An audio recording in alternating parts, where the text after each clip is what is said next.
The Phantom Rickshaw and Other Eerie Tales. By Rudyard Kipling. The Phantom Rickshaw.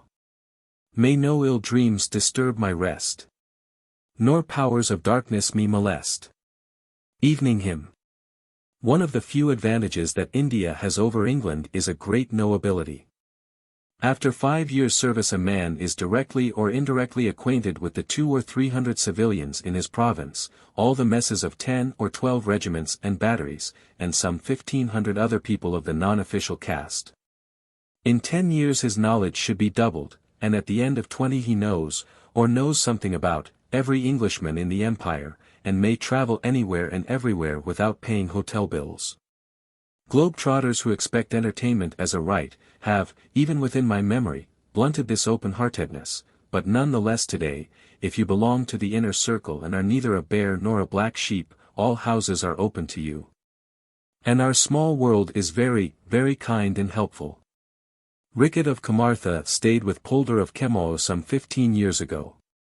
He meant to stay 2 nights, but was knocked down by rheumatic fever, and for 6 weeks disorganized Polder's establishment, stopped Polder's work, and nearly died in Polder's bedroom.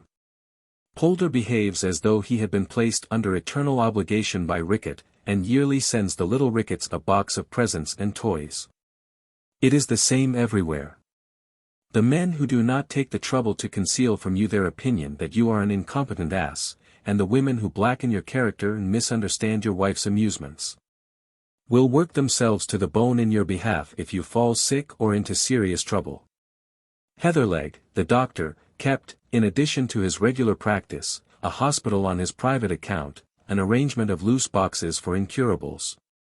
His friend called it, but it was really a sort of fitting-up shed for craft that had been damaged by stress of weather. The weather in India is often sultry, and since the tale of bricks is always a fixed quantity, and the only liberty allowed is permission to work overtime and get no thanks, men occasionally break down and become as mixed as the metaphors in this sentence. Heatherlegh is the dearest doctor that ever was, and his invariable prescription to all his patients is, lie low, go slow, and keep cool. He says that more men are killed by overwork than the importance of this world justifies.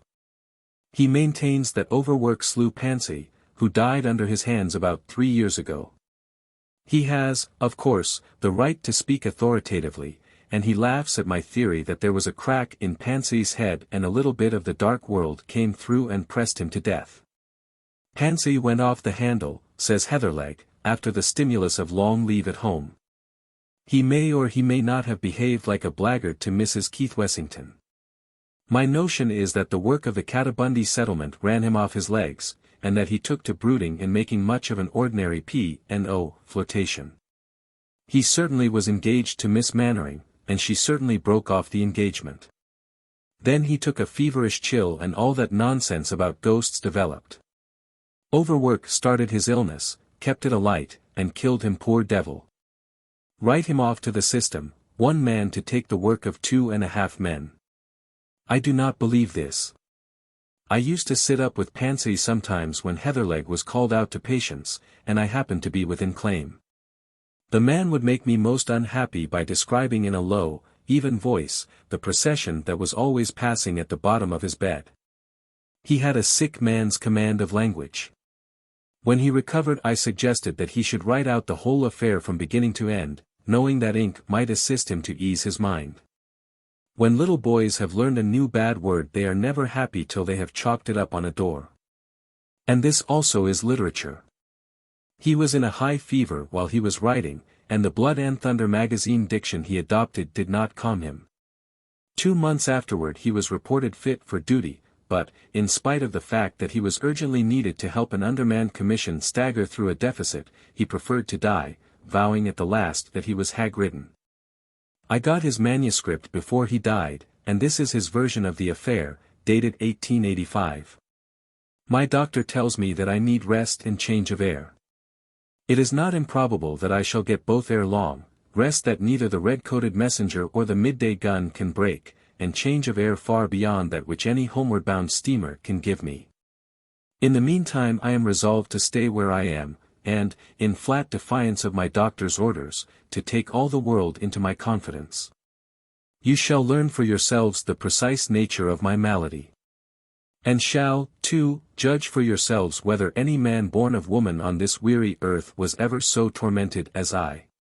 Speaking now as a condemned criminal might speak ere the drop bolts are drawn, my story, wild and hideously improbable as it may appear, demands at least attention. That it will ever receive credence I utterly disbelieve. 2 months ago I should have scouted as mad or drunk the man who had dared tell me the like. 2 months ago I was the happiest man in India. Today, from Peshawar to the sea, there is no one more wretched. My doctor and I are the only two who know this. His explanation is, that my brain, digestion, and eyesight are all slightly affected, giving rise to my frequent and persistent delusions. Delusions, indeed. I call him a fool. But he attends me still with the same unwearied smile, the same bland professional manner, the same neatly trimmed red whiskers, till I begin to suspect that I am an ungrateful, evil-tempered invalid. But you shall judge for yourselves.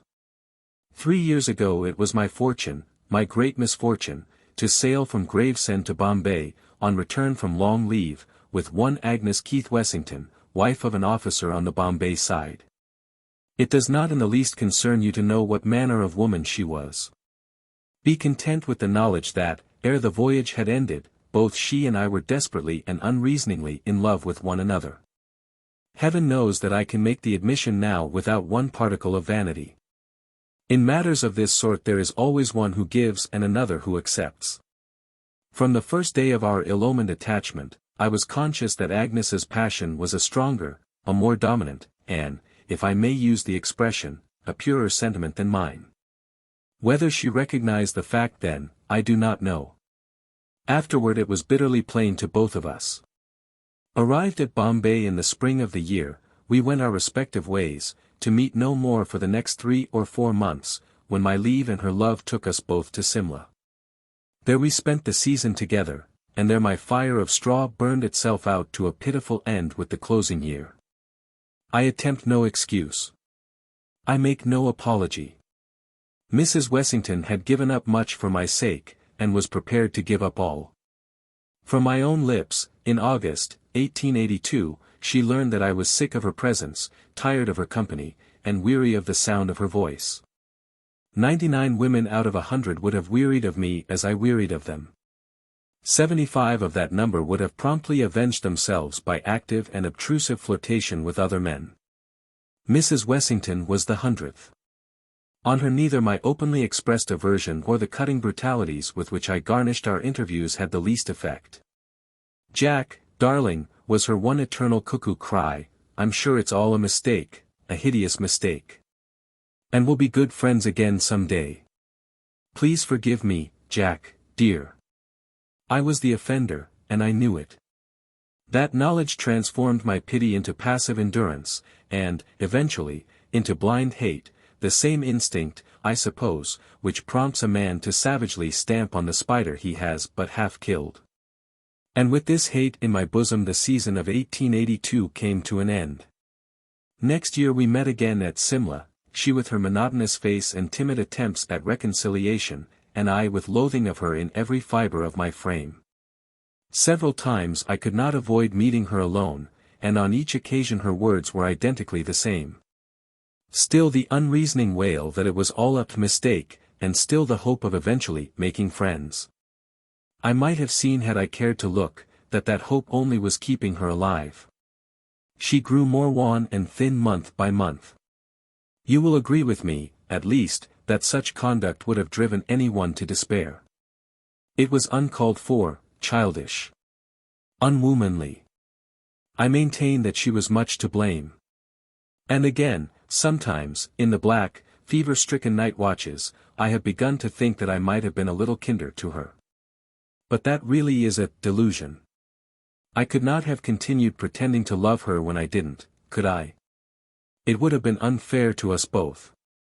Last year we met again, on the same terms as before. The same weary appeal, and the same curt answers from my lips. At least I would make her see how wholly wrong and hopeless were her attempts at resuming the old relationship. As the season wore on, we fell apart, that is to say, she found it difficult to meet me, for I had other and more absorbing interests to attend to. When I think it over quietly in my sick room, the season of 1884 seems a confused nightmare wherein light and shade were fantastically intermingled, my courtship of little Kitty Mannering, my hopes, doubts, and fears, our long rides together. My trembling avowal of attachment, her reply, and now and again a vision of a white face flitting by in the rickshaw with the black and white liveries I once watched for so earnestly, the wave of Mrs. Wessington's gloved hand. And, when she met me alone, which was but seldom, the irksome monotony of her appeal. I loved Kitty Mannering, honestly, heartily loved her, and with my love for her grew my hatred for Agnes. In August Kitty and I were engaged. The next day I met those accursed magpie Jampanies at the back of Jacko, and, moved by some passing sentiment of pity, stopped to tell Mrs. Wessington everything. She knew it already. "So I hear you're engaged, Jack dear." Then, without a moment's pause, "I'm sure it's all a mistake, a hideous mistake. We shall be as good friends some day, Jack, as we ever were." My answer might have made even a man wince. It cut the dying woman before me like the blow of a whip. "Please forgive me, Jack, I didn't mean to make you angry, but it's true, it's true." And Mrs. Wessington broke down completely. I turned away and left her to finish her journey in peace, feeling, but only for a moment or two, that I had been an unutterably mean hound. I looked back, and saw that she had turned her rickshaw with the idea, I suppose, of overtaking me. The scene and its surroundings were photographed on my memory. The rain-swept sky, we were at the end of the wet weather, the sodden, dingy pines, the muddy road, and the black powder-riven cliffs formed a gloomy background against which the black and white liveries of the Jampanies. The yellow-panelled rickshaw and Mrs. Wessington's down-bowed golden head stood out clearly.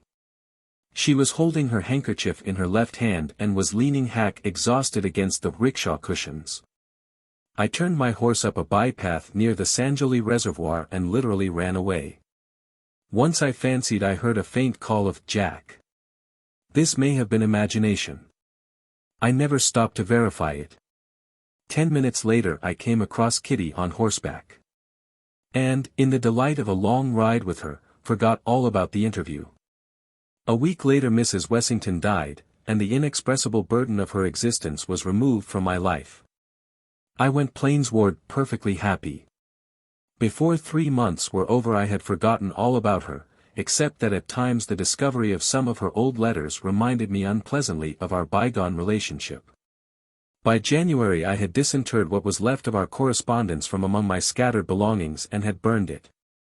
At the beginning of April of this year, 1885, I was at Simla, semi-deserted Simla, once more, and was deep in lovers' talks and walks with Kitty. It was decided that we should be married at the end of June. You will understand, therefore, that, loving Kitty as I did, I am not saying too much when I pronounce myself to have been, at that time, the happiest man in India. 14 delightful days passed almost before I noticed their flight. Then, aroused to the sense of what was proper among mortals circumstanced as we were, I pointed out to Kitty that an engagement ring was the outward and visible sign of her dignity as an engaged girl. And that she must forthwith come to Hamilton's to be measured for one. Up to that moment, I give you my word, we had completely forgotten so trivial a matter. To Hamilton's we accordingly went on the 15th of April, 1885. Remember that, whatever my doctor may say to the contrary, I was then in perfect health, enjoying a well-balanced mind and an absolute tranquil spirit. Kitty and I entered Hamilton's shop together, and there, regardless of the order of affairs, I measured Kitty for the ring in the presence of the amused assistant. The ring was a sapphire with 2 diamonds. We then rode out down the slope that leads to the Combermere Bridge and Pelleti's shop. While my whaler was cautiously feeling his way over the loose shale, and Kitty was laughing and chattering at my side, while all Simla, that is to say as much of it as had then come from the plains, was grouped round the reading room and Pelleti's veranda, I was aware that someone, apparently at a vast distance, was calling me by my Christian name. It struck me that I had heard the voice before, but when and where I could not at once determine. In the short space it took to cover the road between the path from Hamilton's shop and the first plank of the Combermere Bridge I had thought over half a dozen people who might have committed such a solecism. And had eventually decided that it must have been singing in my ears. Immediately opposite Pelady's shop my eye was arrested by the sight of 4 Japanese in magpie livery, pulling a yellow-paneled, cheap, bizarre rickshaw. In a moment my mind flew back to the previous season and Mrs. Wessington with a sense of irritation and disgust. Was it not enough that the woman was dead and done with, without her black and white servitors reappearing to spoil the day's happiness? Whoever employed them now I thought I would call upon, and ask as a personal favor to change her Japanese livery. I would hire the men myself, and, if necessary, buy their coats from off their backs. It is impossible to say here what a flood of undesirable memories their presence evoked. "Kitty," I cried, "there are poor Mrs. Wessington's Japanese turned up again. I wonder who has them now." Kitty had known Mrs. Wessington slightly last season, and had always been interested in the sickly woman. "What? Where?" she asked. "I can't see them anywhere." Even as she spoke her horse, swerving from a laden mule, threw himself directly in front of the advancing rickshaw. I had scarcely time to utter a word of warning when, to my unutterable horror, horse and rider passed through men and carriage as if they had been thin air. "What's the matter?" cried Kitty. "What made you call out so foolishly, Jack? If I am engaged I don't want all creation to know about it." There was lots of space between the mule and the veranda, and, if you think I can't ride, there. Whereupon willful Kitty set off, her dainty little head in the air, at a hand gallop in the direction of the bandstand, fully expecting, as she herself afterward told me, that I should follow her. What was the matter? Nothing indeed. Either that I was mad or drunk, or that Simla was haunted with devils. I reined in my impatient cob, and turned round. The rickshaw had turned too, and now stood immediately facing me, near the left railing of the Combermere Bridge. "Jack! Jack, darling!" There was no mistake about the words this time, they rang through my brain as if they had been shouted in my ear. "It's some hideous mistake, I'm sure. Please forgive me, Jack, and let's be friends again." The rickshaw hood had fallen back, and inside, as I hope and pray daily for the death I dread by night, sat Mrs. Keith-Wessington, handkerchief in hand, and golden head bowed on her breast. How long I stared motionless I do not know. Finally, I was aroused by my Syce taking the whaler's bridle and asking whether I was ill. From the horrible to the commonplace is but a step.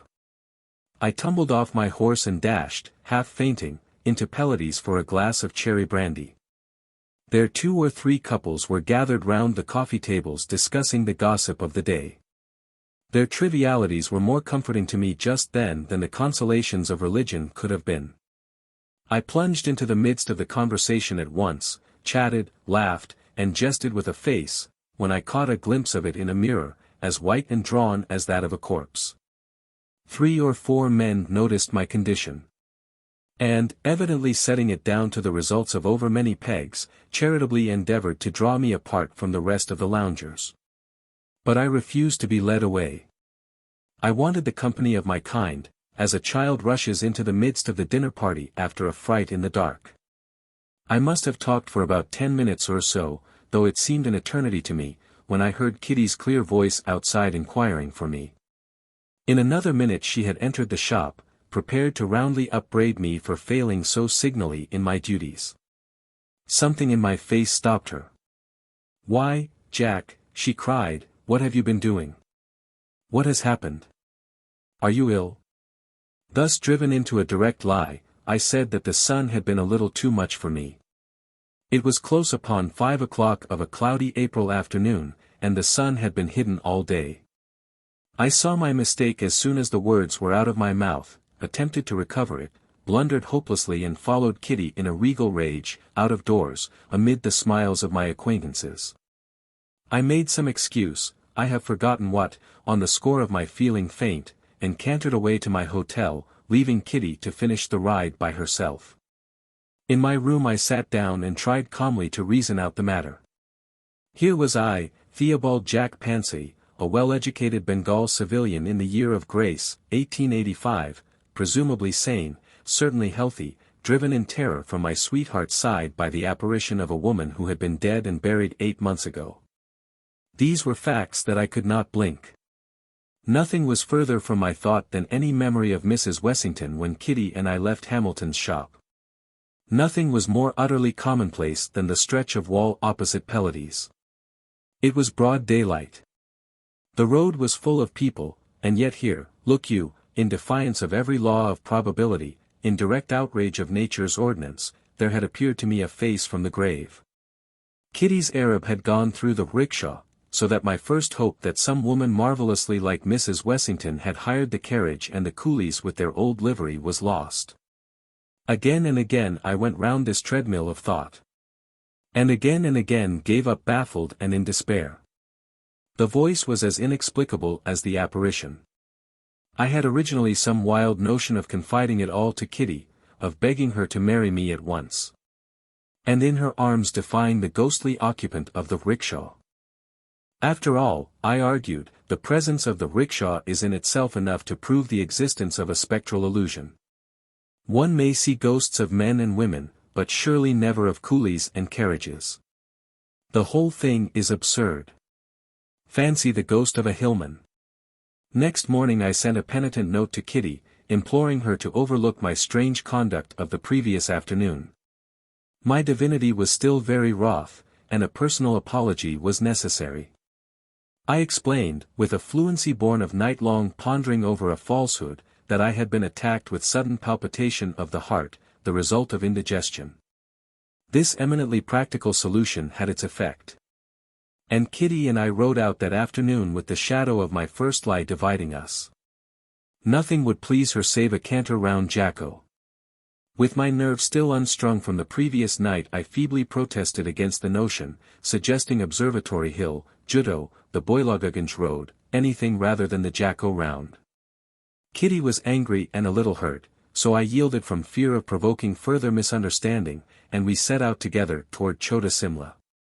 We walked a greater part of the way, and, according to our custom, cantered from a mile or so below the convent to the stretch of level road by the Sanjoli Reservoir. The wretched horses appeared to fly, and my heart beat quicker and quicker as we neared the crest of the ascent. My mind had been full of Mrs. Wessington all the afternoon. And every inch of the Jacko road bore witness to our old-time walks and talks. The boulders were full of it, the pines sang it aloud overhead, the rain-fed torrents giggled and chuckled unseen over the shameful story. And the wind in my ears chanted the iniquity aloud. As a fitting climax, in the middle of the level men call the Ladies' Mile the horror was awaiting me. No other rickshaw was in sight, only the 4 black and white Japanese, the yellow-paneled carriage, and the golden head of the woman within, all apparently just as I had left them 8 months and 1 fortnight ago. For an instant I fancied that Kitty must see what I saw, we were so marvelously sympathetic in all things. Her next words undeceived me, not a soul in sight. Come along, Jack, and I'll race you to the reservoir buildings. Her wiry little Arab was off like a bird, my whaler following close behind, and in this order we dashed under the cliffs.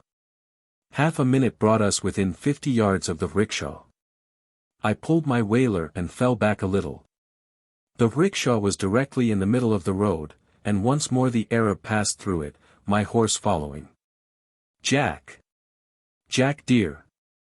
Please forgive me, rang with a wail in my ears, and, after an interval, it's a mistake, a hideous mistake. I spurred my horse like a man possessed. When I turned my head at the reservoir works, the black and white liveries were still waiting, patiently waiting, under the grey hillside, and the wind brought me a mocking echo of the words I had just heard. Kitty bantered me a good deal on my silence throughout the remainder of the ride. I had been talking up till then wildly and at random. To save my life I could not speak afterward naturally, and from Sanjoli to the church wisely held my tongue. I was to dine with the Mannerings that night, and had barely time to canter home to dress. On the road to Elysium Hill I overheard two men talking together in the dusk. "It's a curious thing," said one, "how completely all trace of it disappeared. You know, my wife was insanely fond of the woman, never could see anything in her myself, and wanted me to pick up her old rickshaw and coolies if they were to be got for love or money. Morbid sort of fancy I call it. But I've got to do what the Memsahib tells me. Would you believe that the man she hired it from tells me that all four of the men, they were brothers, died of cholera on the way to Hardwar, poor devils, and the rickshaw has been broken up by the man himself. Told me he never used a dead Memsahib's rickshaw. Spoiled his luck. Queer notion, wasn't it? Fancy poor little Mrs. Wessington spoiling anyone's luck except her own." I laughed aloud at this point, and my laugh jarred on me as I uttered it. So there were ghosts of rickshaws after all, and ghostly employments in the other world. How much did Mrs. Wessington give her men? What were their hours? Where did they go? And for visible answer to my last question I saw the infernal thing blocking my path in the twilight. The dead travel fast, and by short cuts unknown to ordinary coolies. I laughed aloud a second time and checked my laughter suddenly, for I was afraid I was going mad. Mad to a certain extent I must have been, for I recollect that I reined in my horse at the head of the rickshaw, and politely wished Mrs. Wessington good evening. Her answer was one I knew only too well. I listened to the end, and replied that I had heard it all before, but should be delighted if she had anything further to say. Some malignant devil stronger than I must have entered into me that evening, for I have a dim recollection of talking the commonplaces of the day for 5 minutes to the thing in front of me. Mad as a hatter, poor devil, or drunk. Max, try and get him to come home. Surely that was not Mrs. Wessington's voice. The two men had overheard me speaking to the empty air, and had returned to look after me. They were very kind and considerate, and from their words evidently gathered that I was extremely drunk. I thanked them confusedly and cantered away to my hotel, there changed, and arrived at the Mannerings 10 minutes late. I pleaded the darkness of the night as an excuse, was rebuked by Kitty for my unlover-like tardiness, and sat down. The conversation had already become general. And under cover of it, I was addressing some tender small talk to my sweetheart when I was aware that at the further end of the table a short red-whiskered man was describing, with much broidery, his encounter with a mad unknown that evening. A few sentences convinced me that he was repeating the incident of half an hour ago. In the middle of the story he looked round for applause, as professional storytellers do, caught my eye, and straightway collapsed. There was a moment's awkward silence, and the red-whiskered man muttered something to the effect that he had forgotten the rest, thereby sacrificing a reputation as a good storyteller which he had built up for 6 seasons past. I blessed him from the bottom of my heart, and went on with my fish. In the fullness of time that dinner came to an end. And with genuine regret I tore myself away from Kitty, as certain as I was of my own existence that it would be waiting for me outside the door. The red-whiskered man, who had been introduced to me as Dr. Heatherlegh, of Simla, volunteered to bear me company as far as our roads lay together. I accepted his offer with gratitude. My instinct had not deceived me. It lay in readiness in the mall, and, in what seemed devilish mockery of our ways, with a lighted headlamp. The red-whiskered man went to the point at once, in a manner that showed he had been thinking over it all dinner time. "I say, Pansy, what the deuce was the matter with you this evening on the Elysium road?" The suddenness of the question wrenched an answer from me before I was aware. "That," said I, pointing to it. "That may be either D.T. or eyes for aught I know. Now you don't liquor. I saw as much at dinner, so it can't be D.T. There's nothing whatever where you're pointing, though you're sweating and trembling with fright like a scared pony. Therefore, I conclude that it's eyes. And I ought to understand all about them. Come along home with me. I'm on the Blessington Lower Road." To my intense delight the rickshaw instead of waiting for us kept about 20 yards ahead, and this, too, whether we walked, trotted, or cantered. In the course of that long night ride I had told my companion almost as much as I have told you here. "Well, you've spoiled one of the best tales I've ever laid tongue to," said he, "but I'll forgive you for the sake of what you've gone through. Now come home and do what I tell you. And when I've cured you, young man, let this be a lesson to you to steer clear of women and indigestible food till the day of your death." The rickshaw kept steady in front. And my red-whiskered friend seemed to derive great pleasure from my account of its exact whereabouts. Eyes, Pansy, all eyes, brain, and stomach. And the greatest of these three is stomach. You've too much conceited brain, too little stomach, and thoroughly unhealthy eyes. Get your stomach straight and the rest follows. And all that's French for a liver pill. I'll take sole medical charge of you from this hour. For you're too interesting a phenomenon to be passed over. By this time we were deep in the shadow of the Blessington Lower Road and the rickshaw came to a dead stop under a pine-clad, overhanging shale cliff. Instinctively I halted too, giving my reason. Heatherlegh rapped out an oath. "Now, if you think I'm going to spend a cold night on the hillside for the sake of a stomach-cum-brain-cum-eye illusion. Lord, hawk mercy! What's that?" There was a muffled report, a blinding smother of dust just in front of us, a crack, the noise of rent boughs, and about 10 yards of the cliff side, pines, undergrowth, and all, slid down into the road below, completely blocking it up.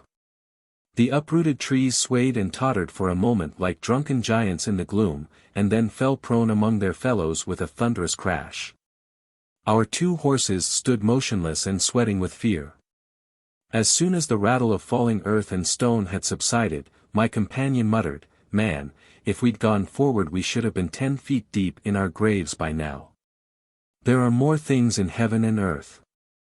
Come home, Pansy, and thank God. I want a peg badly."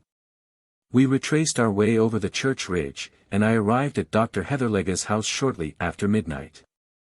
His attempts toward my cure commenced almost immediately, and for a week I never left his sight. Many a time in the course of that week did I bless the good fortune which had thrown me in contact with Simla's best and kindest doctor. Day by day my spirits grew lighter and more equable. Day by day, too, I became more and more inclined to fall in with Heatherlegh's spectral illusion theory, implicating eyes, brain, and stomach. I wrote to Kitty, telling her that a slight sprain caused by a fall from my horse kept me indoors for a few days, and that I should be recovered before she had time to regret my absence. Heatherlegh's treatment was simple to a degree. It consisted of liver pills, cold water baths, and strong exercise, taken in the dusk or at early dawn, for, as he sagely observed, a man with a sprained ankle doesn't walk a dozen miles a day. And your young woman might be wondering if she saw you. At the end of the week, after much examination of pupil and pulse, and strict injunctions as to diet and pedestrianism, Heatherlegh dismissed me as brusquely as he had taken charge of me. "Here is his parting benediction, man, I can certify to your mental cure, and that's as much as to say I've cured most of your bodily ailments. Now, get your traps out of this as soon as you can, and be off to make love to Miss Kitty." I was endeavoring to express my thanks for his kindness. He cut me short. "Don't think I did this because I like you. I gather that you've behaved like a blackguard all through. But, all the same, you're a phenomenon, and as queer a phenomenon as you are a blackguard. No. Checking me a second time, not a rupee, please. Go out and see if you can find the eyes brain and stomach business again. I'll give you a lac for each time you see it." Half an hour later I was in the Mannerings' drawing-room with Kitty, drunk with the intoxication of present happiness and the foreknowledge that I should never more be troubled with its hideous presence. Strong in the sense of my newfound security, I proposed a ride at once, and, by preference, a canter round Jacko. Never had I felt so well, so overladen with vitality and mere animal spirits, as I did on the afternoon of the 30th of April. Kitty was delighted at the change in my appearance, and complimented me on it in her delightfully frank and outspoken manner. We left the Mannerings' house together, laughing and talking, and cantered along the Chota Simla road as of old. I was in haste to reach the Sanjoli reservoir and there make my assurance doubly sure. The horses did their best, but seemed all too slow to my impatient mind. Kitty was astonished at my boisterousness. "Why, Jack!" she cried at last, "you are behaving like a child. What are you doing?" We were just below the convent, and from sheer wantonness I was making my whaler plunge and curvet across the road as I tickled it with the loop of my riding whip. "Doing?" I answered, "Nothing, dear. That's just it. If you'd been doing nothing for a week except lie up, you'd be as riotous as I. Singing and murmuring in your feastful mirth. Joying to feel yourself alive. Lord over nature, Lord of the visible earth. Lord of the senses five." My quotation was hardly out of my lips before we had rounded the corner above the convent, and a few yards further on could see across to Sanjoli. In the center of the level road stood the black and white liveries, the yellow-paneled rickshaw, and Mrs. Keith-Wessington. I pulled up, looked, rubbed my eyes, and, I believe must have said something. The next thing I knew was that I was lying face downward on the road with Kitty kneeling above me in tears. "Has it gone, child?" I gasped. Kitty only wept more bitterly. "Has what gone, Jack dear? What does it all mean? There must be a mistake somewhere, Jack. A hideous mistake." Her last words brought me to my feet, mad, raving for the time being. "Yes, there is a mistake somewhere," I repeated, "a hideous mistake. Come and look at it."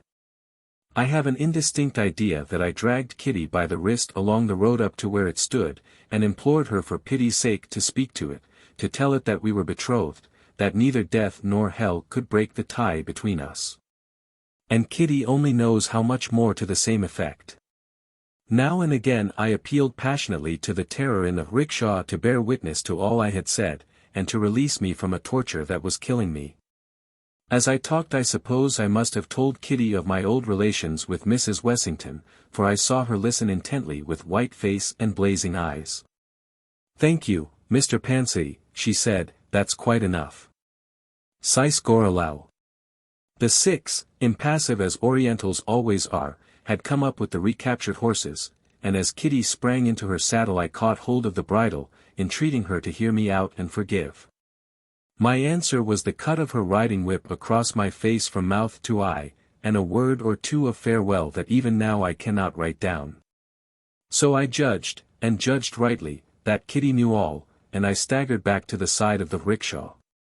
My face was cut and bleeding, and the blow of the riding whip had raised a livid blue will on it. I had no self-respect. Just then, Heatherlegh, who must have been following Kitty and me at a distance, cantered up. "Doctor," I said, pointing to my face, "here's Miss Mannering's signature to my order of dismissal and I'll thank you for that lack as soon as convenient." Heatherlegh's face, even in my abject misery, moved me to laughter. "I'll stake my professional reputation," he began. "Don't be a fool," I whispered. "I've lost my life's happiness and you'd better take me home." As I spoke the rickshaw was gone. Then I lost all knowledge of what was passing. The crest of Jacko seemed to heave and roll like the crest of a cloud and fall in upon me. 7 days later, on the 7th of May, that is to say, I was aware that I was lying in Heatherlegh's room as weak as a little child. Heatherlegh was watching me intently from behind the papers on his writing table. His first words were not encouraging, but I was too far spent to be much moved by them. "Here's Miss Kitty has sent back your letters. You corresponded a good deal, you young people. Here's a packet that looks like a ring, and a cheerful sort of a note from Mannering Papa, which I've taken the liberty of reading and burning. The old gentleman's not pleased with you." "And Kitty?" I asked, dully. "Rather more drawn than her father from what she says. By the same token you must have been letting out any number of queer reminiscences just before I met you. Says that a man who would have behaved to a woman as you did to Mrs. Wessington ought to kill himself out of sheer pity for his kind. She's a hot-headed little virago, your mash. We'll have it too that you were suffering from DT when that row on the Jacko Road turned up. Says she'll die before she ever speaks to you again. I groaned and turned over to the other side. Now you've got your choice, my friend. This engagement has to be broken off, and the Mannerings don't want to be too hard on you. Was it broken through DT or epileptic fits? Sorry, I can't offer you a better exchange unless you prefer hereditary insanity. Say the word and I'll tell him it's fits. All Simla knows about that scene on the Ladies' Mile. Come. I'll give you 5 minutes to think over it. During those 5 minutes I believe that I explored thoroughly the lowest circles of the inferno which it is permitted man to tread on earth. And at the same time I myself was watching myself faltering through the dark labyrinths of doubt, misery, and utter despair. I wondered, as Heatherlegh in his chair might have wondered, which dreadful alternative I should adopt. Presently I heard myself answering in a voice that I hardly recognized. They're confoundedly particular about morality in these parts. Give them fits, Heatherlegh, and my love. Now let me sleep a bit longer.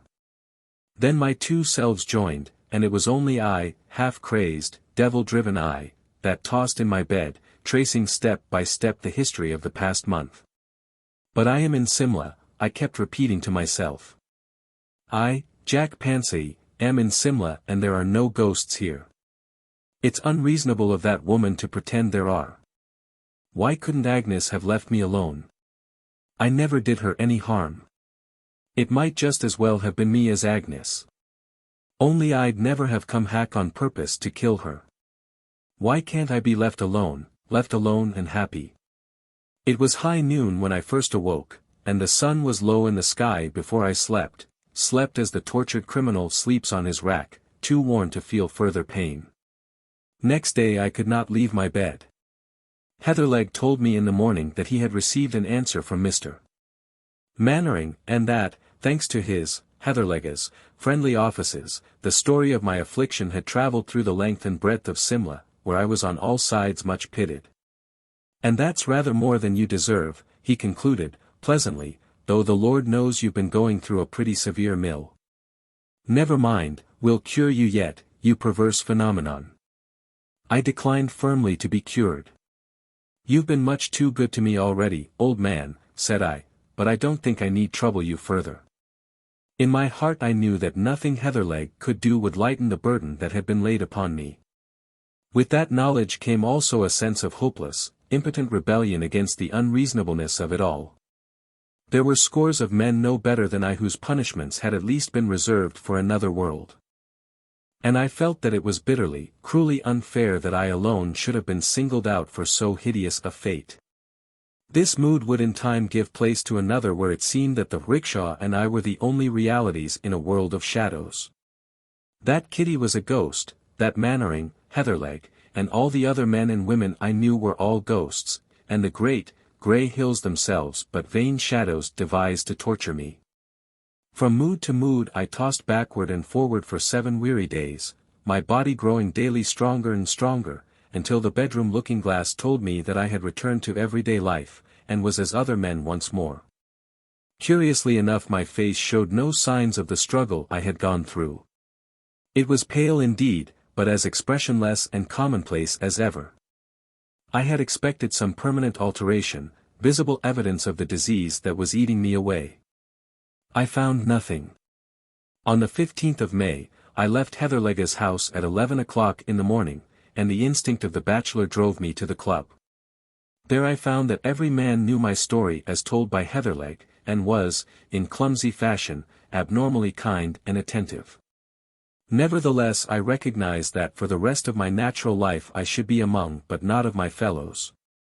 And I envied very bitterly indeed the laughing coolies on the mall below. I lunched at the club, and at 4 o'clock wandered aimlessly down the mall in the vague hope of meeting Kitty. Close to the bandstand the black and white liveries joined me. And I heard Mrs. Wessington's old appeal at my side. I had been expecting this ever since I came out, and was only surprised at her delay. The Phantom Rickshaw and I went side by side along the Chota Simla road in silence. Close to the bazaar, Kitty and a man on horseback overtook and passed us. For any sign she gave I might have been a dog in the road. She did not even pay me the compliment of quickening her pace, though the rainy afternoon had served for an excuse. So Kitty and her companion, and I and my ghostly light o' love, crept round Jacko in couples. The road was streaming with water, the pines dripped like roof pipes on the rocks below, and the air was full of fine, driving rain. 2 or 3 times I found myself saying to myself almost aloud, "I'm Jack Pansy on leave at Simla, at Simla. Every day, ordinary Simla. I mustn't forget that, I mustn't forget that." Then I would try to recollect some of the gossip I had heard at the club, the prices of so-and-so's horses, anything, in fact, that related to the workaday Anglo-Indian world I knew so well. I even repeated the multiplication table rapidly to myself, to make quite sure that I was not taking leave of my senses. It gave me much comfort, and must have prevented my hearing Mrs. Wessington for a time. Once more I wearily climbed the convent slope and entered the level road. Here Kitty and the man started off at a canter, and I was left alone with Mrs. Wessington. "Agnes," said I, "will you put back your hood and tell me what it all means?" The hood dropped noiselessly, and I was face to face with my dead and buried mistress. She was wearing the dress in which I had last seen her alive, carried the same tiny handkerchief in her right hand, and the same card case in her left. A woman 8 months dead with a card case. I had to pin myself down to the multiplication table, and to set both hands on the stone parapet of the road, to assure myself that at least was real. "Agnes," I repeated, "for pity's sake tell me what it all means." Mrs. Wessington leaned forward, with that odd, quick turn of the head I used to know so well, and spoke. If my story had not already so madly overleaped the bounds of all human belief I should apologize to you now. As I know that no one, no, not even Kitty, for whom it is written as some sort of justification of my conduct, will believe me, I will go on. Mrs. Wessington spoke and I walked with her from the Sanjali road to the turning below the Commander-in-Chief's house as I might walk by the side of any living woman's rickshaw, deep in conversation.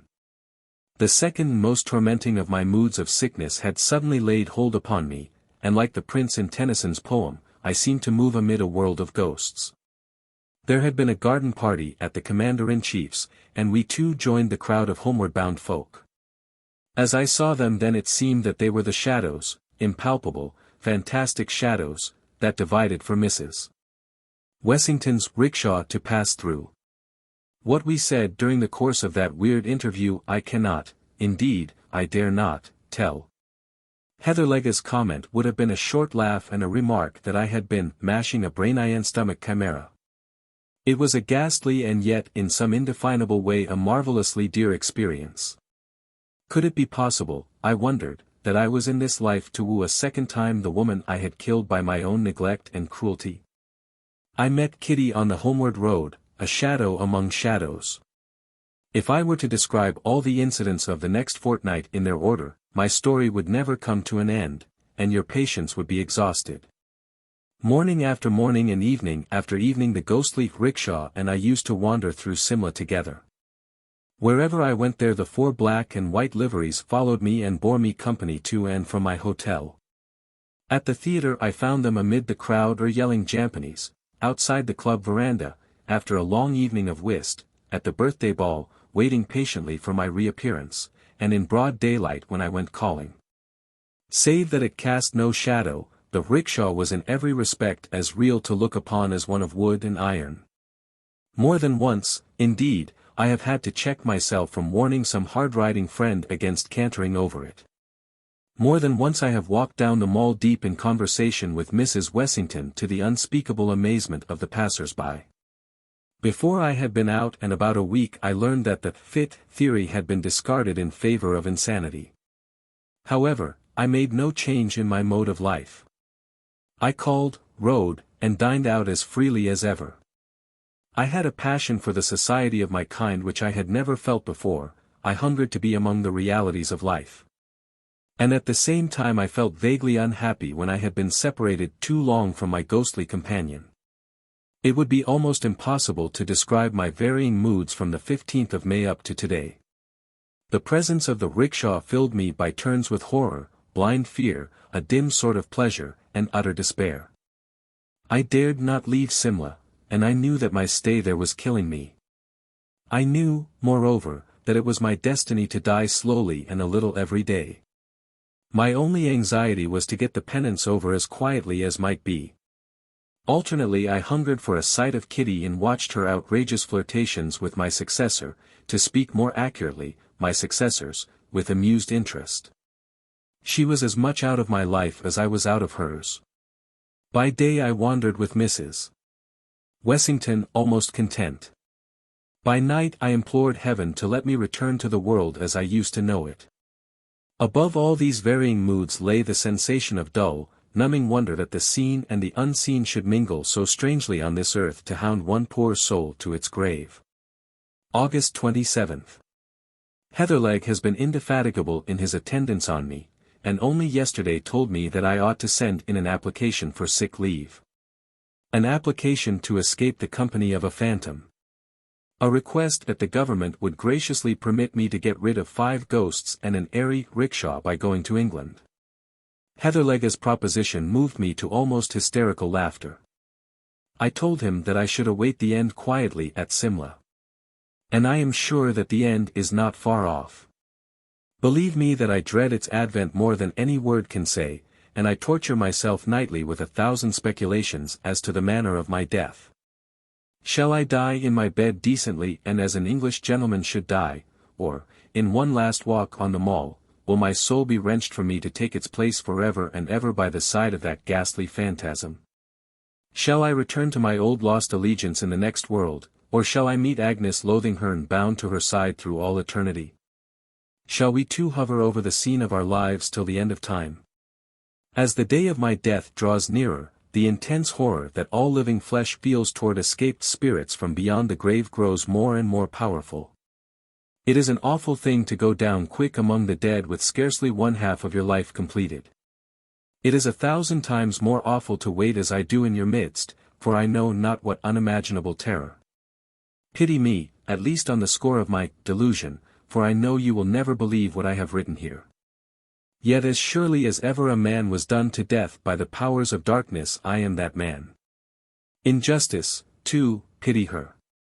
For as surely as ever woman was killed by man, I killed Mrs. Wessington. And the last portion of my punishment is ever now upon me. How do you find this book? Any thoughts about the book or the author? Any suggestion for improvement? Please take a moment to share your thoughts in a comment. If you like it, share it with your friends who might enjoy it as well. Subscribe to keep in touch. Visit CompleteAudiobooks.com for more quality content. My own true ghost story. As I came through the desert thus it was. As I came through the desert. The city of dreadful night. Somewhere in the other world, where there are books and pictures and plays and shop windows to look at, and thousands of men who spend their lives in building up all four, lives a gentleman who writes real stories about the real insides of people. And his name is Mr. Walter Besant. But he will insist upon treating his ghosts, he has published half a workshopful of them, with levity. He makes his ghost seers talk familiarly, and, in some cases, flirt outrageously, with the phantoms. You may treat anything, from a viceroy to a vernacular paper, with levity, but you must behave reverently toward a ghost and particularly an Indian one. There are, in this land, ghosts who take the form of fat, cold, pobby corpses, and hide in trees near the roadside till a traveler passes. Then they drop upon his neck and remain. There are also terrible ghosts of women who have died in childbed. These wander along the pathways at dusk, or hide in the crops near a village, and call seductively. But to answer their call is death in this world and the next. Their feet are turned backward that all sober men may recognize them. There are ghosts of little children who have been thrown into wells. These haunt well curbs and the fringes of jungles, and wail under the stars, or catch women by the wrist and beg to be taken up and carried. These and the corpse ghosts, however, are only vernacular articles and do not attack sahibs. No native ghost has yet been authentically reported to have frightened an Englishman.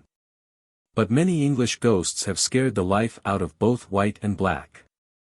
Nearly every other station owns a ghost. There are said to be 2 at Simla, not counting the woman who blows the bellows at Surrey Dak Bungalow on the old road. Mussoorie has a house haunted of a very lively thing. A white lady is supposed to do night watchman round a house in Lahore. Dalhousie says that one of her houses repeats, on autumn evenings, all the incidents of a horrible Horsan precipice accident. Murray has a merry ghost, and, now that she has been swept by cholera, will have room for a sorrowful one. There are officers' quarters in Meon Mere whose doors open without reason, and whose furniture is guaranteed to creak, not with the heat of June but with the weight of invisibles who come to lounge in the chairs. Peshawar possesses houses that none will willingly rent, and there is something, not fever, wrong with a big bungalow in Allahabad. The older provinces simply bristle with haunted houses, and march phantom armies along their main thoroughfares. Some of the dak bungalows on the Grand Trunk Road have handy little cemeteries in their compound, witnesses to the changes and chances of this mortal life in the days when men drove from Calcutta to the northwest. These bungalows are objectionable places to put up in. They are generally very old, always dirty, while the khansamah is as ancient as the bungalow. He either chatters senilely, or falls into the long trances of age. In both moods he is useless. If you get angry with him, he refers to some sahib dead and buried these 30 years, and says that when he was in that sahib's service not a khansamah in the province could touch him. Then he jabbers and mows and trembles and fidgets among the dishes, and you repent of your irritation. In these dak bungalows, ghosts are most likely to be found, and when found, they should be made a note of. Not long ago it was my business to live in dak bungalows. I never inhabited the same house for 3 nights running, and grew to be learned in the breed. I lived in government-built ones with red brick walls and rail ceilings, an inventory of the furniture posted in every room, and an excited snake at the threshold to give welcome. I lived in converted ones, old houses officiating as dak bungalows, where nothing was in its proper place and there wasn't even a fowl for dinner. I lived in second-hand palaces where the wind blew through openwork marble tracery just as uncomfortably as through a broken pane. I lived in dak bungalows where the last entry in the visitor's book was 15 months old, and where they slashed off the curry kid's head with a sword. It was my good luck to meet all sorts of men, from sober traveling missionaries and deserters flying from British regiments, to drunken loafers who threw whiskey bottles at all who passed. And my still greater good fortune just to escape a maternity case. Seeing that a fair proportion of the tragedy of our lives out here acted itself in dak bungalows, I wondered that I had met no ghosts. A ghost that would voluntarily hang about a dak bungalow would be mad, of course, but so many men have died mad in dak bungalows that there must be a fair percentage of lunatic ghosts. In due time I found my ghost, or ghosts rather, for there were 2 of them. Up till that hour I had sympathized with Mr. Besant's method of handling them, as shown in The Strange Case of Mr. Lucraft and other stories. I am now in the opposition. We will call the bungalow Katmal Dak Bungalow. But that was the smallest part of the horror. A man with a sensitive hide has no right to sleep in dak bungalows. He should marry. Katmal Dak Bungalow was old and rotten and unrepaired. The floor was of worn brick, the walls were filthy, and the windows were nearly black with grime. It stood on a bypath largely used by native sub-deputy assistants of all kinds, from finance to forests, but real sahibs were rare. The khansamah, who was nearly bent double with old age, said so. When I arrived, there was a fitful, undecided rain on the face of the land, accompanied by a restless wind, and every gust made a noise like the rattling of dry bones in the stiff toddy palms outside. The khansamah completely lost his head on my arrival. He had served a sahib once. Did I know that sahib? He gave me the name of a well-known man who has been buried for more than a quarter of a century, and showed me an ancient daguerreotype of that man in his prehistoric youth. I had seen a steel engraving of him at the head of a double volume of memoirs a month before, and I felt ancient beyond telling. The day shut in and the consommé went to get me food. He did not go through the pretense of calling it "kinda" man's victuals. He said "rattab," and that means, among other things, grub, dog's rations. There was no insult in his choice of the term. He had forgotten the other word, I suppose. While he was cutting up the dead bodies of animals, I settled myself down, after exploring the dak bungalow. There were 3 rooms, beside my own, which was a corner kennel, each giving into the other through dingy white doors fastened with long iron bars. The bungalow was a very solid one, but the partition walls of the rooms were almost jerry-built in their flimsiness. Every step or bang of a trunk echoed from my room down the other 3, and every footfall came back tremulously from the far walls. For this reason I shut the door. There were no lamps, only candles in long glass shades. An oil wick was set in the bathroom. For bleak, unadulterated misery, that dak bungalow was the worst of the many that I had ever set foot in. There was no fireplace, and the windows would not open, so a brazier of charcoal would have been useless. The rain and the wind splashed and gurgled and moaned round the house, and the toddy palms rattled and roared. Half a dozen jackals went through the compound singing, and a hyena stood afar off and mocked them. A hyena would convince a Sadducee of the resurrection of the dead, the worst sort of dead. Then came the rattab, a curious meal, half native and half English in composition, with the old consommé babbling behind my chair about dead and gone English people. And the wind-blown candles playing shadow bo peep with the bed and the mosquito curtains. It was just the sort of dinner and evening to make a man think of every single one of his past sins, and of all the others that he intended to commit if he lived. Sleep, for several hundred reasons, was not easy. The lamp in the bathroom threw the most absurd shadows into the room, and the wind was beginning to talk nonsense. Just when the reasons were drowsy with blood-sucking, I heard the regular, "Let us take and heave him over," grunt of dooley-bearers in the compound. First one dooley came in, then a second, and then a third. I heard the doolies dumped on the ground, and the shutter in front of my door shook. "That's someone trying to come in," I said. But no one spoke, and I persuaded myself that it was the gusty wind.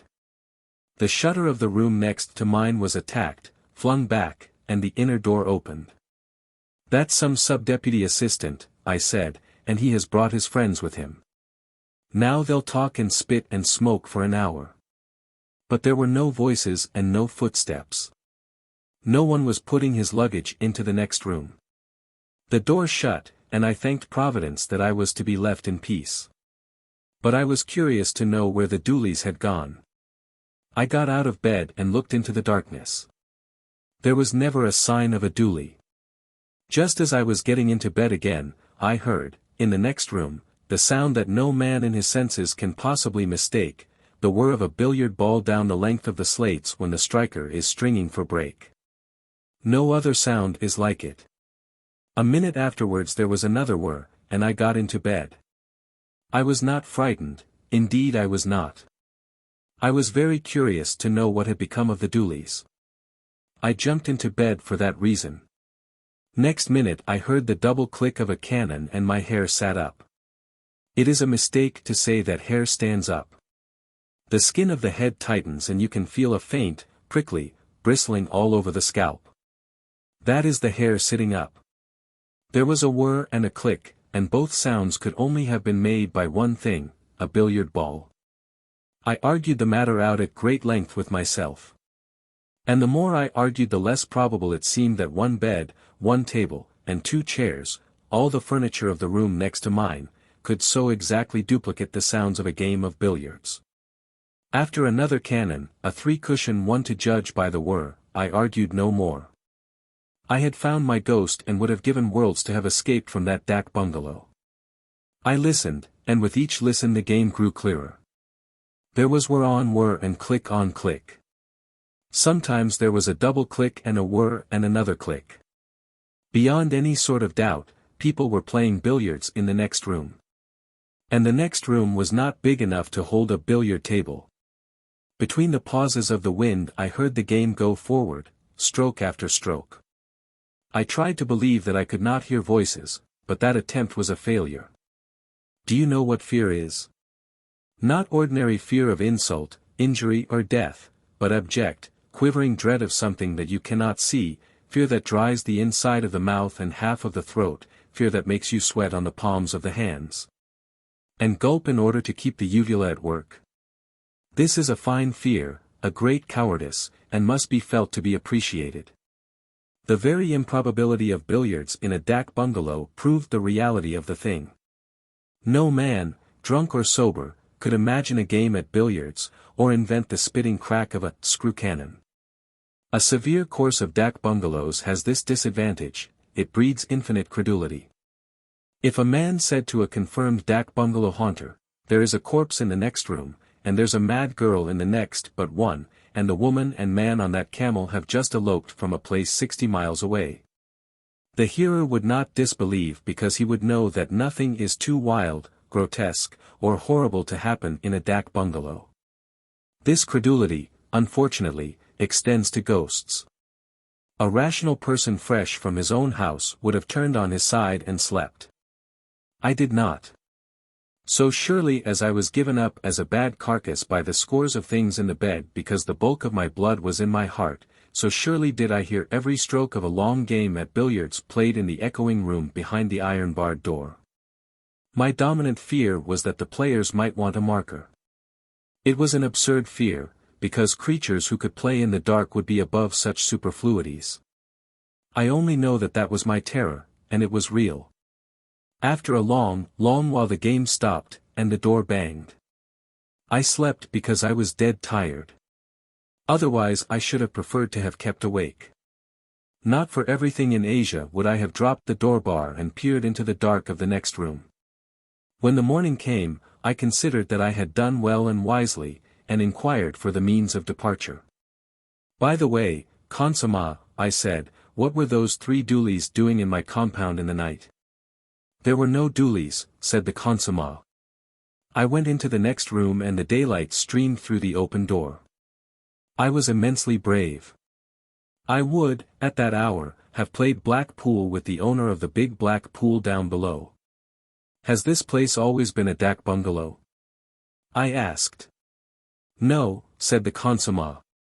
10 or 20 years ago, I have forgotten how long, it was a billiard room. How much? A billiard room for the sahibs who built the railway. I was Consama then in the big house where all the railway sahibs lived, and I used to come across with brandy shrab. These 3 rooms were all one, and they held a big table on which the sahibs played every evening. But the sahibs are all dead now, and the railway runs, you say, nearly to Kabul. Do you remember anything about the sahibs? It is long ago, but I remember that one sahib, a fat man and always angry, was playing here one night, and he said to me, "Mongol Khan, brandy pani do," and I filled the glass, and he bent over the table to strike. And his head fell lower and lower till it hit the table, and his spectacles came off, and when we, the sahibs and I myself, ran to lift him, he was dead.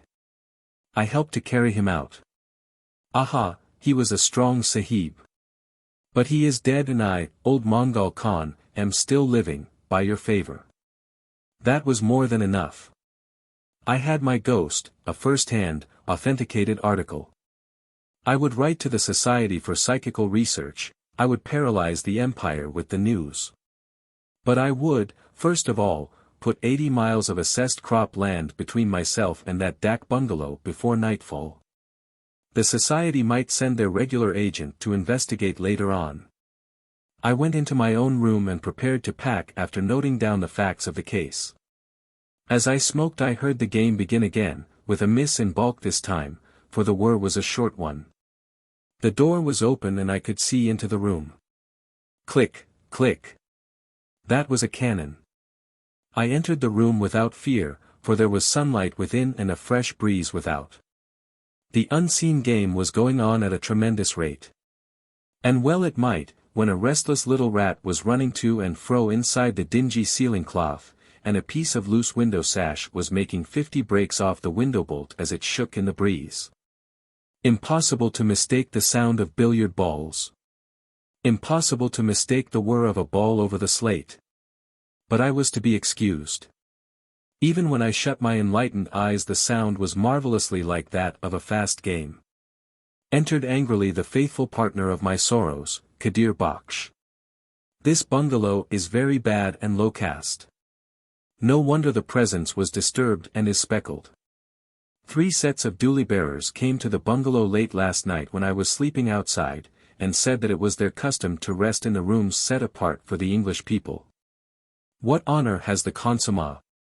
They tried to enter, but I told them to go. No wonder, if these Orias have been here, that the presence is sorely spotted.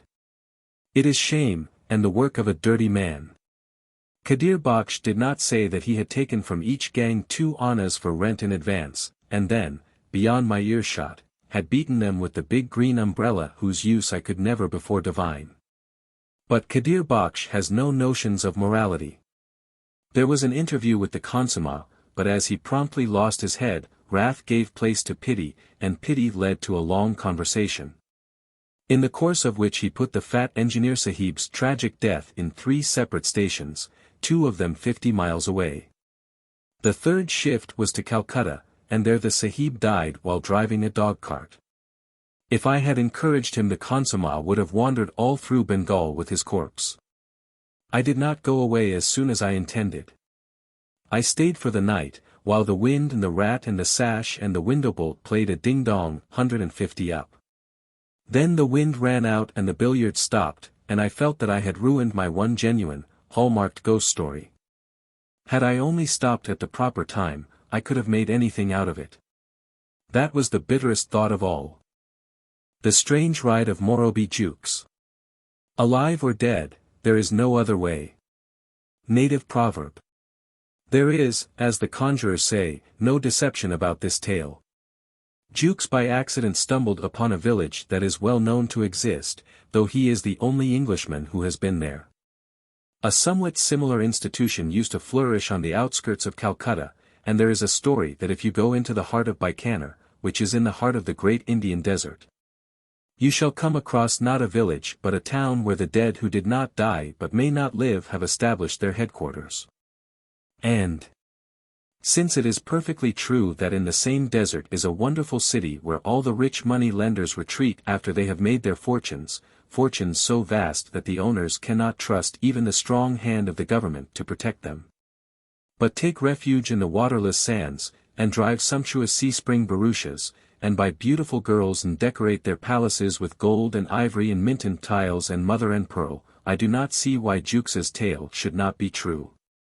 He is a civil engineer, with a head for plans and distances and things of that kind, and he certainly would not take the trouble to invent imaginary traps. He could earn more by doing his legitimate work. He never varies the tale in the telling, and grows very hot and indignant when he thinks of the disrespectful treatment he received. He wrote this quite straightforwardly at first, but he has since touched it up in places and introduced moral reflections, thus. In the beginning it all arose from a slight attack of fever. My work necessitated my being in camp for some months between Pakpatan and Maharikpur, a desolate sandy stretch of country as every one who has had the misfortune to go there may know. My coolies were neither more nor less exasperating than other gangs, and my work demanded sufficient attention to keep me from moping, had I been inclined to so unmanly a weakness. On the 23 December, 1884, I felt a little feverish. There was a full moon at the time, and, in consequence, every dog near my tent was baying it. The brutes assembled in 2s and 3s and drove me frantic. A few days previously I had shot one loud-mouthed singer and suspended his carcass in terrorem about 50 yards from my tent door. But his friends fell upon, fought for, and ultimately devoured the body. And, as it seemed to me, sang their hymns of thanksgiving afterward with renewed energy. The light-heartedness which accompanies fever acts differently on different men. My irritation gave way, after a short time, to a fixed determination to slaughter one huge black and white beast who had been foremost in song and first in flight throughout the evening. Thanks to a shaking hand and a giddy head I had already missed him twice with both barrels of my shotgun, when it struck me that my best plan would be to ride him down in the open and finish him off with a hog spear. This, of course, was merely the semi-delirious notion of a fever patient, but I remember that it struck me at the time as being eminently practical and feasible. I therefore ordered my groom to saddle poor Nick and bring him round quietly to the rear of my tent. When the pony was ready, I stood at his head prepared to mount and dash out as soon as the dog should again lift up his voice. Poor Nick, by the way, had not been out of his pickets for a couple of days. The night air was crisp and chilly, and I was armed with a specially long and sharp pair of persuaders with which I had been rousing a sluggish cob that afternoon. You will easily believe, then, that when he was let go he went quickly. In one moment, for the brute bolted as straight as a die, the tent was left far behind, and we were flying over the smooth sandy soil at racing speed. In another we had passed the wretched dog, and I had almost forgotten why it was that I had taken the horse and hog spear.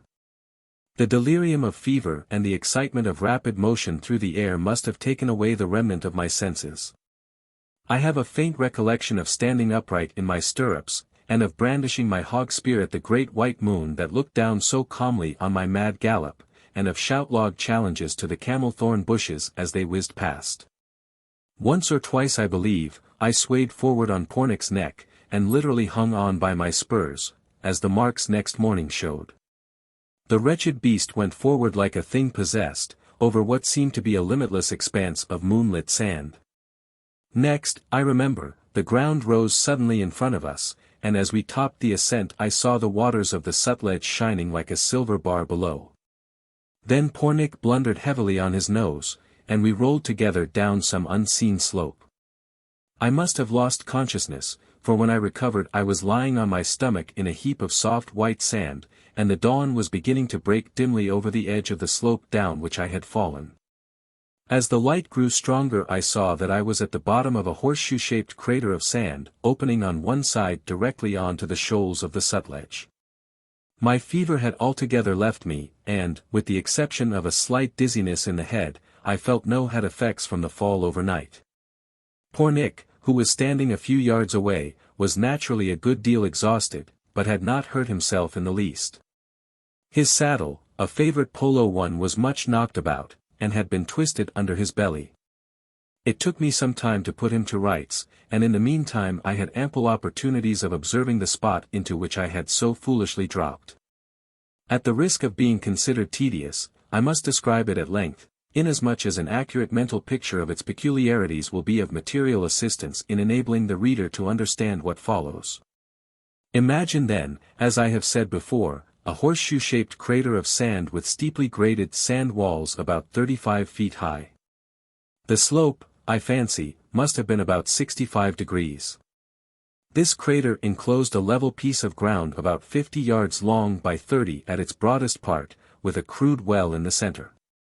Round the bottom of the crater, about 3 feet from the level of the ground proper, ran a series of 83 semicircular ovoid, square, and multilateral holes, all about 3 feet at the mouth. Each hole on inspection showed that it was carefully shored internally with driftwood and bamboos, and over the mouth a wooden drip board projected, like the peak of a jockey's cap, for 2 feet. No sign of life was visible in these tunnels, but a most sickening stench pervaded the entire amphitheater, a stench fouler than any which my wanderings in Indian villages have introduced me to. Having remounted poor Nick, who was as anxious as I to get back to camp, I rode round the base of the horseshoe to find some place whence an exit would be practicable. The inhabitants, whoever they might be, had not thought fit to put in an appearance, so I was left to my own devices. My first attempt to rush poor Nick up the steep sand banks showed me that I had fallen into a trap exactly on the same model as that which the antlion sets for its prey. At each step the shifting sand poured down from above in tons, and rattled on the drip boards of the holes like small shot. A couple of ineffectual charges sent us both rolling down to the bottom, half choked with the torrents of sand. And I was constrained to turn my attention to the river bank. Here everything seemed easy enough. The sand hills ran down to the river edge, it is true, but there were plenty of shoals and shallows across which I could gallop poor Nick, and find my way back to terra firma by turning sharply to the right or left. As I led Pornic over the sands I was startled by the faint pop of a rifle across the river, and at the same moment a bullet dropped with a sharp wit close to Pornic's head. There was no mistaking the nature of the missile, a regulation Martini Henry picket. About 500 yards away a country boat was anchored in midstream. And a jet of smoke drifting away from its bows in the still morning air showed me whence the delicate attention had come. Was ever a respectable gentleman in such an impasse? The treacherous sand slope allowed no escape from a spot which I had visited most involuntarily, and a promenade on the river frontage was the signal for a bombardment from some insane native in a boat. I'm afraid that I lost my temper very much indeed. Another bullet reminded me that I had better save my breath to cool my porridge. And I retreated hastily up the sands and back to the horseshoe, where I saw that the noise of the rifle had drawn 65 human beings from the badger holes which I had up till that point supposed to be untenanted. I found myself in the midst of a crowd of spectators, about 40 men, 20 women, and one child who could not have been more than 5 years old. They were all scantily clothed in that salmon-colored cloth which one associates with Hindu mendicants, and, at first sight, gave me the impression of a band of loathsome fakirs. The filth and repulsiveness of the assembly were beyond all description, and I shuddered to think what their life in the badger holes must be. Even in these days, when local self-government has destroyed the greater part of a native's respect for a sahib, I have been accustomed to a certain amount of civility from my inferiors. And on approaching the crowd naturally expected that there would be some recognition of my presence. As a matter of fact there was, but it was by no means what I had looked for. The ragged crew actually laughed at me, such laughter I hope I may never hear again. They cackled, yelled, whistled, and howled as I walked into their midst. Some of them literally throwing themselves down on the ground in convulsions of unholy mirth.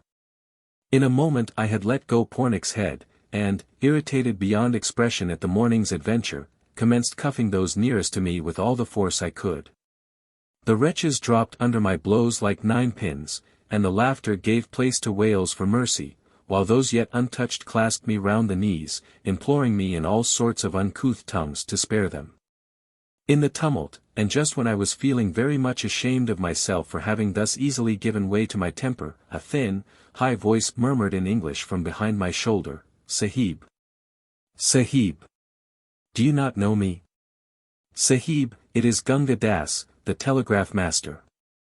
I spun round quickly and faced the speaker.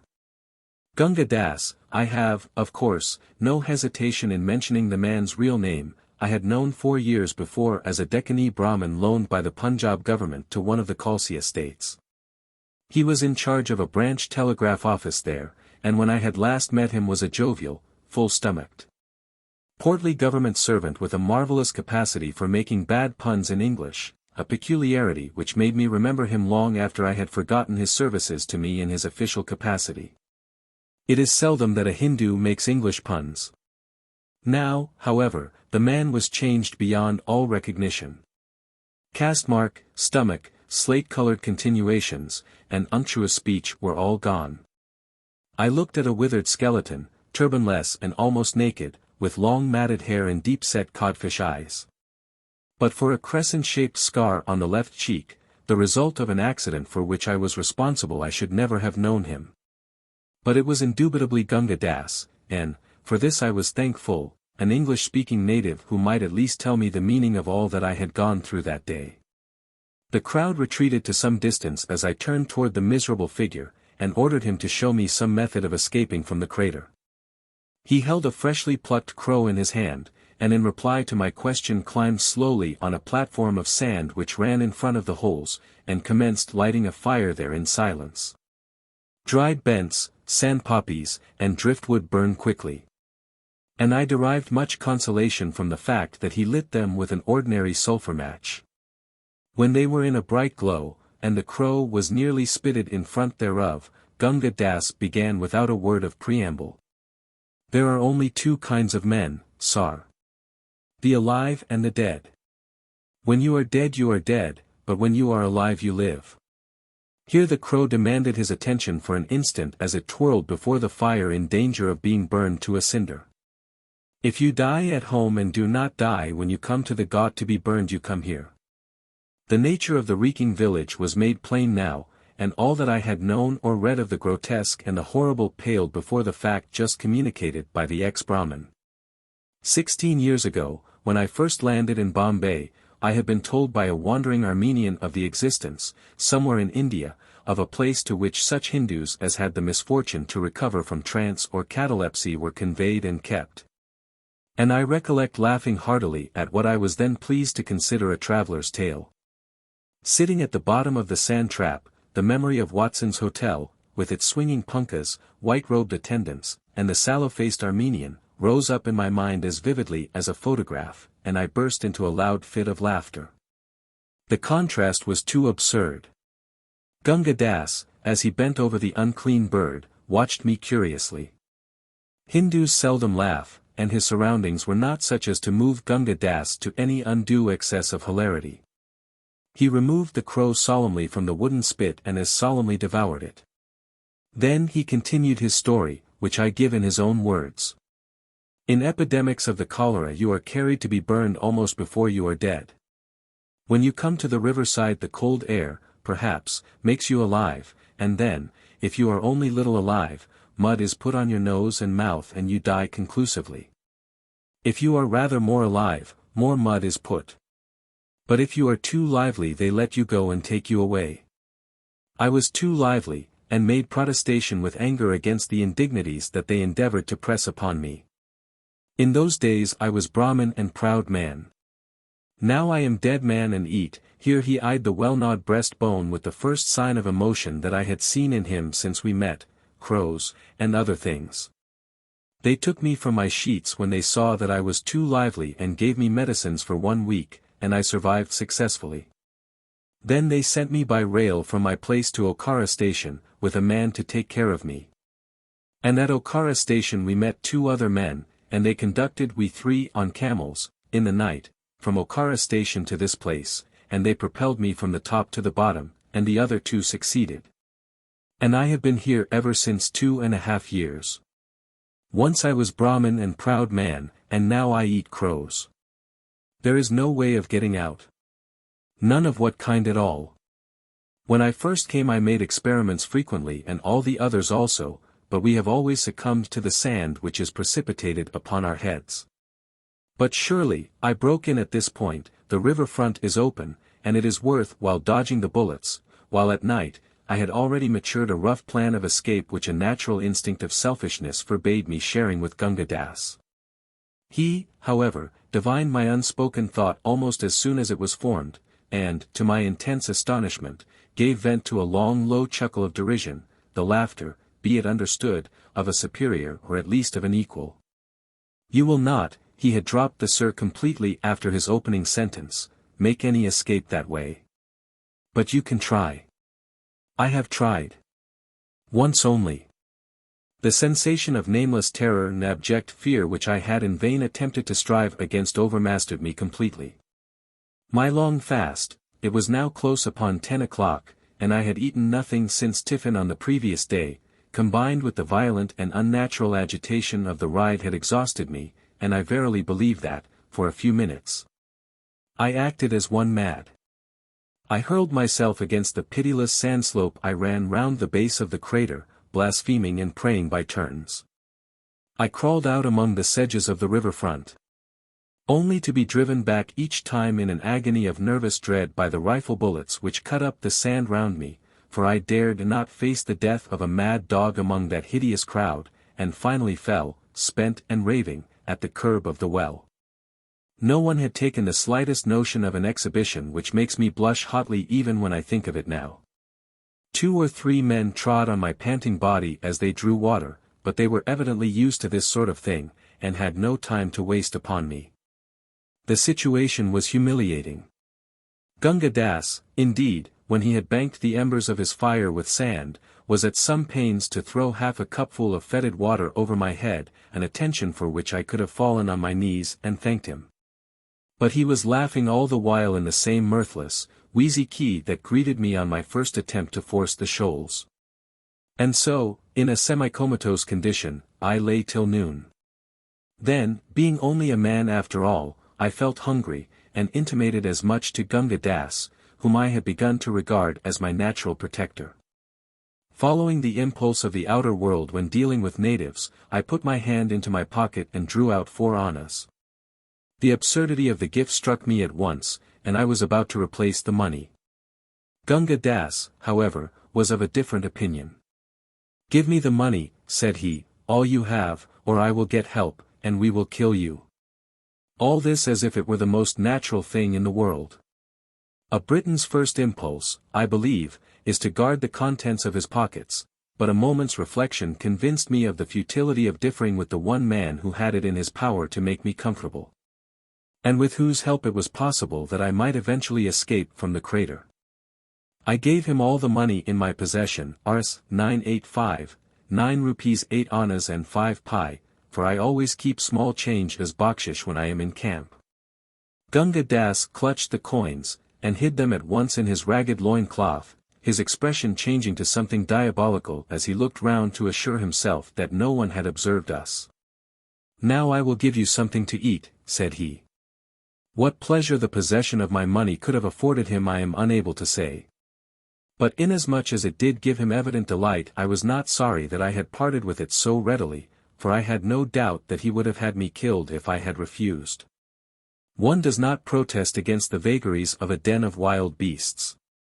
And my companions were lower than any beasts.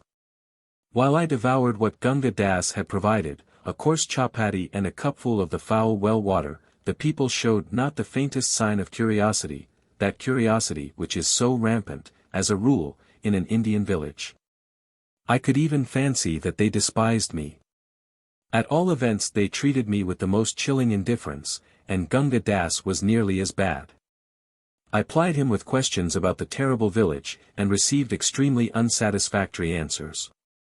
So far as I could gather, it had been in existence from time immemorial, whence I concluded that it was at least a century old, and during that time no one had ever been known to escape from it. I had to control myself here with both hands, lest the blind terror should lay hold of me a second time and drive me raving round the crater. Gunga Das took a malicious pleasure in emphasizing this point and in watching me wince. Nothing that I could do would induce him to tell me who the mysterious they were. "It is so ordered," he would reply, "and I do not yet know anyone who has disobeyed the orders." "Only wait till my servants find that I am missing," I retorted, "and I promise you that this place shall be cleared off the face of the earth, and I'll give you a lesson in civility, too, my friend. Your servants would be torn in pieces before they came near this place, and, besides, you are dead, my dear friend. It is not your fault, of course, but none the less you are dead and buried." At irregular intervals supplies of food, I was told, were dropped down from the land side into the amphitheater, and the inhabitants fought for them like wild beasts. When a man felt his death coming on he retreated to his lair and died there. The body was sometimes dragged out of the hole and thrown onto the sand, or allowed to rot where it lay. The phrase, "thrown onto the sand," caught my attention, and I asked Gunga Das whether this sort of thing was not likely to breed a pestilence. "That," said he with another of his wheezy chuckles, "you may see for yourself subsequently. You will have much time to make observations." Whereat, to his great delight, I winced once more and hastily continued the conversation. "And how do you live here from day to day? What do you do?" The question elicited exactly the same answer as before, coupled with the information that, "This place is like your European heaven, there is neither marrying nor giving in marriage." Gunga Das had been educated at a mission school, and, as he himself admitted, had he only changed his religion, like a wise man, might have avoided the living grave which was now his portion. But as long as I was with him I fancy he was happy. Here was a sahib, a representative of the dominant race, helpless as a child and completely at the mercy of his native neighbors. In a deliberate lazy way he set himself to torture me as a schoolboy would devote a rapturous half-hour to watching the agonies of an impaled beetle, or as a ferret in a blind burrow might glue himself comfortably to the neck of a rabbit. The burden of his conversation was that there was no escape of no kind whatever, and that I should stay here till I died and was thrown onto the sand. If it were possible to forejudge the conversation of the damned on the advent of a new soul in their abode, I should say that they would speak as Gunga Das did to me throughout that long afternoon. I was powerless to protest or answer. All my energies being devoted to a struggle against the inexplicable terror that threatened to overwhelm me again and again. I can compare the feeling to nothing except the struggles of a man against the overpowering nausea of the Channel Passage, only my agony was of the spirit and infinitely more terrible. As the day wore on, the inhabitants began to appear in full strength to catch the rays of the afternoon sun, which were now sloping in at the mouth of the crater. They assembled in little knots, and talked among themselves without even throwing a glance in my direction. About 4 o'clock, as far as I could judge, Gunga Das rose and dived into his lair for a moment, emerging with a live crow in his hands. The wretched bird was in a most draggled and deplorable condition, but seemed to be in no way afraid of its master. Advancing cautiously to the river front, Gunga Das stepped from tussock to tussock until he had reached a smooth patch of sand directly in the line of the boat's fire. The occupants of the boat took no notice. Here he stopped, and, with a couple of dexterous turns of the wrist, pegged the bird on its back with outstretched wings. As was only natural, the crow began to shriek at once and beat the air with its claws. In a few seconds the clamor had attracted the attention of a bevy of wild crows on a shoal a few hundred yards away, where they were discussing something that looked like a corpse. Half a dozen crows flew over at once to see what was going on, and also, as it proved, to attack the pinioned bird. Gunga Das, who had lain down on a tussock, motioned to me to be quiet, though I fancy this was a needless precaution. In a moment, and before I could see how it happened, a wild crow, who had grappled with the shrieking and helpless bird, was entangled in the latter's claws, swiftly disengaged by Gunga Das, and pegged down beside its companion in adversity. Curiosity, it seemed, overpowered the rest of the flock, and almost before Gunga Das and I had time to withdraw to the tussock, 2 more captives were struggling in the upturned claws of the decoys. So the chase, if I can give it so dignified a name, continued until Gunga Das had captured 7 crows. 5 of them he throttled at once, reserving 2 for further operations another day. I was a good deal impressed by this, to me, novel method of securing food, and complimented Gunga Das on his skill. "It is nothing to do," said he. "Tomorrow you must do it for me. You are stronger than I am." This calm assumption of superiority upset me not a little, and I answered peremptorily, "Indeed, you old ruffian.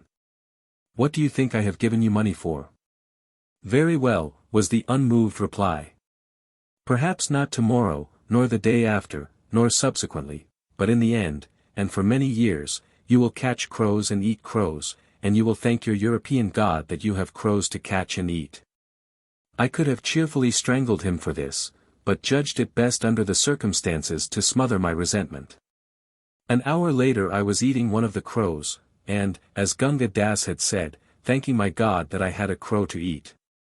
Never as long as I live shall I forget that evening meal. The whole population were squatting on the hard sand platform opposite their dens, huddled over tiny fires of refuse and dried rushes. Death, having once laid his hand upon these men and forborne to strike, seemed to stand aloof from them now, for most of our company were old men, bent and worn and twisted with years, and women aged to all appearance as the fates themselves. They sat together in knots and talked, God only knows what they found to discuss, in low equable tones, curiously in contrast to the strident babble with which natives are accustomed to make day hideous. Now and then an access of that sudden fury which had possessed me in the morning would lay hold on a man or woman. And with yells and imprecations the sufferer would attack the steep slope until, baffled and bleeding, he fell back on the platform incapable of moving a limb. The others would never even raise their eyes when this happened, as men too well aware of the futility of their fellows' attempts and wearied with their useless repetition. I saw 4 such outbursts in the course of the evening. Gunga Das took an eminently businesslike view of my situation, and while we were dining, I can afford to laugh at the recollection now, but it was painful enough at the time, propounded the terms on which he would consent to do for me. My 9 rupees 8 annas, he argued, at the rate of 3 annas a day, would provide me with food for 51 days, or about 7 weeks, that is to say, he would be willing to cater for me for that length of time. At the end of it I was to look after myself.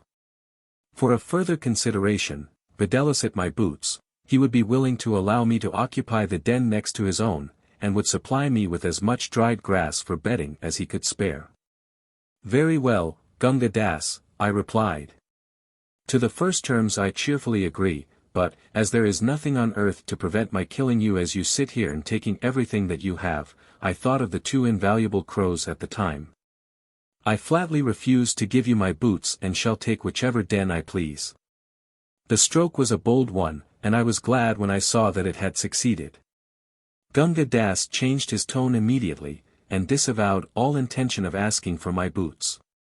At the time it did not strike me as at all strange that I, a civil engineer, a man of 13 years standing in the service, and, I trust, an average Englishman, should thus calmly threaten murder and violence against the man who had, for a consideration it is true, taken me under his wing.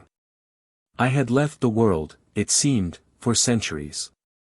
I was as certain then as I am now of my own existence, that in the accursed settlement there was no law save that of the strongest. That the living dead men had thrown behind them every cannon of the world which had cast them out, and that I had to depend for my own life on my strength and vigilance alone. The crew of the ill-fated mignonette are the only men who would understand my frame of mind. At present, I argued to myself, I am strong and a match for 6 of these wretches.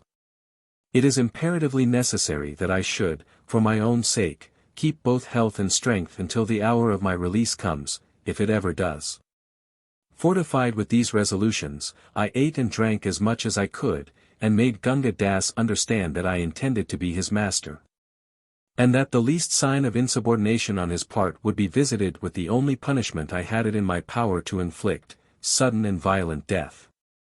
Shortly after this I went to bed. That is to say, Gunga Das gave me a double armful of dried bents which I thrust down the mouth of the lair to the right of his, and followed myself, feet foremost. The whole running about 9 feet into the sand with a slight downward inclination, and being neatly shored with timbers. From my den, which faced the river front, I was able to watch the waters of the Sutlej flowing past under the light of a young moon and compose myself to sleep as best I might. The horrors of that night I shall never forget. My den was nearly as narrow as a coffin, and the sides had been worn smooth and greasy by the contact of innumerable naked bodies, added to which it smelled abominably. Sleep was altogether out of question to one in my excited frame of mind. As the night wore on, it seemed that the entire amphitheatre was filled with legions of unclean devils that, trooping up from the shoals below, mocked the unfortunates in their lairs. Personally I am not of an imaginative temperament, very few engineers are, but on that occasion I was as completely prostrated with nervous terror as any woman. After half an hour or so, however, I was able once more to calmly review my chances of escape. Any exit by the steep sand walls was, of course, impracticable. I had been thoroughly convinced of this some time before. It was possible, just possible, that I might, in the uncertain moonlight, safely run the gauntlet of the rifle shots. The place was so full of terror for me that I was prepared to undergo any risk in leaving it. Imagine my delight, then, when after creeping stealthily to the river front I found that the infernal boat was not there. My freedom lay before me in the next few steps. By walking out to the first shallow pool that lay at the foot of the projecting left horn of the horseshoe, I could wade across, turn the flank of the crater, and make my way inland. Without a moment's hesitation I marched briskly past the tussocks where Gunga Das had snared the crows, and out in the direction of the smooth white sand beyond. My first step from the tufts of dried grass showed me how utterly futile was any hope of escape, for, as I put my foot down, I felt an indescribable drawing, sucking motion of the sand below. Another moment and my leg was swallowed up nearly to the knee. In the moonlight the whole surface of the sand seemed to be shaken with devilish delight at my disappointment. I struggled clear, sweating with terror and exertion, back to the tussocks behind me and fell on my face. My only means of escape from the semicircle was protected with a quicksand. How long I lay I have not the faintest idea. But I was roused at last by the malevolent chuckle of Gunga Das at my ear. I would advise you, protector of the poor, the ruffian was speaking English, to return to your house. It is unhealthy to lie down here. Moreover, when the boat returns, you will most certainly be rifled at. He stood over me in the dim light of the dawn, chuckling and laughing to himself. Suppressing my first impulse to catch the man by the neck and throw him onto the quicksand, I rose sullenly and followed him to the platform below the burrows. Suddenly, and futilely as I thought while I spoke, I asked, Gunga Das, what is the good of the boat if I can't get out anyhow? I recollect that even in my deepest trouble I had been speculating vaguely on the waste of ammunition in guarding an already well-protected foreshore. Gunga Das laughed again and made answer, they have the boat only in daytime. It is for the reason that there is a way. I hope we shall have the pleasure of your company for much longer time. It is a pleasant spot when you have been here some years and eaten roast crow long enough. I staggered, numbed and helpless, toward the fetid burrow allotted to me, and fell asleep. An hour or so later I was awakened by a piercing scream, the shrill, high-pitched scream of a horse in pain. Those who have once heard that will never forget the sound. I found some little difficulty in scrambling out of the burrow. When I was in the open, I saw poor Nick, my poor old poor Nick, lying dead on the sandy soil. How they had killed him I cannot guess. Gunga Das explained that horse was better than crow, and greatest good of greatest number is political maxim. We are now republic, Mr. Jukes, and you are entitled to a fair share of the beast. If you like, we will pass a vote of thanks. Shall I propose? Yes, we were a republic indeed. A republic of wild beasts penned at the bottom of a pit, to eat and fight and sleep till we died. I attempted no protest of any kind, but sat down and stared at the hideous sight in front of me. In less time almost than it takes me to write this, Pornick's body was divided, in some unclear way or other. The men and women had dragged the fragments onto the platform and were preparing their normal meal. Gunga Das cooked mine. The almost irresistible impulse to fly at the sand walls until I was wearied laid hold of me afresh, and I had to struggle against it with all my might. Gunga Das was offensively jocular till I told him that if he addressed another remark of any kind whatever to me I should strangle him where he sat. This silenced him till silence became insupportable, and I bade him say something. You will live here till you die like the other Ferengi, he said, coolly, watching me over the fragment of gristle that he was gnawing. What other Sahib, you swine? Speak at once, and don't stop to tell me a lie. He is over there, answered Gunga Das, pointing to a burrow mouth about 4 doors to the left of my own. You can see for yourself.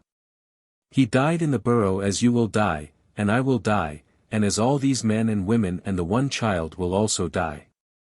For pity's sake tell me all you know about him. Who was he? When did he come, and when did he die? This appeal was a weak step on my part. Gunga Das only leered and replied, I will not, unless you give me something first. Then I recollected where I was, and struck the man between the eyes, partially stunning him. He stepped down from the platform at once, and, cringing and fawning and weeping and attempting to embrace my feet, led me round to the burrow which he had indicated.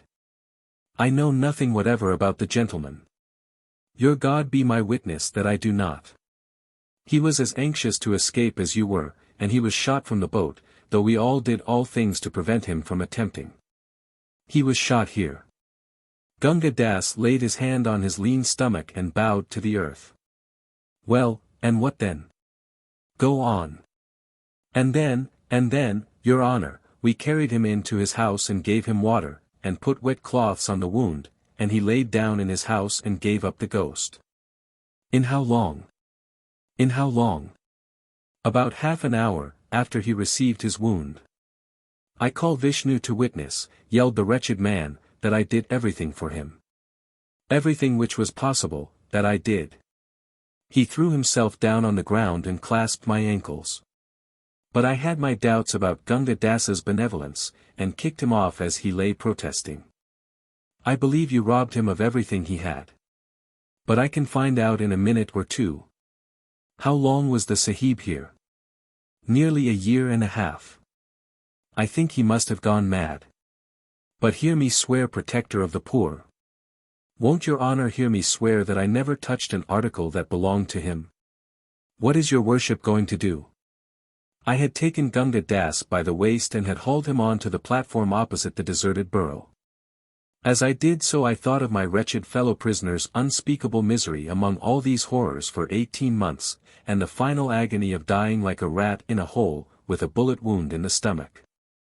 Gunga Das fancied I was going to kill him and howled pitifully. The rest of the population, in the plethora that follows a full-flesh meal, watched us without stirring. Go inside, Gunga Das, said I, and fetch it out. I was feeling sick and faint with horror now. Gunga Das nearly rolled off the platform and howled aloud. But I am Brahmin, Sahib, a high-caste Brahmin. By your soul, by your father's soul, do not make me do this thing. Brahmin or no Brahmin, by my soul and my father's soul, in you go. I said, and, seizing him by the shoulders, I crammed his head into the mouth of the burrow, kicked the rest of him in, and, sitting down, covered my face with my hands. At the end of a few minutes I heard a rustle and a creak, then Gunga Das in a sobbing, choking whisper speaking to himself, then a soft thud, and I uncovered my eyes. The dry sand had turned the corpse entrusted to its keeping into a yellow-brown mummy. I told Gunga Das to stand off while I examined it. The body, clad in an olive-green hunting suit much stained and worn, with leather pads on the shoulders, was that of a man between 30 and 40, above middle height, with light, sandy hair, long mustache, and a rough unkempt beard. The left canine of the upper jaw was missing, and a portion of the lobe of the right ear was gone. On the second finger of the left hand was a ring, a shield-shaped bloodstone set in gold, with a monogram that might have been either BK or BL. On the third finger of the right hand was a silver ring in the shape of a coiled cobra, much worn and tarnished. Gunga Das deposited a handful of trifles he had picked out of the burrow at my feet, and, covering the face of the body with my handkerchief, I turned to examine these. I give the full list in the hope that it may lead to the identification of the unfortunate man.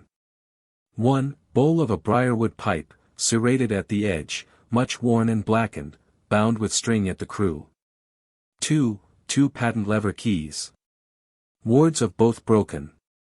3. Tortoise-shell-handled penknife, silver or nickel, nameplate, marked with monogram BK. 4. Envelope, postmark undecipherable, bearing a Victorian stamp, addressed to Miss Mon, rest illegible, Ham, N.T. 5. Imitation crocodile skin notebook with pencil. First 45 pages blank, 4.5 illegible, 15 others filled with private memoranda relating chiefly to 3 persons, a Mrs. L. Singleton, abbreviated several times to Lot Single, Mrs. S. May, and Garmison, referred to in places as Jerry or Jack. 6. Handle of small-sized hunting knife. Blade snapped short. Buck's horn, diamond cut, with swivel and ring on the butt, fragment of cotton cord attached. It must not be supposed that I inventoried all these things on the spot as fully as I have here written them down. The notebook first attracted my attention, and I put it in my pocket with a view of studying it later on.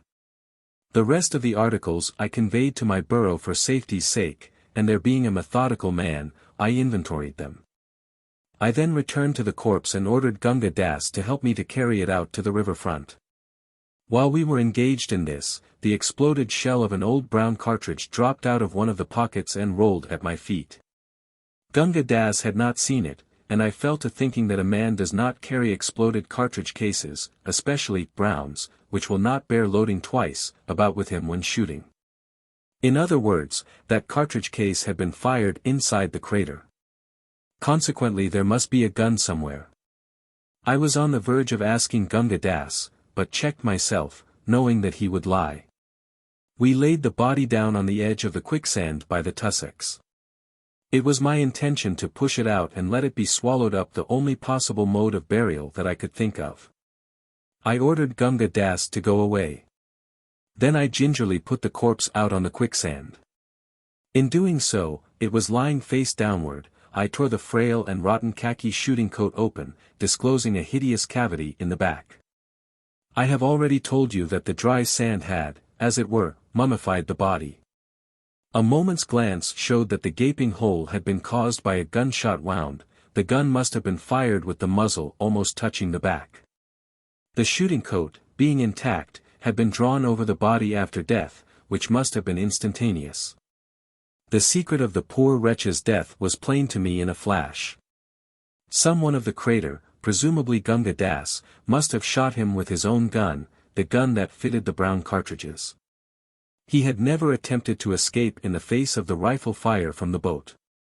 I pushed the corpse out hastily, and saw it sink from sight literally in a few seconds. I shuddered as I watched. In a dazed, half-conscious way I turned to peruse the notebook. A stained and discolored slip of paper had been inserted between the binding and the back, and dropped out as I opened the pages. This is what it contained: 4 out from Crow Clump, 3 left, 9 out, 2 right, 3 back, 2 left.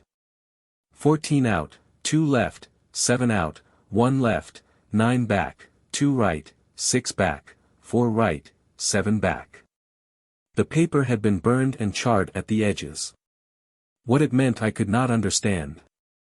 I sat down on the dried bench turning it over and over between my fingers, until I was aware of Gunga Das standing immediately behind me with glowing eyes and outstretched hands. "Have you got it?" he panted. "Will you not let me look at it also?" "I swear that I will return it." "Got what?" "Return what?" asked. "That which you have in your hands. It will help us both." He stretched out his long, bird-like talons, trembling with eagerness. "I could never find it," he continued. He had secreted it about his person. Therefore I shot him, but nevertheless I was unable to obtain it. Gunga Das had quite forgotten his little fiction about the rifle bullet. I received the information perfectly calmly. Morality is blunted by consorting with the dead who are alive. What on earth are you raving about? What is it you want me to give you? The piece of paper in the notebook. It will help us both. Oh, you fool! You fool! Can you not see what it will do for us? We shall escape. His voice rose almost to a scream, and he danced with excitement before me. I own I was moved at the chance of my getting away. Don't skip. Explain yourself. Do you mean to say that this slip of paper will help us? What does it mean? Read it aloud. Read it aloud. I beg and I pray you to read it aloud. I did so. Gunga Das listened delightedly, and drew an irregular line in the sand with his fingers. See now. It was the length of his gun barrels without the stock. I have those barrels. 4 gun barrels out from the place where I caught crows. Straight out, do you follow me? Then 3 left. Ah! How well I remember when that man worked it out night after night. Then 9 out, and so on. Out is always straight before you across the quicksand. He told me so before I killed him. But if you knew all this, why didn't you get out before? I did not know it. He told me that he was working it out 1.5 years ago, and how he was working it out night after night when the boat had gone away, and he could get out near the quicksand safely. Then he said that we would get away together. But I was afraid that he would leave me behind one night when he had worked it all out, and so I shot him. Besides, it is not advisable that the men who once get in here should escape. Only I, and I am a Brahmin. The prospect of escape had brought Gunga Das's caste back to him. He stood up, walked about and gesticulated violently.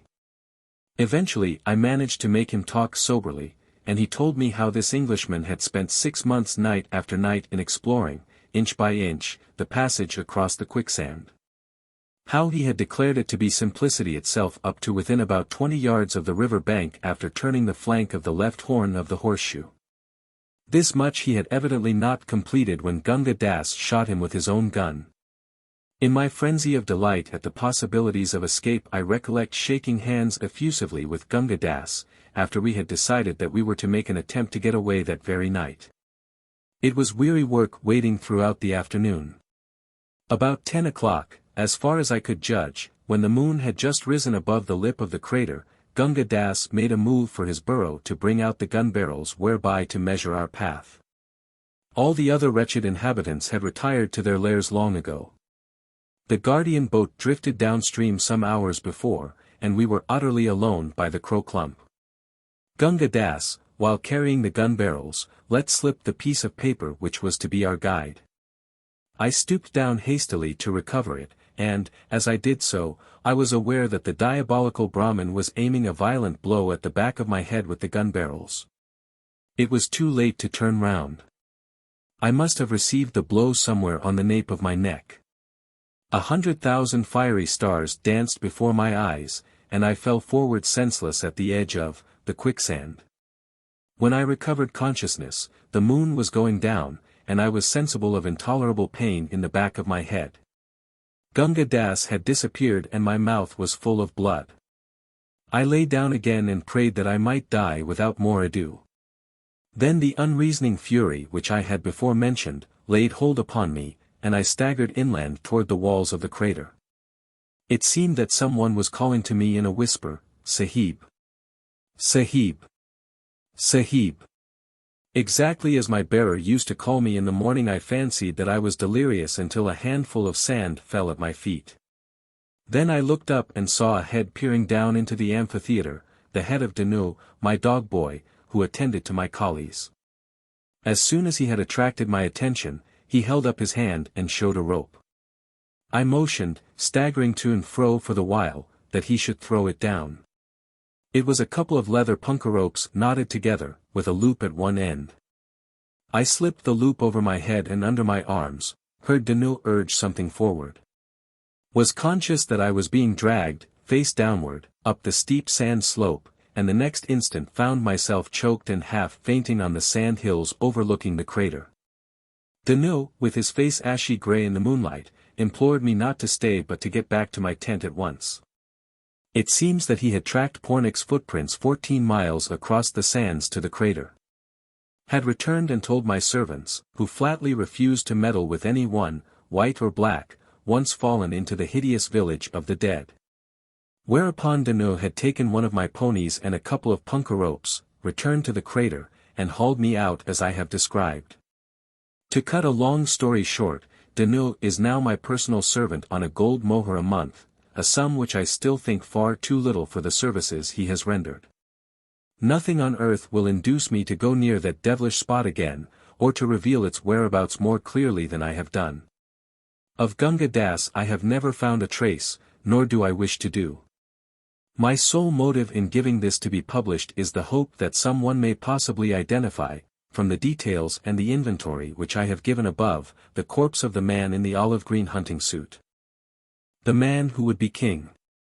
Brother to a prince and fellow to a beggar if he be found worthy. The law, as quoted, lays down a fair conduct of life, and one not easy to follow. I have been fellow to a beggar again and again under circumstances which prevented either of us finding out whether the other was worthy. I have still to be brother to a prince, though I once came near to kinship with what might have been a veritable king, and was promised the reversion of a kingdom, army, law courts, revenue, and policy all complete. But, today, I greatly fear that my king is dead, and if I want a crown I must go hunt it for myself. The beginning of everything was in a railway train upon the road to Mo from Ajmer. There had been a deficit in the budget, which necessitated travelling, not second class, which is only half as dear as first class, but by intermediate, which is very awful indeed. There are no cushions in the intermediate class, and the population are either intermediate, which is Eurasian, or native, which for a long night journey is nasty, or loafer, which is amusing though intoxicated. Intermediates do not buy from refreshment rooms. They carry their food in bundles and pots, and buy sweets from the native sweetmeat sellers, and drink the roadside water. This is why in hot weather intermediates are taken out of the carriages dead, and in all weathers are most properly looked down upon. My particular intermediate happened to be empty till I reached Nasirabad, when the big black-browed gentleman in shirt-sleeves entered, and, following the custom of intermediates, passed the time of day. He was a wanderer and a vagabond like myself, but with an educated taste for whiskey. He told tales of things he had seen and done, of out-of-the-way corners of the empire into which he had penetrated, and of adventures in which he risked his life for a few days' food. If India was filled with men like you and me, not knowing more than the crows where they'd get their next day's rations, it isn't 70 millions of revenue the land would be paying, it's 700 millions, said he. And as I looked at his mouth and chin I was disposed to agree with him. We talked politics, the politics of loaferdom that sees things from the underside where the lath and plaster is not smoothed off, and we talked postal arrangements because my friend wanted to send a telegram back from the next station to Ajmer, the turning off place from the Bombay to the Mo line as you travel westward. My friend had no money beyond 8 annas which he wanted for dinner, and I had no money at all, owing to the hitch in the budget before mentioned. Further, I was going into a wilderness where, though I should resume touch with the treasury, there were no telegraph offices. I was, therefore, unable to help him in any way. We might threaten a station master, and make him send a wire on tick, said my friend, but that'd mean inquiries for you and for me, and I've got my hands full these days. Did you say you were traveling back along this line within any days? Within 10, I said. Can't you make it 8, said he. Mine is rather urgent business. I can send your telegrams within 10 days if that will serve you, I said. I couldn't trust the wire to fetch him, now I think of it. It's this way. He leaves Delhi on the 23rd for Bombay. That means he'll be running through Ajmer about the night of the 23rd. But I'm going into the Indian desert, I explained. Well and good, said he. You'll be changing at Marwar Junction to get into Jodhpur territory, you must do that, and he'll be coming through Marwar Junction in the early morning of the 24th by the Bombay mail. Can you be at Marwar Junction on that time? Tea won't be inconveniencing you, because I know that there's precious few pickings to be got out of these central India states, even though you pretend to be correspondent of the backwoods man. Have you ever tried that trick? I asked. Again and again, but the residents find you out, and then you get escorted to the border before you've time to get your knife into them. But about my friend here. I must give him a word o' mouth to tell him what's come to me, or else he won't know where to go. I would take it more than kind of you if you was to come out of central India in time to catch him at Marwar Junction, and say to him, he has gone south for the week. He'll know what that means. He's a big man with a red beard, and a great swell he is. You'll find him sleeping like a gentleman with all his luggage round him in a second-class apartment. But don't you be afraid. Slip down the window and say, he has gone south for the week, and he'll tumble. It's only cutting your time of stay in those parts by 2 days. I ask you as a stranger, going to the west, he said, with emphasis. Where have you come from? Said I. From the east, said he, and I am hoping that you will give him the message on the square, for the sake of my mother as well as your own. Englishmen are not usually softened by appeals to the memory of their mothers. But for certain reasons, which will be fully apparent, I saw fit to agree. It's more than a little matter, said he, and that's why I asked you to do it, and now I know that I can depend on you doing it. A second-class carriage at Marwar Junction, and a red-haired man asleep in it. You'll be sure to remember. I get out at the next station, and I must hold on there till he comes or sends me what I want.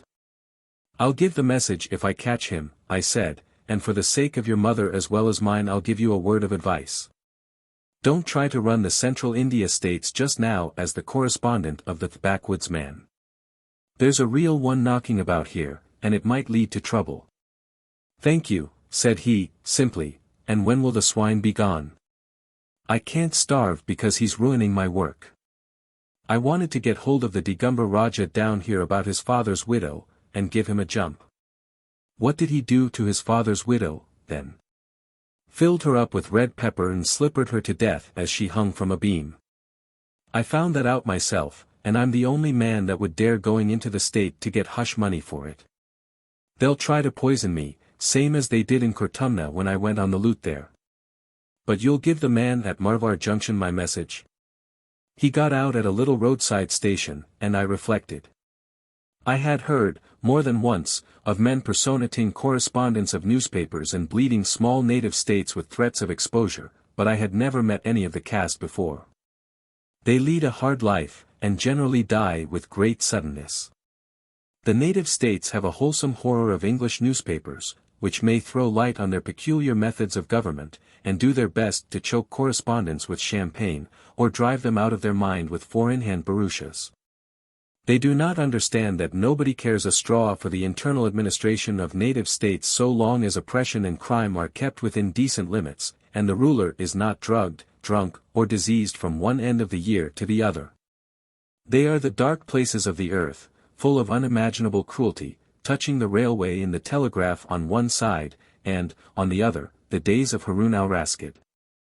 When I left the train I did business with diverse kings, and in 8 days passed through many changes of life. Sometimes I wore dress clothes and consorted with princes and politicals, drinking from crystal and eating from silver. Sometimes I lay out upon the ground and devoured what I could get, from a plate made of leaves, and drank the running water, and slept under the same rug as my servant. It was all in the day's work. Then I headed for the great Indian desert upon the proper date, as I had promised, and the night mail set me down at Marvar Junction, where a funny little, happy-go-lucky, native-managed railway runs to Jodhpur. The Bombay mail from Delhi makes a short halt at Marvar. She arrived just as I got in, and I had just time to hurry to her platform and go down the carriages. There was only one second class on the train. I slipped the window and looked down upon a flaming red beard, half covered by a railway rug. That was my man, fast asleep, and I dug him gently in the ribs. He woke with a grunt, and I saw his face in the light of the lamps. It was a great and shining face. "Tickets again," said he. "No," said I am to tell you that he has gone south for the week." He has gone south for the week. The train had begun to move out. The red man rubbed his eyes. "He has gone south for the week," he repeated. Now that's just like his impudence. "Did he say that I was to give you anything?" "'Cause I won't." "He didn't," I said, and dropped away, and watched the red lights die out in the dark. It was horribly cold because the wind was blowing off the sands. I climbed into my own train, not an intermediate carriage this time, and went to sleep. If the man with the beard had given me a rupee I should have kept it as a memento of a rather curious affair. But the consciousness of having done my duty was my only reward.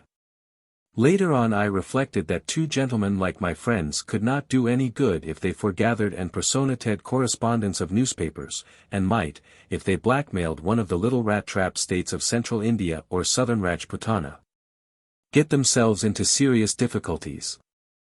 I therefore took some trouble to describe them as accurately as I could remember to people who would be interested in deporting them, and succeeded, so I was later informed, in having them headed back from the Digamber borders.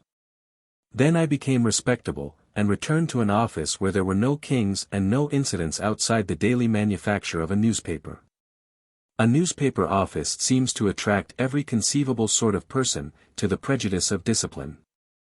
Xenonomission ladies arrive, and beg that the editor will instantly abandon all his duties to describe a Christian prize-giving in a back slum of a perfectly inaccessible village. Colonels who have been overpassed for command sit down and sketch the outline of a series of 10, 12, or 24 leading articles on seniority versus selection. Missionaries wish to know why they have not been permitted to escape from their regular vehicles of abuse, and swear at a brother missionary under special patronage of the editorial we. Stranded theatrical companies troop up to explain that they cannot pay for their advertisements, but on their return from New Zealand or Tahiti will do so with interest. Inventors of patent punka-pulling machines, carriage couplings, and unbreakable swords and axletrees call with specifications in their pockets and hours at their disposal. Tea companies enter and elaborate their prospectuses with the office pens.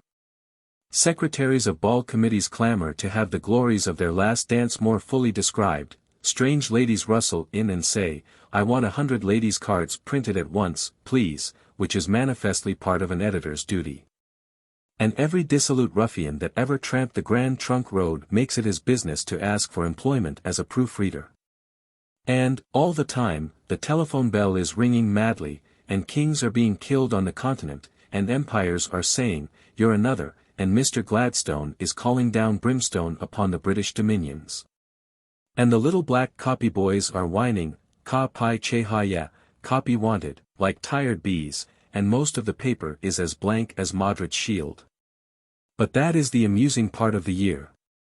There are 6 other months when none ever come to call, and the thermometer walks inch by inch up to the top of the glass, and the office is darkened to just above reading light, and the press machines are red-hot to touch. And nobody writes anything but accounts of amusements in the hill stations or obituary notices. Then the telephone becomes a tinkling terror, because it tells you of the sudden deaths of men and women that you knew intimately, and the prickly heat covers you with a garment. And you sit down and write. A slight increase of sickness is reported from the Kuta Janta Khan district.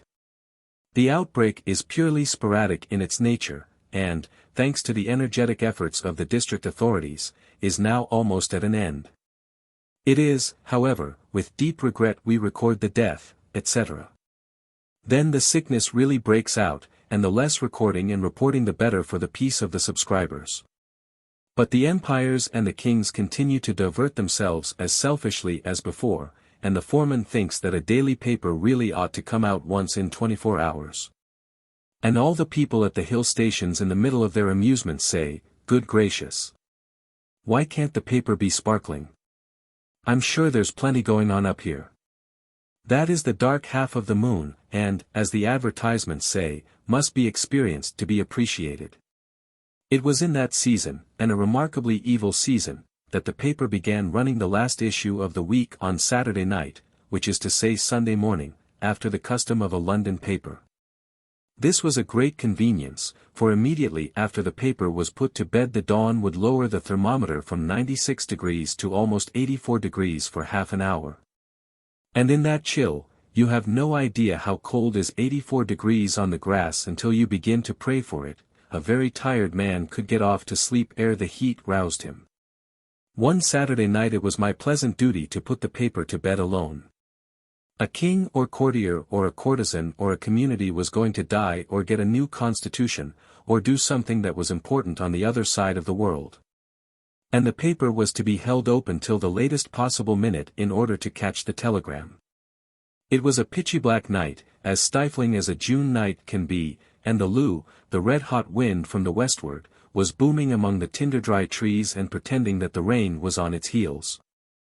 Now and again a spot of almost boiling water would fall on the dust with the flop of a frog, but all our weary world knew that was only pretense. It was a shade cooler in the press room than the office, so I sat there, while the type ticked and clicked, and the nightjars hooted at the windows, and the all but naked compositors wiped the sweat from their foreheads and called for water. The thing that was keeping us back, whatever it was, would not come off, though the loo dropped and the last type was set, and the whole round earth stood still in the choking heat, with its finger on its lip, to wait the event. I drowsed, and wondered whether the telegraph was a blessing, and whether this dying man, or struggling people, might be aware of the inconvenience the delay was causing. There was no special reason beyond the heat and worry to make tension, but, as the clock hands crept up to 3 o'clock and the machines spun their flywheels 2 and 3 times to see that all was in order. Before I said the word that would set them off, I could have shrieked aloud. Then the roar and rattle of the wheels shivered the quiet into little bits. I rose to go away, but 2 men in white clothes stood in front of me. The first one said, "It's him." The second said, "So it is." And they both laughed almost as loudly as the machinery roared, and mopped their foreheads. We seed there was a light burning across the road, and we were sleeping in that ditch there for coolness, and I said to my friend here, "The office is open. Let's come along and speak to him as turned us back from Degumber State," said the smaller of the two. He was the man I had met in the Mo train, and his fellow was the red-bearded man of Marvar Junction. There was no mistaking the eyebrows of the one or the beard of the other. I was not pleased, because I wished to go to sleep, not to squabble with loafers. "What do you want?" I asked. "Half an hour's talk with you, cool and comfortable, in the office," said the red-bearded man. "We'd like some drink, the contract doesn't begin yet, Peachy, so you needn't look, but what we really want is advice. We don't want money. We ask you as a favor, because we found out you did us a bad turn about Degumber State." I led from the press room to the stifling office with the maps on the walls, and the red-haired man rubbed his hands. "That's something like," said he. "This was the proper shop to come to. Now, sir, let me introduce you to Brother Peachy Carnhan, that's him, and Brother Daniel Dravett, that is me, and the less said about our professions the better, for we have been most things in our time, soldier, sailor, compositor, photographer, proofreader, street preacher, and correspondence of the backwoods man, when we thought the paper wanted one. Carnhan is sober, and so am I. Look at us first, and see that sure. It will save you cutting into my talk. We'll take one of your cigars apiece, and you shall see us light up." I watched the test. The men were absolutely sober, so I gave them each a tepid whiskey and soda. "Well and good," said Carnhan of the eyebrows, wiping the froth from his mustache. "Let me talk now, Dan. We have been all over India, mostly on foot. We have been boiler fitters, engine drivers, petty contractors, and all that, and we have decided that India isn't big enough for such as us." They certainly were too big for the office. Dravett's beard seemed to fill half the room and Carnahan's shoulders the other half, as they sat on the big table. Carnhan continued, "The country isn't half worked out because they that governs it won't let you touch it. They spend all their blessed time in governing it, and you can't lift a spade, nor chip a rock, nor look for oil, nor anything like that, without all the government saying, 'Leave it alone, and let us govern.' Therefore, such as it is, we will let it alone, and go away to some other place where a man isn't crowded and can come to his own. We are not little men, and there is nothing that we are afraid of except drink, and we have signed a contract on that. Therefore we are going away to be kings." "Kings in our own right," muttered Dravett. "Yes, of course," I said. "You've been tramping in the sun, and it's a very warm night, and hadn't you better sleep over the notion? Come tomorrow." "Neither drunk nor sunstruck," said Dravett. "We have slept over the notion half a year, and require to see books and atlases, and we have decided that there is only one place now in the world that two strong men can Sarawak. They call it Kafiristan. By my reckoning it's the top right-hand corner of Afghanistan, not more than 300 miles from Peshawar.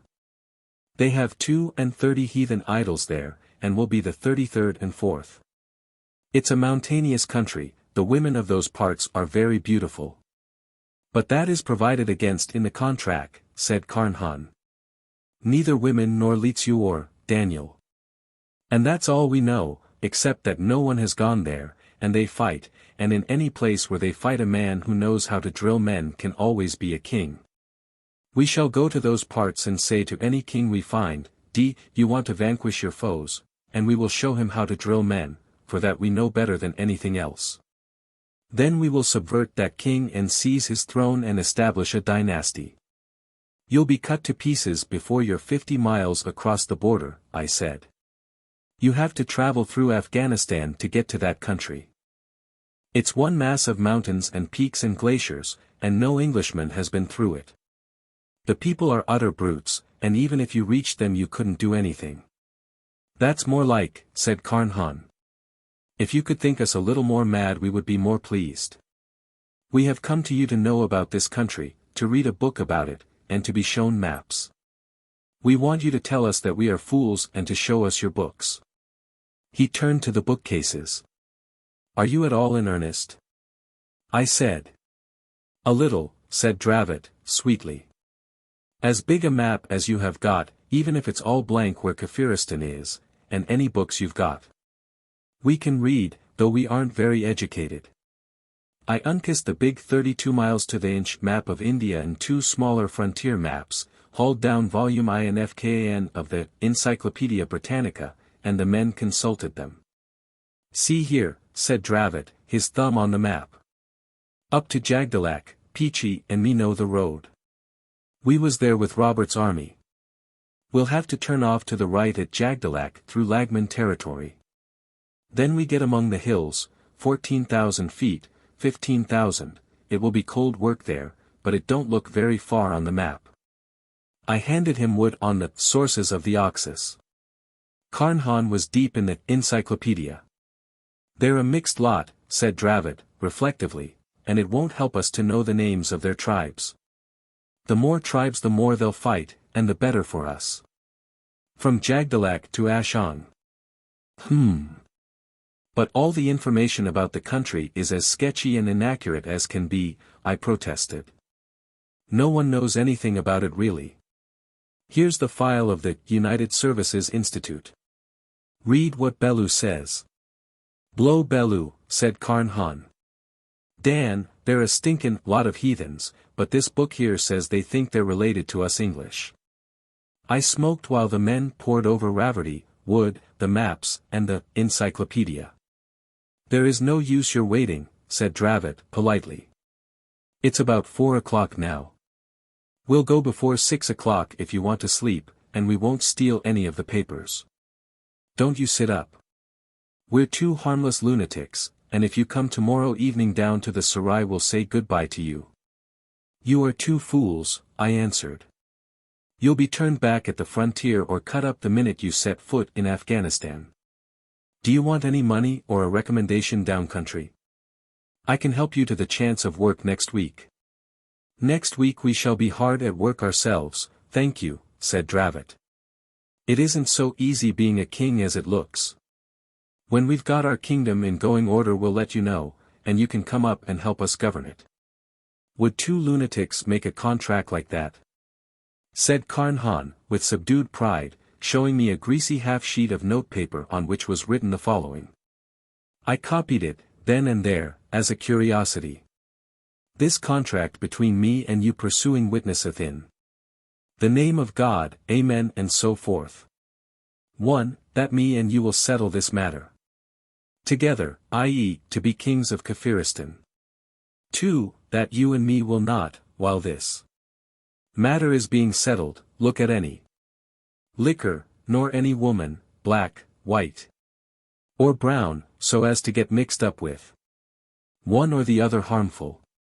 3. That we conduct ourselves with dignity and discretion, and if one of us gets into trouble the other will stay by him. Signed by you and me this day. Peachy Taliaferro Carnhan. Daniel Dravot. Both gentlemen at large." "There was no need for the last article," said Carnhan, blushing modestly, "but it looks regular. Now you know the sort of men that loafers are. We are loafers, Dan, until we get out of India, and do you think that we would sign a contract like that unless we was in earnest? We have kept away from the two things that make life worth having. You won't enjoy your lives much longer if you are going to try this idiotic adventure. Don't set the office on fire," I said, "and go away before 9 o'clock. I left them still poring over the maps and making notes on the back of the contract. "Be sure to come down to the Sarai tomorrow," were their parting words.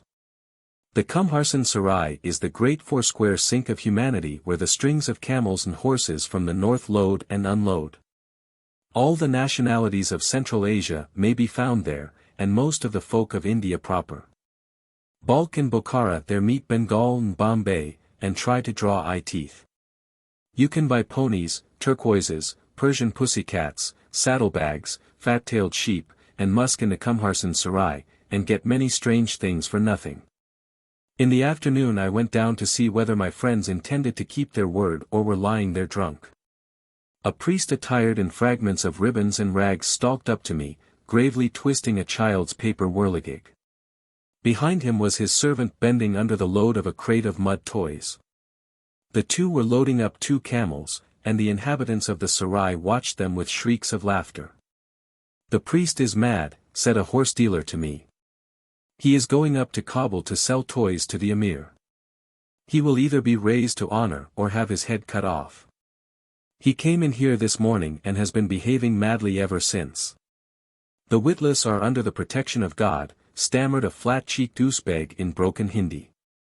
They foretell future events. Would they could have foretold that my caravan would have been cut up by the Shinwaris almost within shadow of the pass. Grunted the Yusufzai agent of a Rajputana trading house whose goods had been diverted into the hands of other robbers just across the border, and whose misfortunes were the laughingstock of the bazaar. "Oh hey, priest, whence come you and whither do you go?"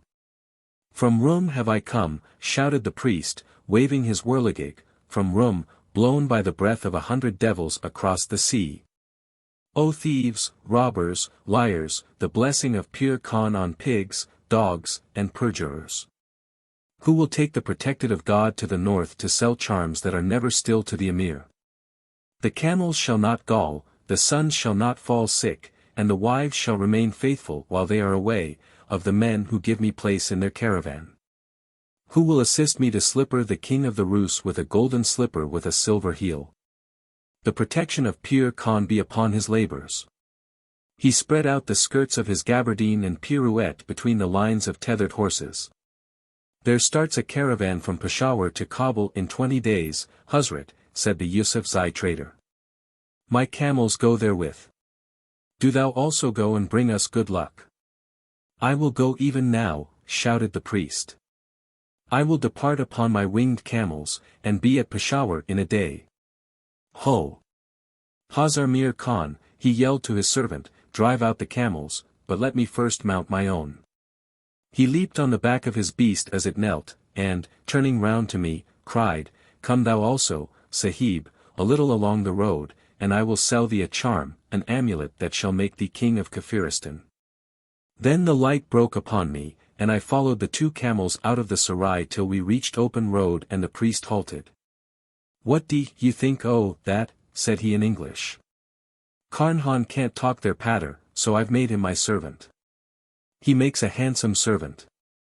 Isn't for nothing that I've been knocking about the country for 14 years. Didn't I do that talk neat? We'll hitch on to a caravan at Peshawar till we get to Jagdalak, and then we'll see if we can get donkeys for our camels, and strike into Kafiristan. Whirligigs for the Emir, O Lor. Put your hand under the camel bags and tell me what you feel." I felt the butt of a martini, and another and another. 20 of M, said Dravit, placidly. 20 of M and ammunition to correspond, under the whirligigs and the mud dolls. Heaven help you if you are caught with those things. I said. A martini is worth her weight in silver among the Pathans. 1,500 rupees of capital, every rupee we could beg, borrow, or steal, are invested on these 2 camels, said Dravit. We won't get caught. We're going through the Khyber with a regular caravan. Who'd touch a poor mad priest? Have you got everything you want? I asked, overcome with astonishment. Not yet, but we shall soon. Give us a memento of your kindness, brother. You did me a service yesterday, and that time in Marvar. Half my kingdom shall you have, as the saying is. I slipped a small charm compass from my watch chain and handed it up to the priest. Goodbye, said Dravit, giving me hand cautiously. It's the last time we'll shake hands with an Englishman these many days. Shake hands with him, Karnhan, he cried, as the second camel passed me. Karnhan leaned down and shook hands. Then the camels passed away along the dusty road, and I was left alone to wonder. My eye could detect no failure in the disguises. The scene in the sarai proved that they were complete to the native mind. There was just the chance, therefore, that Karnhan and Dravit would be able to wander through Afghanistan without detection. But, beyond, they would find death, certain and awful death. 10 days later a native correspondent, giving me the news of the day from Peshawar, wound up his letter with, "There has been much laughter here on account of a certain mad priest who is going in his estimation to sell petty gods and insignificant trinkets which he ascribes as great charms to the Emir of Bukhara.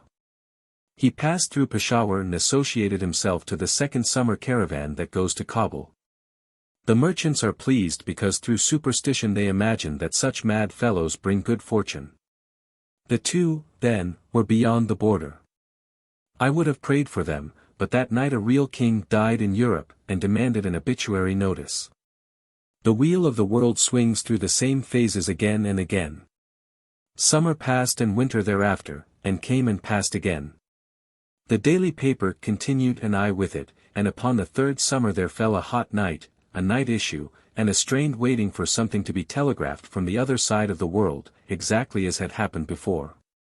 A few great men had died in the past 2 years, the machines worked with more clatter, and some of the trees in the office garden were a few feet taller. But that was all the difference.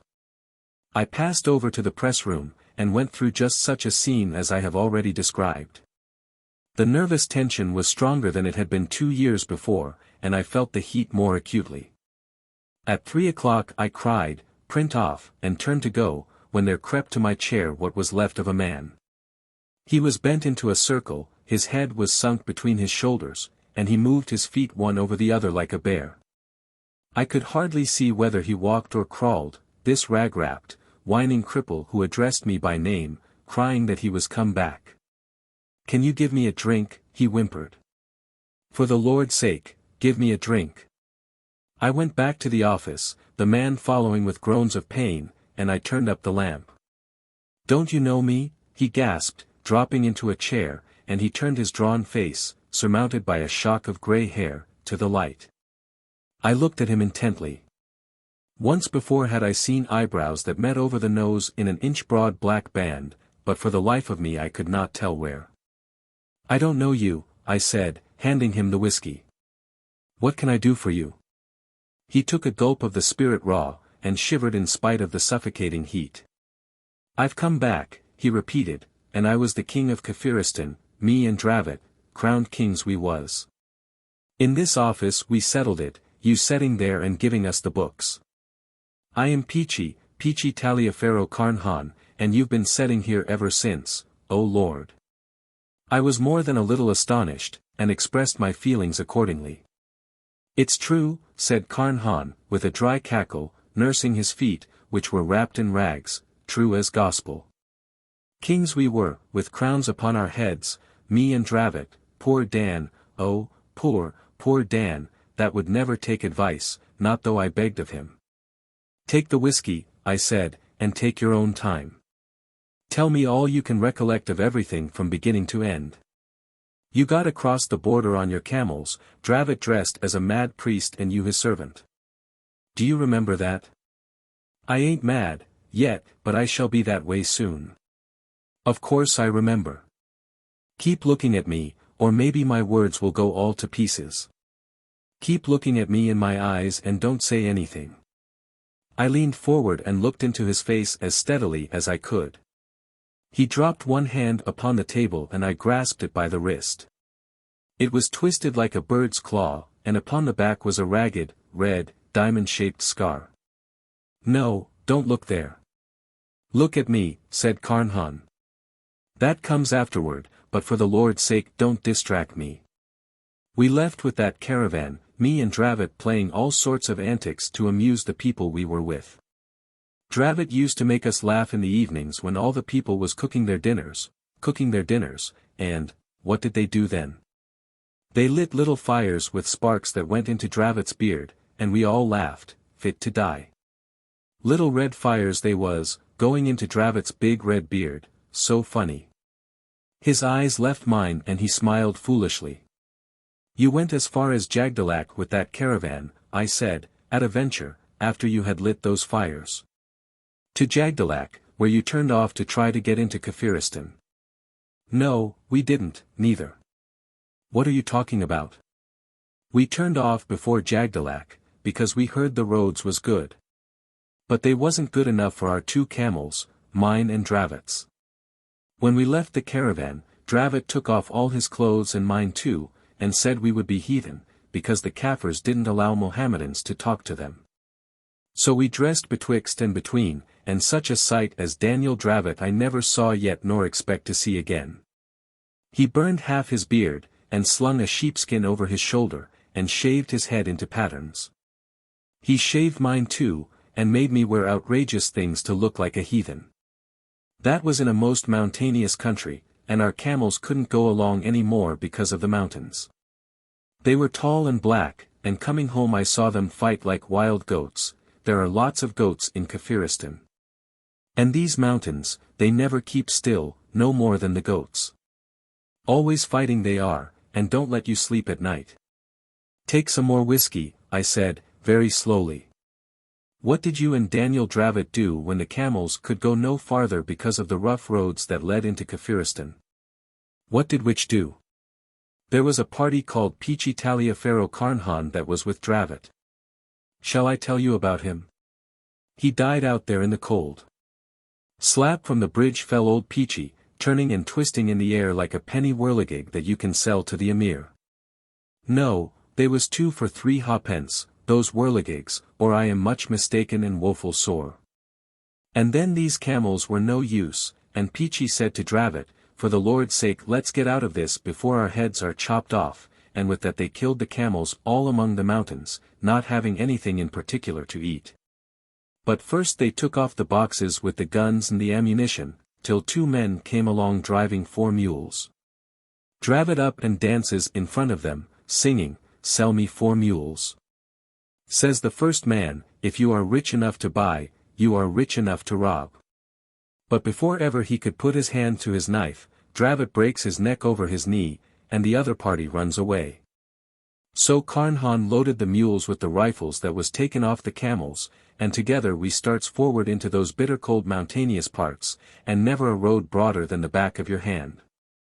He paused for a moment, while I asked him if he could remember the nature of the country through which he had journeyed. I am telling you as straight as I can, but my head isn't as good as it might be. They drove nails through it to make me hear better how Dravot died. The country was mountainous and the mules were most contrary, and the inhabitants was dispersed and solitary. They went up, and down, and that other party, Carnhan, was imploring of Dravot not to sing and whistle so loud, for fear of bringing down the tremendous avalanches. But Dravot says that if a king couldn't sing it wasn't worth being king, and whacked the mules over the rump, and never took no heed for 10 cold days. We came to a big level valley all among the mountains, and the mules were near dead, so we killed them, not having anything in special for them or us to eat. We sat upon the boxes, and played odd and even with the cartridges that was jolted out. Then 10 men with bows and arrows ran down that valley, chasing 20 men with bows and arrows, and the row was tremendous. They was fair men, fairer than you or me, with yellow hair and remarkable well built. Says Dravot, unpacking the guns, "This is the beginning of the business. We'll fight for the 10 men," and with that he fires 2 rifles at the 20 men, and drops one of them at 200 yards from the rock where he was sitting. The other men began to run, but Carnhan and Dravot sits on the boxes picking them off at all ranges, up and down the valley. Then we goes up to the 10 men that had run across the snow too, and they fires a footy little arrow at us. Dravot he shoots above their heads, and they all falls down flat. Then he walks over them and kicks them, and then he lifts them up and shakes hands all round to make them friendly like. He calls them and gives them the boxes to carry, and waves his hand for all the world as though he was king already. They takes the boxes and him across the valley and up the hill into a pine wood on the top, where there was half a dozen big stone idols. Dravot he goes to the biggest, a fellow they call Imbra, and lays a rifle and a cartridge at his feet, rubbing his nose respectfully with his own nose, patting him on the head, and nods his head, and says, "That's all right. I'm in the know too, and these old Jim-Jams are my friends." Then he opens his mouth and points down it, and when the first man brings him food, he says, "No," and when the second man brings him food, he says, "No." But when one of the old priests and the boss of the village brings him food, he says, "Yes," very haughty, and eats it slow. That was how we came to our first village without any trouble, just as though we had tumbled from the skies. But we tumbled from one of those damned rope bridges, you see, and you couldn't expect a man to laugh much after that. "Take some more whiskey and go on," I said. "That was the first village you came into. How did you get to be king?" I wasn't king, said Carnhan. Dravit he was the king, and a handsome man he looked with the gold crown on his head and all. Him and the other party stayed in that village, and every morning Dravit sat by the side of old Imbra, and the people came and worshipped. That was Dravit's order. Then a lot of men came into the valley, and Carnhan Dravit picks them off with the rifles before they knew where they was, and runs down into the valley and up again the other side, and finds another village, same as the first one. And the people all falls down flat on their faces, and Dravit says, Now what is the trouble between you two villages? And the people points to a woman, as fair as you or me, that was carried off, and Dravit takes her back to the first village and counts up the dead, 8 there was. For each dead man Dravit pours a little milk on the ground and waves his arms like a whirligig, and, that's all right, says he. Then he and Carnhan takes the big boss of each village by the arm, and walks them down the valley, and shows them how to scratch a line with a spear right down the valley, and gives each a sod of turf from both sides of the line. Then all the people comes down and shouts like the devil and all, and Dravit says, Go and dig the land, and be fruitful and multiply, which they did, though they didn't understand. Then we asks the names of things in their lingo, bread and water and fire and idols and such, and Dravit leads the priest of each village up to the idol, and says he must sit there and judge the people, and if anything goes wrong he is to be shot. Next week they was all turning up the land in the valley as quiet as bees and much prettier, and the priests heard all the complaints and told Dravit in dumb show what it was about. That's just the beginning, says Dravit. They think we're gods. He and Carnhan picks out 20 good men and shows them how to click off a rifle and form fours and advance in line, and they was very pleased to do so, and clever to see the hang of it. Then he takes out his pipe and his bocce pouch, and leaves one at one village and one at the other, and off we two goes to see what was to be done in the next valley. That was all rock, and there was a little village there, and Carnhan says, Send M to the old valley to plant, and takes M there and gives M some land that wasn't took before. They were a poor lot, and we blooded M with a kid before letting M into the new kingdom. That was to impress the people, and then they settled down quiet, and Carnhan went back to Dravit, who had got into another valley, all snow and ice and most mountainous. There was no people there, and the army got afraid. So Dravit shoots one of them, and goes on till he finds some people in a village, and the army explains that unless the people wants to be killed they had better not shoot their little matchlocks, for they had matchlocks. We makes friends with the priest, and I stays there alone with 2 of the army, teaching the men how to drill, and a thundering big chief comes across the snow with kettledrums and horns twanging, because he heard there was a new god kicking about. Carnhan sights for the brown of the men half a mile across the snow and wings one of them. Then he sends a message to the chief that, unless he wished to be killed, he must come and shake hands with me and leave his arms behind.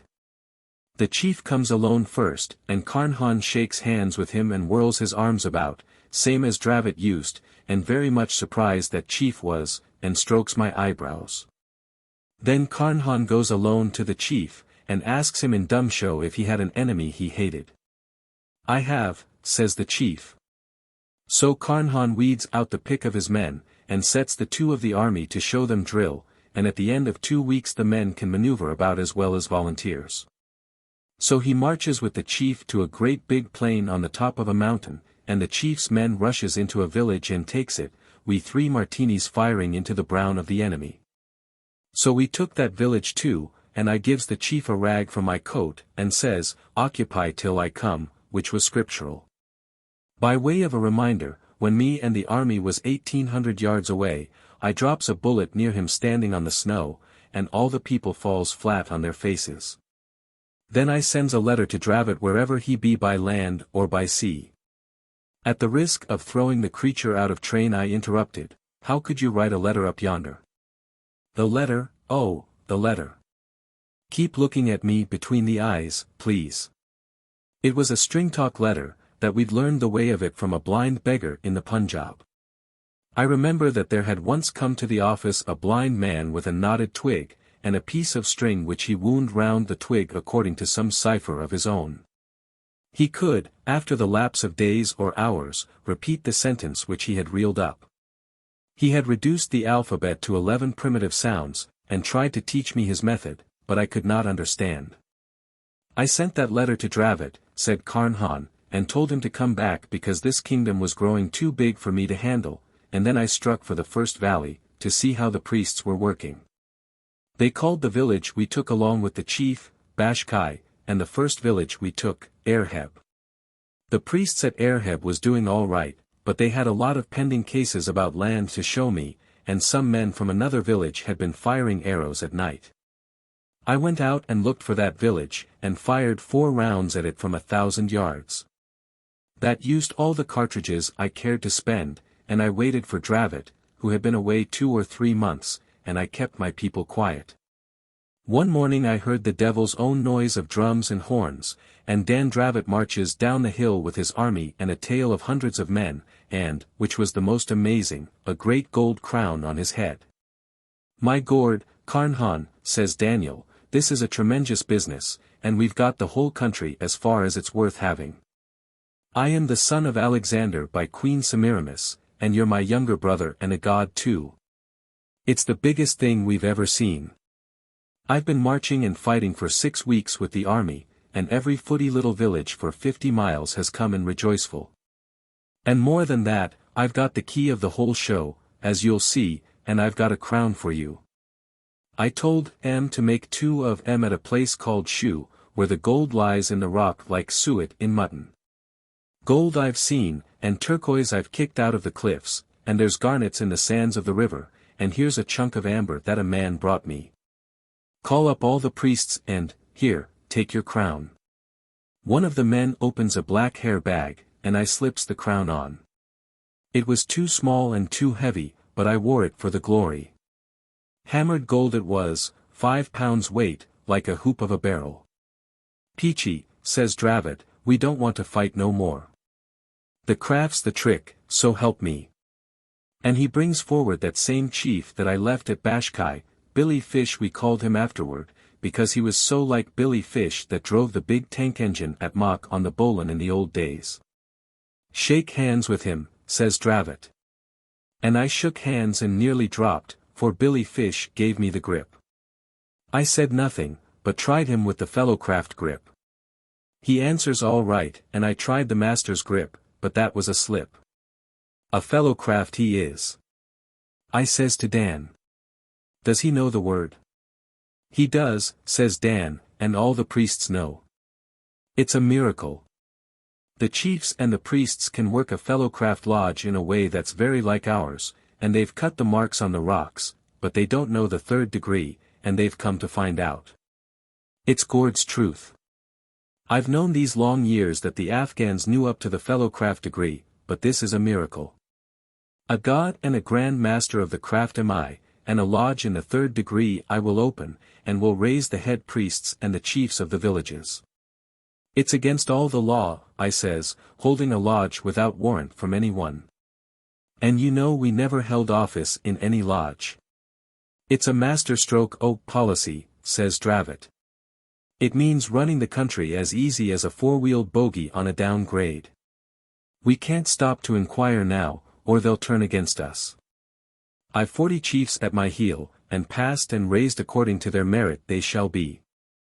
Billet these men on the villages, and see that we run up a lodge of some kind. The temple of Imbra will do for a lodge room. The women must make aprons as you show them. I'll hold a levy of chiefs tonight and lodge tomorrow. I was fair run off my legs, but I wasn't such a fool as not to see what a pull this craft business gave us. I showed the priests' families how to make aprons of the degrees, but for Dravit's apron the blue border and marks was made of turquoise lumps on white hide, not cloth. We took a great square stone in the temple for the master's chair, and little stones for the officers' chairs, and painted the black pavement with white squares, and did what we could to make things regular. At the levee which was held that night on the hillside with big bonfires, Dravit gives out that him and me were gods and sons of Alexander, and past grand masters in the craft. And was come to make Kafiristan a country where every man should eat in peace and drink in quiet, and specially obey us. Then the chiefs come round to shake hands, and they were so hairy and white and fair it was just shaking hands with old friends. We gave them names according as they was like men we had known in India, Billy Fish, Holly Dilworth, Picky Kurgan, that was Bazaar Master when I was at Mo, and so on, and so on. The most amazing miracles was at lodge next night. One of the old priests was watching us continuous, and I felt uneasy, for I knew we'd have to fudge the ritual, and I didn't know what the men knew. The old priest was a stranger come in from beyond the village of Bashkai. The minute Dravit puts on the master's apron that the girls had made for him, the priest fetches a whoop and a howl, and tries to overturn the stone that Dravit was sitting on. "It's all up now," I says. "That comes of meddling with the craft without warrant." Dravit never winked an eye, not when 10 priests took and tilted over the Grand Master's chair, which was to say, the stone of Imbra. The priest begins rubbing the bottom end of it to clear away the black dirt, and presently he shows all the other priests the master's mark, same as was on Dravit's apron, cut into the stone. Not even the priests of the Temple of Imbra knew it was there. The old chap falls flat on his face at Dravit's feet and kisses M. "Luck again," says Dravit, across the lodge, to me. "They say it's the missing mark that no one could understand the why of. We're more than safe now." Then he bangs the butt of his gun for a gavel and says, "By virtue of the authority vested in me by my own right hand and the help of Peachy, I declare myself Grand Master of all Freemasonry in Kafiristan in this the Mother Lodge o' the country. And King of Kafiristan equally with Peachy." At that he puts on his crown and I puts on mine, I was doing senior warden, and we opens the lodge in most ample form. It was an amazing miracle.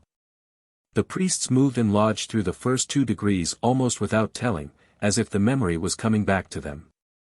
After that Peachy and Dravit raised such as was worthy, high priests and chiefs of far-off villages. Billy Fish was the first, and I can tell you we scared the soul out of him. It was not in any way according to ritual, but it served our turn. We didn't raise more than 10 of the biggest men, because we didn't want to make the degree common. And they was clamoring to be raised. "In another 6 months," says Dravit, "we'll hold another communication and see how you are working." Then he asks them about their villages, and learns that they was fighting one against the other, and were sick and tired of it. And when they wasn't doing that they was fighting with the Mohammedans. "You can fight those when they come into our country," says Dravit. "Tell off every 10th man of your tribes for a frontier guard, and send 200 at a time to this valley to be drilled.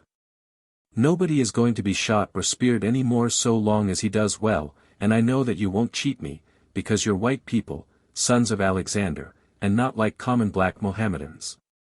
You are my people, and, by God," says he, running off into English at the end, "I'll make a damned fine nation of you, or I'll die in the making."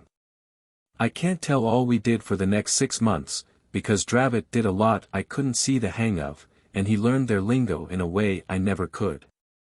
My work was to help the people plow, and now and again go out with some of the army and see what the other villages were doing, and make them throw rope bridges across the ravines which cut up the country horrid. Dravit was very kind to me, but when he walked up and down in the pine wood pulling that bloody red beard of his with both fists I knew he was thinking plans I could not advise about, and I just waited for orders. But Dravit never showed me disrespect before the people. They were afraid of me and the army, but they loved Dan. He was the best of friends with the priests and the chiefs. But anyone could come across the hills with a complaint, and Dravit would hear him out fair, and call 4 priests together and say what was to be done.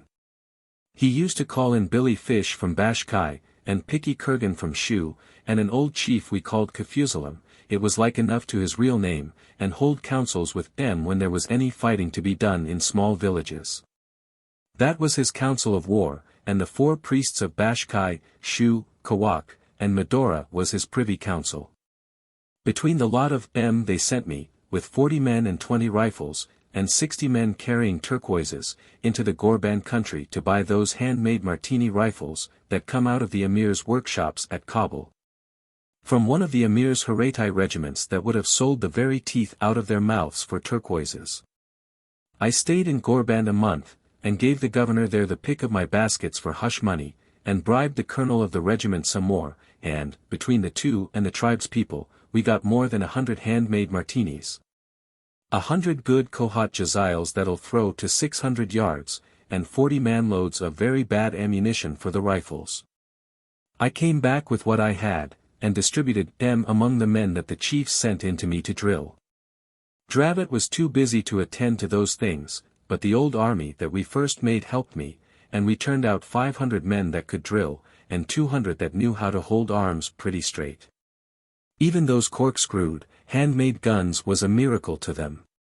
Dravot talked big about powder shops and factories, walking up and down in the pine wood when the winter was coming on. I won't make a nation, says he. I'll make an empire. These men aren't niggers, they're English.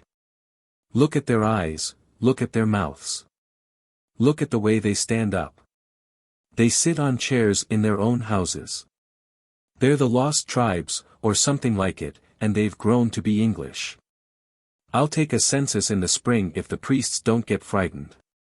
There must be a fair 2 million of them in these hills. The villages are full o' little children. 2 million people, 250,000 fighting men, and all English. They only want the rifles and a little drilling. 250,000 men, ready to cut in on Russia's right flank when she tries for India. Peachy, man, he says, chewing his beard in great hunks, we shall be emperors, emperors of the earth. Raja Brook will be a suckling to us. I'll treat with the viceroy on equal terms. I'll ask him to send me 12 picked English, 12 that I know of, to help us govern a bit. There's Macrae, sergeant pensioner at Sigowli, many's the good dinner he's given me, and his wife a pair of trousers. There's Donkin, the warder of Tunghu jail, there's hundreds that I could lay my hand on if I was in India. The viceroy shall do it for me. I'll send a man through in the spring for those men, and I'll write for a dispensation from the Grand Lodge for what I've done as Grand Master. That, and all the Sniders that'll be thrown out when the native troops in India take up the Martini. They'll be worn smooth, but they'll do for fighting in these hills. 12 English, 100,000 Sniders run through the Emir's country in driblets, I'd be content with 20,000 in 1 year, and we'd be an empire. When everything was shipshape I'd hand over the crown, this crown I'm wearing now, to Queen Victoria on my knees, and she'd say, "Rise up, Sir Daniel Dravot." Oh, it's big. It's big, I tell you. But there's so much to be done in every place, Bashkai, Kawak, Shu, and everywhere else. What is it? I says. There are no more men coming in to be drilled this autumn. Look at those fat black clouds. They're bringing the snow. It isn't that, says Daniel, putting his hand very hard on my shoulder, and I don't wish to say anything that's against you, for no other living man would have followed me and made me what I am as you have done. You're a first-class commander-in-chief, and the people know you, but, it's a big country, and somehow you can't help me, Peachy, in the way I want to be helped. Go to your blasted priests, then. I said, and I was sorry when I made that remark, but it did hurt me sore to find Daniel talking so superior, when I'd drilled all the men and done all he told me. Don't let's quarrel, Peachy, says Daniel, without cursing. You're a king too, and the half of this kingdom is yours, but can't you see, Peachy, we want cleverer men than us now, 3 or 4 of 'em, that we can scatter about for our deputies. It's a hugest great state, and I can't always tell the right thing to do, and I haven't time for all I want to do, and here's the winter coming on and all. He put half his beard into his mouth, all red like the gold of his crown. I'm sorry, Daniel, says I, I've done all I could. I've drilled the men and shown the people how to stack their oats better, and I've brought in those tinware rifles from Gorband, but I know what you're driving at. I take it kings always feel oppressed that way. There's another thing too, says Dravot, walking up and down. The winter's coming, and these people won't be giving much trouble, and if they do we can't move about. I want a wife. For Gord's sake leave the women alone. I says. We've both got all the work we can, though I am a fool. Remember the contract, and keep clear, O women. The contract only lasted till such time as we was kings. And kings we have been these months past, says Dravot, weighing his crown in his hand. You go get a wife too, Peachy, a nice, strap-pin, plump girl that'll keep you warm in the winter. They're prettier than English girls, and we can take the pick of 'em. Boil 'em once or twice in hot water, and they'll come out like chicken and ham. Don't tempt me. I says. I will not have any dealings with a woman, not till we are a damn side more settled than we are now. I've been doing the work o' 2 men, and you've been doing the work of 3. Let's lie off a bit, and see if we can get some better tobacco from Afghan country and run in some good liquor, and no women. Who's talking o' women, says Dravot. I said wife, a queen to breed a king's son for the king. A queen out of the strongest tribe, that'll make them your blood brothers, and that'll lie by your side and tell you all the people thinks about you and their own affairs. That's what I want. Do you remember that Bengali woman I kept at Mughal Sarai when I was a plate layer, says I, a fat lot, oh, good she was to me. She taught me the lingo and 1 or 2 other things, but what happened? She ran away with the station master's servant and half my month's pay. Then she turned up at Dater Junction in tow of a half-caste, and had the impudence to say I was her husband, all among the drivers in the running shed too. We've done with that, says Dravot, these women are whiter than you or me, and a queen I will have for the winter months. For the last time asking, Dan, do not, I says. It'll only bring us harm. The Bible says that kings ain't to waste their strength on women, especially when they've got a new raw kingdom to work over. For the last time of answering, I will, said Dravot, and he went away through the pine trees looking like a big red devil, the sun being on his crown and beard and all. But getting a wife was not as easy as Dan thought. He put it before the council, and there was no answer till Billy Fish said that he'd better ask the girls. Dravot damned them all round. What's wrong with me, he shouts, standing by the idle Imbra. Am I a dog, or am I not enough of a man for your wenches? Haven't I put the shadow of my hand over this country? Who stopped the last Afghan raid? It was me really, but Dravot was too angry to remember. Who bought your guns? Who repaired the bridges? Who's the Grand Master of the sign cut in the stone, says he, and he thumped his hand on the block that he used to sit on in lodge, and at council, which opened like lodge always. Billy Fish said nothing, and no more did the others. Keep your hair on, Dan, said I, and ask the girls. That's how it's done at home, and these people are quite English. The marriage of the king is a matter of state, says Dan, in a white-hot rage, for he could feel, I hope, that he was going against his better mind. He walked out of the council room, and the others sat still, looking at the ground. Billy Fish, says I to the chief of Bashkai, what's the difficulty here? A straight answer to a true friend. You know, says Billy Fish. How should a man tell you who knows everything? How can daughters of men marry gods or devils? It's not proper. I remembered something like that in the Bible, but, if after seeing us as long as they had, they still believed we were gods, it wasn't for me to undeceive them. A god can do anything, says I. If the king is fond of a girl he'll not let her die. She'll have to, said Billy Fish. There are all sorts of gods and devils in these mountains, and now and again a girl marries one of them and isn't seen any more. Besides, you too know the mark cut in the stone. Only the gods know that. We thought you were men till you showed the sign of the master. I wished then that we had explained about the loss of the genuine secrets of a master mason at the first go-off, but I said nothing. All that night there was a blowing of horns in a little dark temple halfway down the hill, and I heard the girl crying fit to die. One of the priests told us that she was being prepared to marry the king. I'll have no nonsense of that kind, says Dan, I don't want to interfere with your customs, but I'll take my own wife. The girl's a little bit afraid, says the priest. She thinks she's going to die, and they are heartening of her up down in the temple. Hearten her very tender, then, says Dravot, or I'll hearten you with the butt of a gun so you'll never want to be heartened again."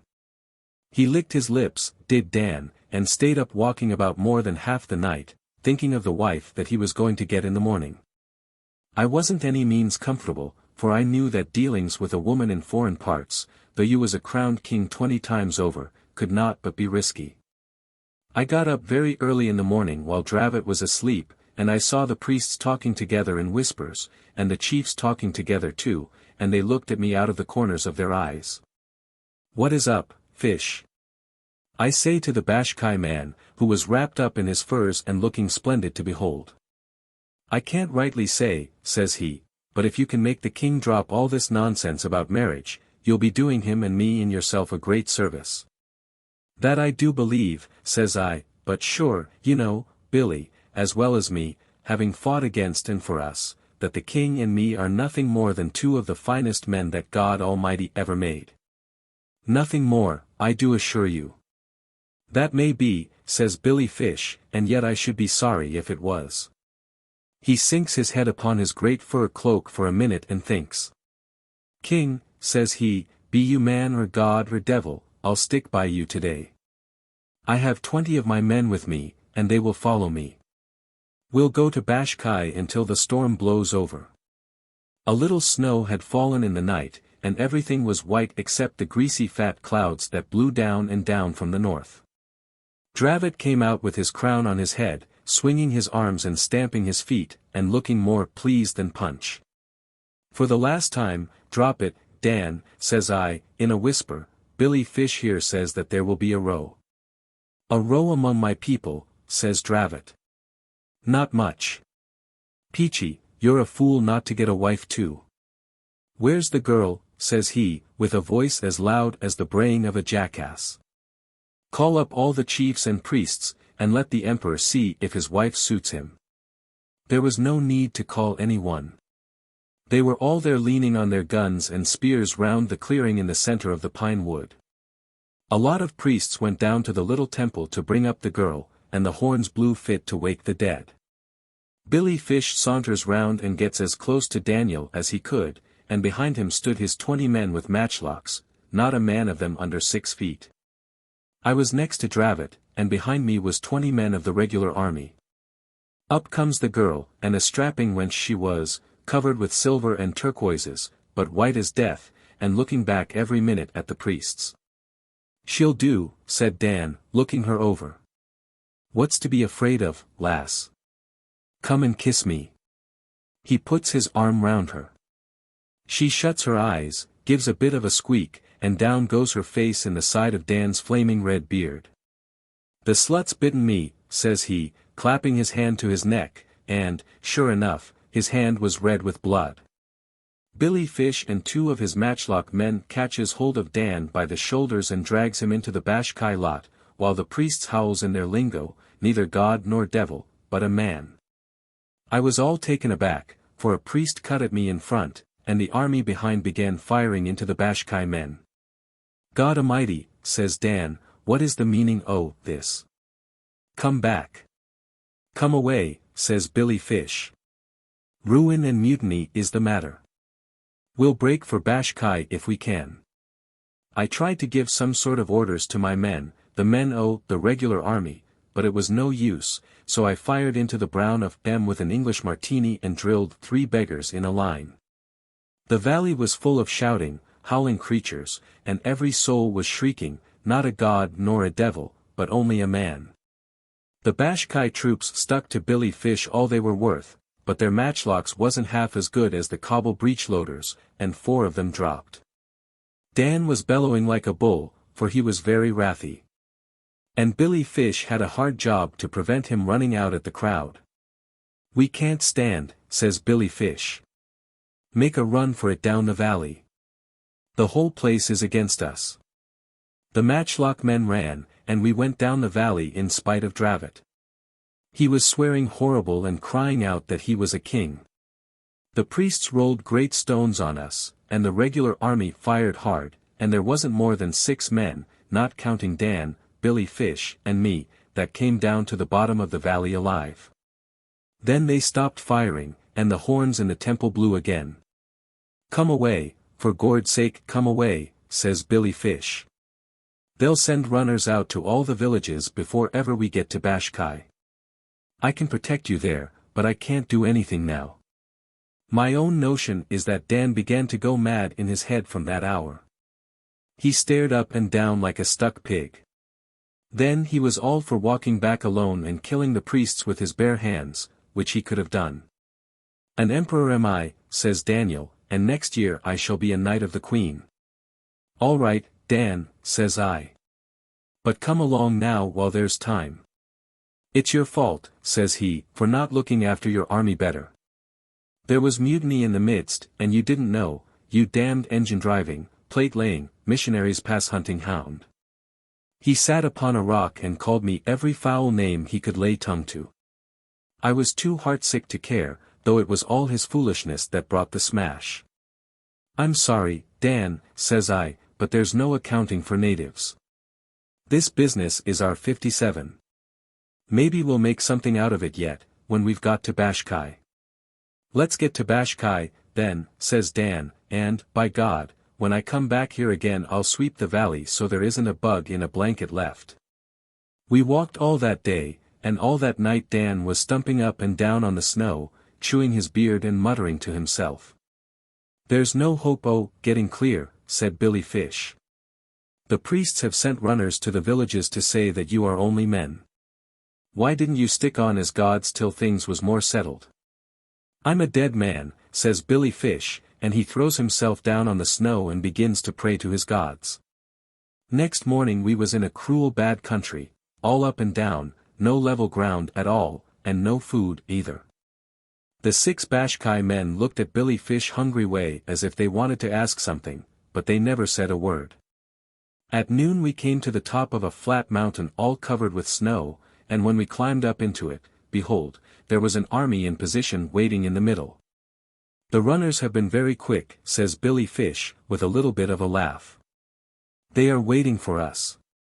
3 or 4 men began to fire from the enemy's side, and a chance shot took Daniel in the calf of the leg. That brought him to his senses. He looks across the snow at the army, and sees the rifles that we had brought into the country. We're done for, says he. They are Englishmen, these people, and it's my blasted nonsense that has brought you to this. Get back, Billy Fish, and take your men away, you've done what you could, and now cut for it. Carnhan, says he, shake hands with me and go along with Billy. Maybe they won't kill you. I'll go and meet em alone. It's me that did it. Me, the king. Go, says I, go to hell, Dan. I'm with you here. Billy Fish, you clear out, and we too will meet those folk. I'm a chief, says Billy Fish, quite quiet. I stay with you. My men can go. The Bashkai fellows didn't wait for a second word, but ran off, and Dan and me and Billy Fish walked across to where the drums were drumming and the horns were horning. It was cold, awful cold. I've got that cold in the back of my head now. There's a lump of it there. The punkacoolies had gone to sleep. 2 kerosene lamps were blazing in the office, and the perspiration poured down my face and splashed on the blotter as I leaned forward. Carnhan was shivering, and I feared that his mind might go. I wiped my face, took a fresh grip of the piteously mangled hands, and said, what happened after that? The momentary shift of my eyes had broken the clear current. What was you pleased to say, whined Carnhan. They took them without any sound. Not a little whisper all along the snow, not though the king knocked down the first man that set hand on him, not though old Peachy fired his last cartridge into the brown of M. Not a single solitary sound did those swines make. They just closed up tight, and I tell you their furs stunk. There was a man called Billy Fish, a good friend of us all, and they cut his throat, sir, then and there, like a pig. And the king kicks up the bloody snow and says, we've had a dashed fine run for our money. What's coming next? But Peachy Taliaferro, I tell you, sir, in confidence as betwixt 2 friends, he lost his head, sir. No, he didn't, neither. The king lost his head, so he did, all along one of those cunning rope bridges. Kindly let me have the paper cutter, sir. It tilted this way. They marched him a mile across that snow to a rope bridge over a ravine with a river at the bottom. You may have seen such. They prodded him behind like an ox. Damn your eyes, says the king. You suppose I can't die like a gentleman? He turns to Peachy, Peachy that was crying like a child. I've brought you to this, Peachy, says he. Brought you out of your happy life to be killed in Kafiristan, where you was late commander-in-chief of the emperor's forces. Say you forgive me, Peachy. I do, says Peachy. Fully and freely do I forgive you, Dan. Shake hands, Peachy, says he. I'm going now. Out he goes, looking neither right nor left, and when he was plumb in the middle of those dizzy dancing ropes, "Cut you beggars," he shouts. And they cut, and old Dan fell, turning round and round and round, 20,000 miles, for he took half an hour to fall till he struck the water, and I could see his body caught on a rock with the gold crown close beside. But do you know what they did to Peachy between two pine trees? They crucified him, sir, as Peachy's hand will show. They used wooden pegs for his hands and feet, but he didn't die. He hung there and screamed, and they took him down next day, and said it was a miracle that he wasn't dead. They took him down, poor old Peachy that hadn't done them any harm, that hadn't done them any. He rocked to and fro and wept bitterly, wiping his eyes with the back of his scarred hands and moaning like a child for some 10 minutes. They was cruel enough to feed him up in the temple, because they said he was more of a god than old Daniel that was a man. Then they turned him out on the snow, and told him to go home, and Peachy came home in about a year, begging along the roads quite safe, for Daniel Dravot he walked before and said, "Come along, Peachy. It's a big thing we're doing." The mountains they danced at night, and the mountains they tried to fall on Peachy's head, but Dan he held up his hand, and Peachy came along bent double. He never let go of Dan's hand, and he never let go of Dan's head. They gave it to him as a present in the temple, to remind him not to come again, and though the crown was pure gold and Peachy was starving, never would Peachy sell the same. You know Dravot, sir. You knew right worshipful brother Dravot. Look at him now. He fumbled in the mass of rags round his bent waist, brought out a black horsehair bag embroidered with silver thread, and shook therefrom on to my table, the dried, withered head of Daniel Dravot. The morning sun, that had long been paling the lamps, struck the red beard and blind sunken eyes, struck, too, a heavy circlet of gold studded with raw turquoises, that Carnhan placed tenderly on the battered temples. You be old now, said Carnhan, the emperor in his, a bit as he lived, the king of Kafiristan with his crown upon his head. Poor old Daniel that was a monarch once. I shuddered, for, in spite of defacements manifold, I recognized the head of the man of Marvar Junction. Carnhan rose to go. I attempted to stop him. He was not fit to walk abroad. Let me take away the whiskey, and give me a little money, he gasped. I was a king once. I'll go to the deputy commissioner and ask to set in the poorhouse till I get my health. No, thank you, I can't wait till you get a carriage for me. I've urgent private affairs, in the south, at Marvar. He shambled out of the office and departed in the direction of the deputy commissioner's house. That day at noon I had occasion to go down the blinding hot mall, and I saw a crooked man crawling along the white dust of the roadside, his hat in his hand, quavering dolorously after the fashion of street singers at home. There was not a soul in sight, and he was out of all possible earshot of the houses. And he sang through his nose, turning his head from right to left. The Son of Man goes forth to war. A golden crown to gain. His blood-red banner streams afar. Who follows in his train?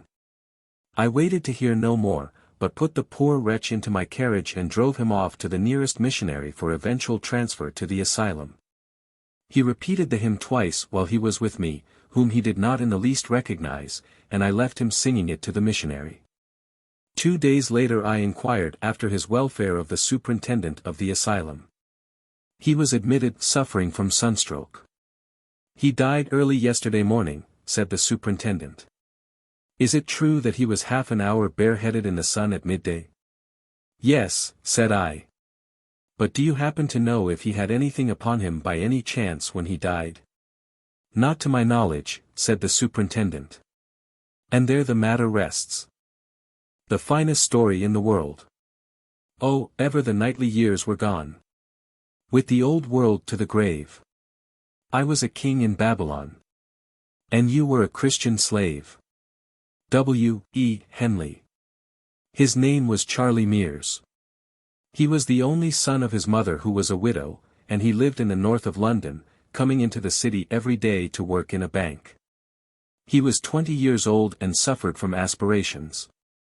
I met him in a public billiard saloon where the marker called him by his given name, and he called the marker Bullseyes. Charlie explained, a little nervously, that he had only come to the place to look on, and since looking on at games of skill is not a cheap amusement for the young, I suggested that Charlie should go back to his mother. That was our first step toward better acquaintance. He would call on me sometimes in the evenings instead of running about London with his fellow clerks. And before long, speaking of himself as a young man must, he told me of his aspirations, which were all literary. He desired to make himself an undying name chiefly through verse, though he was not above sending stories of love and death to the drop-a-penny-in-the-slot journals. It was my fate to sit still while Charlie read me poems of many hundred lines, and bulky fragments of plays that would surely shake the world. My reward was his unreserved confidence, and the self-revelations and troubles of a young man are almost as holy as those of a maiden. Charlie had never fallen in love, but was anxious to do so on the first opportunity. He believed in all things good and all things honorable, but, at the same time, was curiously careful to let me see that he knew his way about the world as befitted a bank clerk on 25 shillings a week. He rhymed dove with love and moon with June, and devoutly believed that they had never so been rhymed before. The long lame gaps in his plays he filled up with hasty words of apology and description and swept on, seeing all that he intended to do so clearly that he esteemed it already done, and turned to me for applause. I fancy that his mother did not encourage his aspirations, and I know that his writing table at home was the edge of his washstand. This he told me almost at the outset of our acquaintance. When he was ravaging my bookshelves, and a little before I was implored to speak the truth as to his chances of writing something really great, you know. Maybe I encouraged him too much, for, one night, he called on me, his eyes flaming with excitement, and said breathlessly, "Do you mind, can you let me stay here and write all this evening? I won't interrupt you, I won't really. There's no place for me to write in at my mother's." "What's the trouble?" I said, knowing well what that trouble was. "I've a notion in my head that would make the most splendid story that was ever written. Do let me write it out here. It's such a notion." There was no resisting the appeal. I set him a table, he hardly thanked me, but plunged into the work at once. For half an hour the pen scratched without stopping. Then Charlie sighed and tugged his hair. The scratching grew slower, there were more erasures, and at last ceased. The finest story in the world would not come forth. "It looks such awful rot now," he said, mournfully. "And yet it seemed so good when I was thinking about it. What's wrong?" I could not dishearten him by saying the truth. So I answered, "Perhaps you don't feel in the mood for writing." "Yes I do, except when I look at this stuff." "Ugh! Read me what you've done," I said. He read, and it was wondrous bad, and he paused at all the specially turgid sentences, expecting a little approval, for he was proud of those sentences, as I knew he would be. "It needs compression," I suggested, cautiously. "I hate cutting my things down. I don't think you could alter a word here without spoiling the sense. It reads better aloud than when I was writing it. Charlie, you're suffering from an alarming disease afflicting a numerous class. Put the thing by, and tackle it again in a week. I want to do it at once. What do you think of it? How can I judge from a half-written tale? Tell me the story as it lies in your head." Charlie told, and in the telling there was everything that his ignorance had so carefully prevented from escaping into the written word. I looked at him, and wondering whether it were possible, that he did not know the originality, the power of the notion that had come in his way. It was distinctly a notion among notions. Men had been puffed up with pride by notions not a tithe as excellent and practicable. But Charlie babbled on serenely, interrupting the current of pure fancy with samples of horrible sentences that he purposed to use. I heard him out to the end. It would be folly to allow his idea to remain in his own inept hands, when I could do so much with it. Not all that could be done indeed, but, oh so much. "What do you think?" he said, at last. "I fancy I shall call it, The Story of a Ship. I think the idea's pretty good, but you won't be able to handle it for ever so long. Now would it be of any use to you? Would you care to take it?" "I should be proud," said Charlie, promptly. There are few things sweeter in this world than the guileless, hot-headed, intemperate, open admiration of a junior. Even a woman in her blindest devotion does not fall into the gait of the man she adores, tilt her bonnet to the angle at which he wears his hat, or interlard her speech with his pet oaths. And Charlie did all these things. Still it was necessary to salve my conscience before I possessed myself of Charlie's thoughts. "Let's make a bargain. I'll give you a $5 for the notion," I said. Charlie became a bank clerk at once. "Oh, that's impossible. Between two pals, you know, if I may call you so, and speaking as a man of the world, I couldn't. Take the notion if it's any use to you. I've heaps more." He had, none knew this better than I, but they were the notions of other men. "Look at it as a matter of business between men of the world," I returned. £5 will buy you any number of poetry books. Business is business, and you may be sure I shouldn't give that price unless. "Oh, if you put it that way," said Charlie, visibly moved by the thought of the books. The bargain was clinched with an agreement that he should at unstated intervals come to me with all the notions that he possessed, should have a table of his own to write at. An unquestioned right to inflict upon me all his poems and fragments of poems. Then I said, "Now tell me how you came by this idea." "It came by itself." Charlie's eyes opened a little. "Yes, but you told me a great deal about the hero that you must have read before somewhere." "I haven't any time for reading, except when you let me sit here, and on Sundays I'm on my bicycle or down the river all day." "There's nothing wrong about the hero, is there?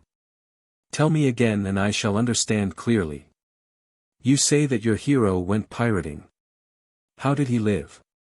"He was on the lower deck of this ship thing that I was telling you about." "What sort of ship?"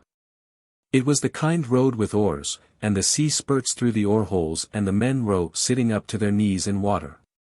Then there's a bench running down between the two lines of oars and an overseer with a whip walks up and down the bench to make the men work." "How do you know that?" "It's in the tale. There's a rope running overhead, looped to the upper deck, for the overseer to catch hold of when the ship rolls. When the overseer misses the rope once and falls among the rowers, remember the hero laughs at him and gets licked for it. He's chained to his oar, of course, the hero." "How is he chained?" "With an iron band round his waist fixed to the bench he sits on, and a sort of handcuff on his left wrist chaining him to the oar. He's on the lower deck where the worst men are sent, and the only light comes from the hatchways and through the oar holes. Can't you imagine the sunlight just squeezing through between the handle and the hole and wobbling about as the ship moves?" "I can, but I can't imagine you're imagining it. How could it be any other way? Now you listen to me. The long oars on the upper deck are managed by 4 men to each bench, the lower ones by 3, and the lowest of all by 2. Remember it's quite dark on the lowest deck and all the men there go mad. When a man dies at his or on that deck he isn't thrown overboard, but cut up in his chains and stuffed through the oar hole in little pieces." "Why?" I demanded, amazed, not so much at the information as the tone of command in which it was flung out. "To save trouble and to frighten the others. It needs 2 overseers to drag a man's body up to the top deck. And if the men at the lower deck oars were left alone, of course they'd stop rowing and try to pull up the benches by all standing up together in their chains. You've a most provident imagination. Where have you been reading about galleys and galley slaves? Nowhere that I remember. I row a little when I get the chance.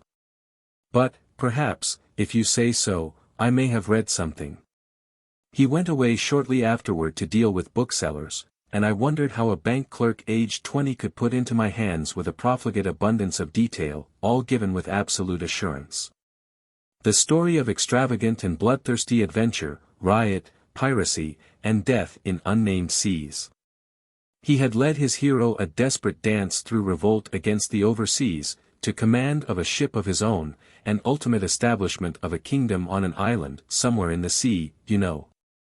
And, delighted with my paltry £5, had gone out to buy the notions of other men, that these might teach him how to write. I had the consolation of knowing that this notion was mine by right of purchase, and I thought that I could make something of it. When next he came to me he was drunk, royally drunk on many poets for the first time revealed to him. His pupils were dilated, his words tumbled over each other, and he wrapped himself in quotations. Most of all was he drunk with Longfellow. Isn't it splendid? Isn't it superb? He cried, after hasty greetings. Listen to this. Wouldst thou, so the helmsman answered, know the secret of the sea? Only those who brave its dangers comprehend its mystery.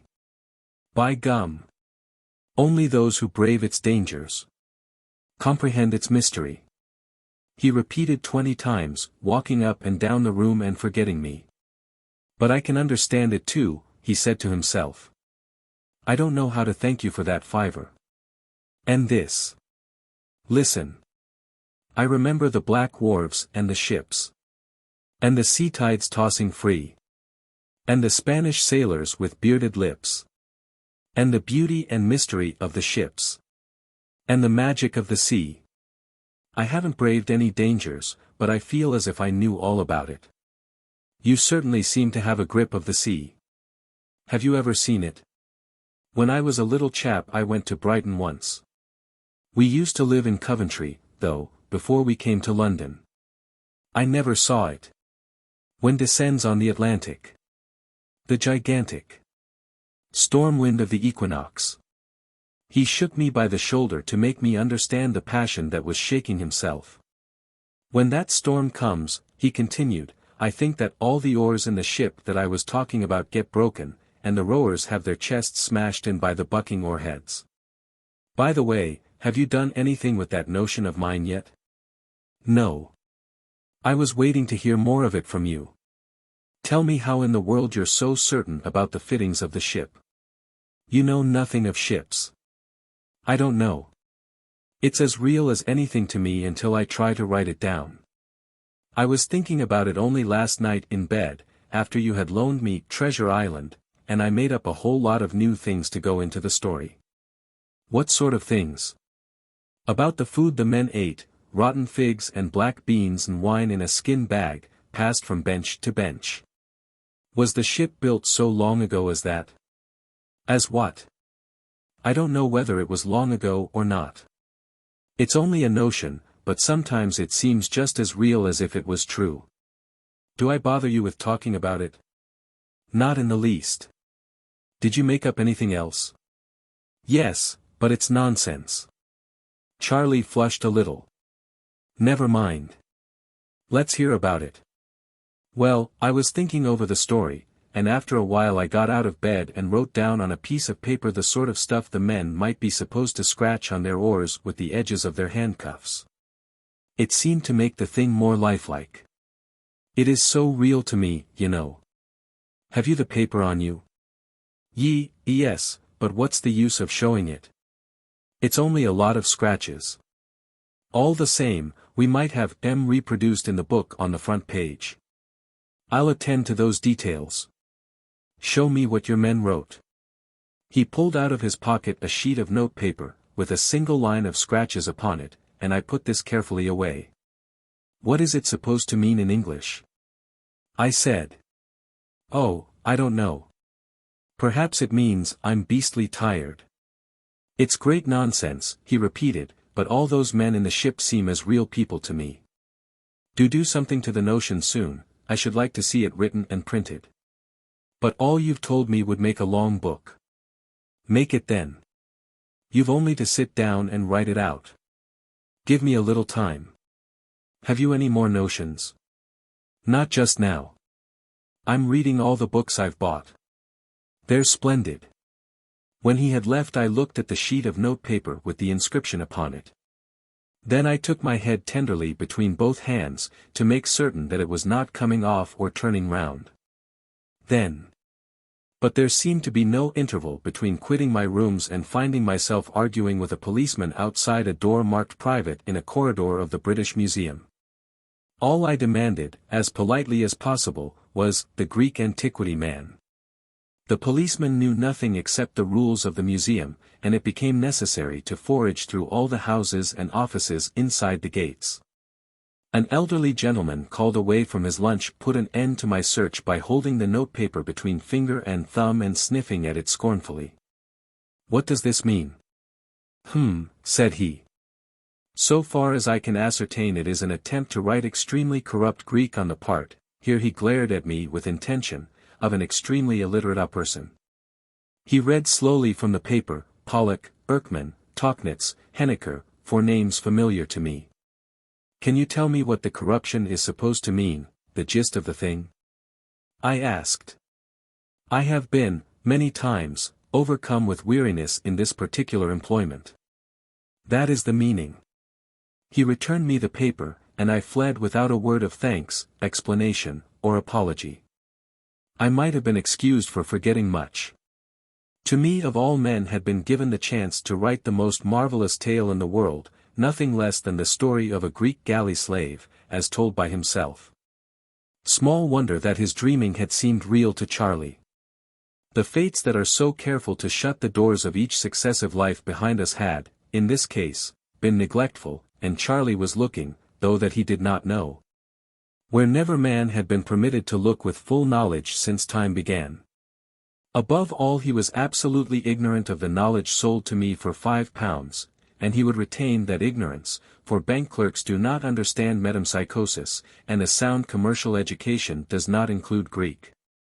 He would supply me, here I capered among the dumb gods of Egypt and laughed in their battered faces, with material to make my tale sure, so sure that the world would hail it as an impudent and vamped fiction. And I alone would know that it was absolutely and literally true. I alone held this jewel to my hand for the cutting and polishing. Therefore I danced again among the gods till a policeman saw me and took steps in my direction. It remained now only to encourage Charlie to talk, and here there was no difficulty. But I had forgotten those accursed books of poetry. He came to me time after time, as useless as a surcharged phonograph, drunk on Byron, Shelley, or Keats.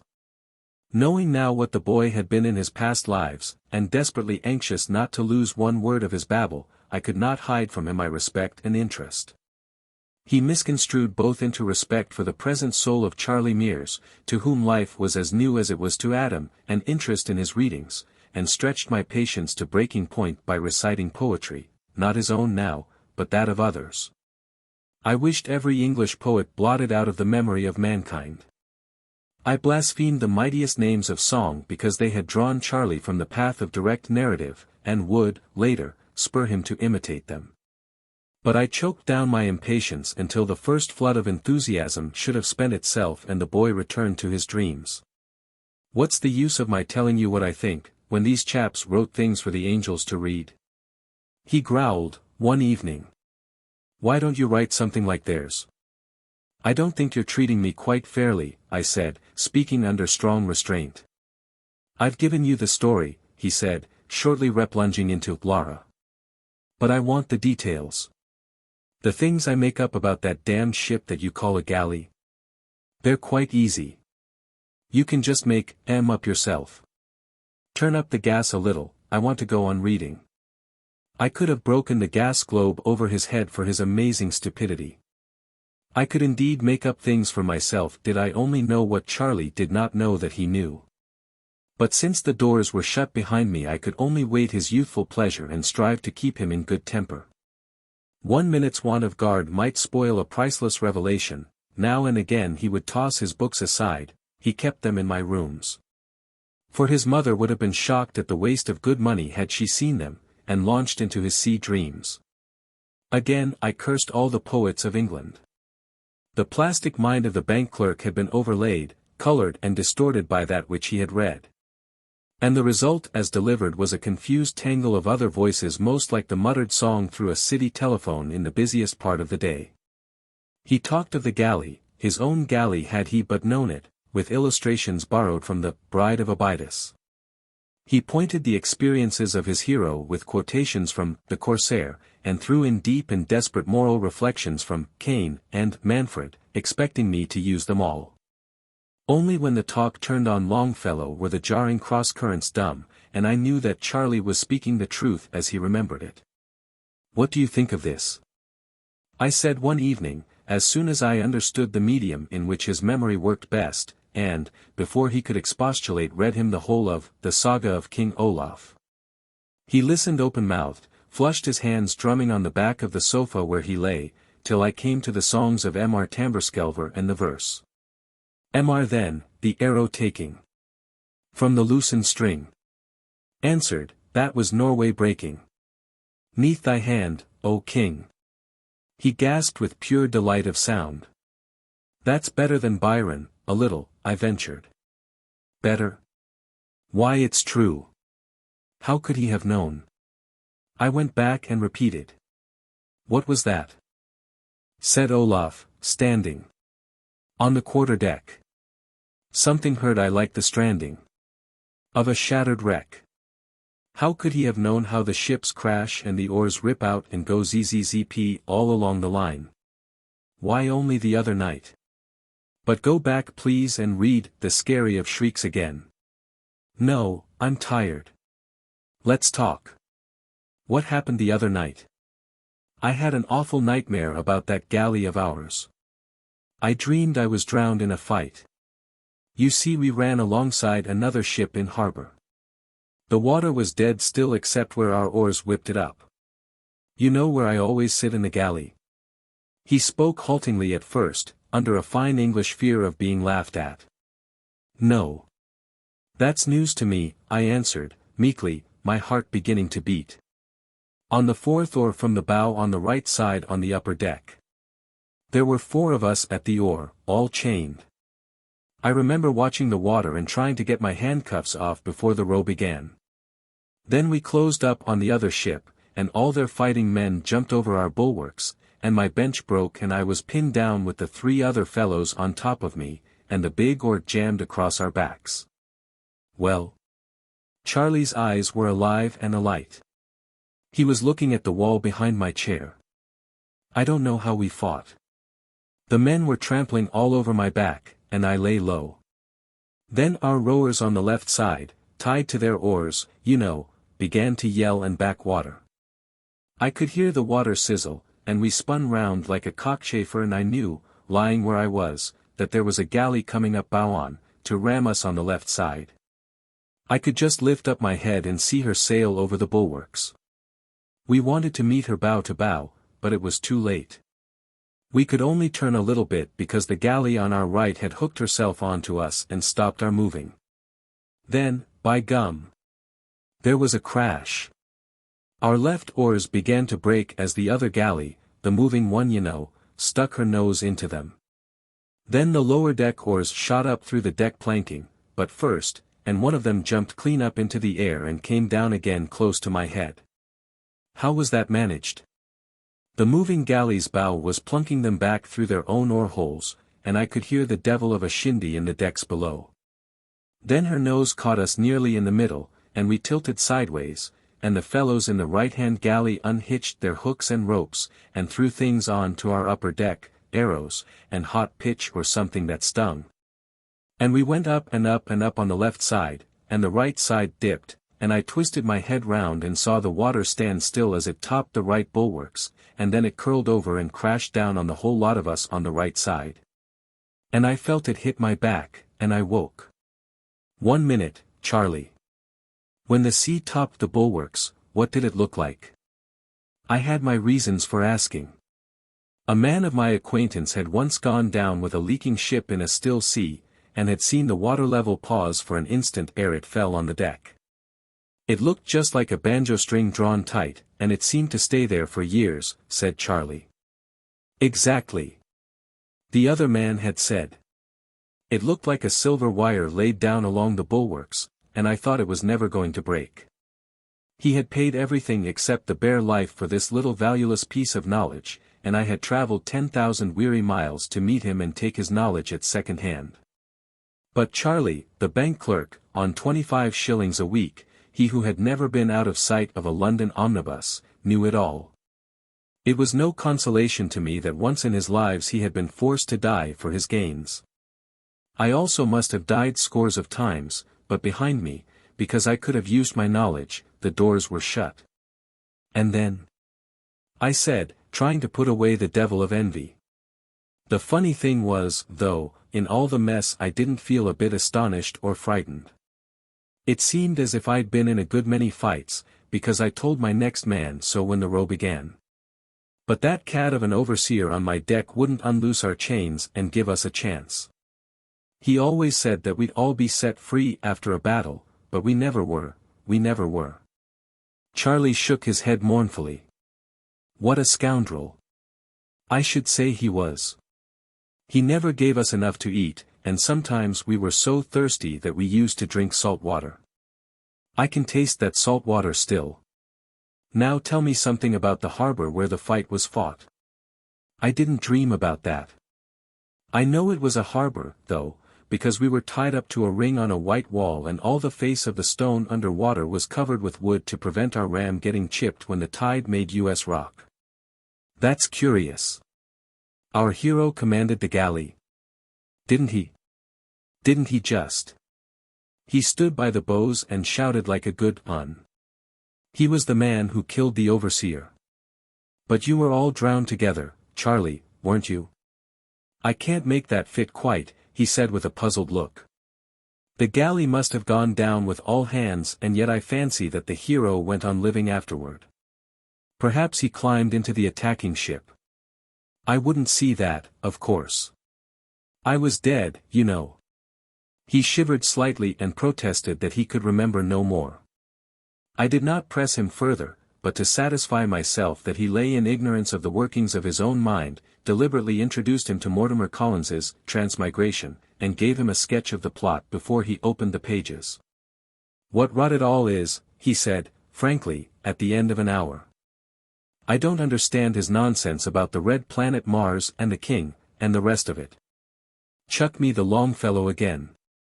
I handed him the book and wrote out as much as I could remember of his description of the sea fight, appealing to him from time to time for confirmation of fact or detail.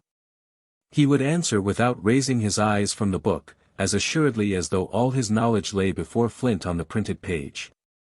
I spoke under the normal key of my voice that the current might not be broken, and I know that he was not aware of what he was saying, for his thoughts were out on the sea with Longfellow. Charlie, I asked, when the rowers on the galleys mutinied, how did they kill their overseers? Tore up the benches and brained them. That happened when a heavy sea was running. An overseer on the lower deck slipped from the center plank and fell among the rowers. They choked him to death against the side of the ship with their chained hands quite quietly, and it was too dark for the other overseer to see what had happened. When he asked, he was pulled down too and choked, and the lower deck fought their way up deck by deck, with the pieces of the broken benches banging behind them. How they howled. And what happened after that? I don't know. The hero went away, red hair and red beard and all. That was after he had captured our galley, I think. The sound of my voice irritated him, and he motioned slightly with his left hand as a man does when interruption jars. You never told me he was red-headed before, or that he captured your galley, I said, after a discreet interval. Charlie did not raise his eyes. He was as red as a red bear, said he, abstractedly. He came from the north. They said so in the galley when he looked for rowers, not slaves, but free men.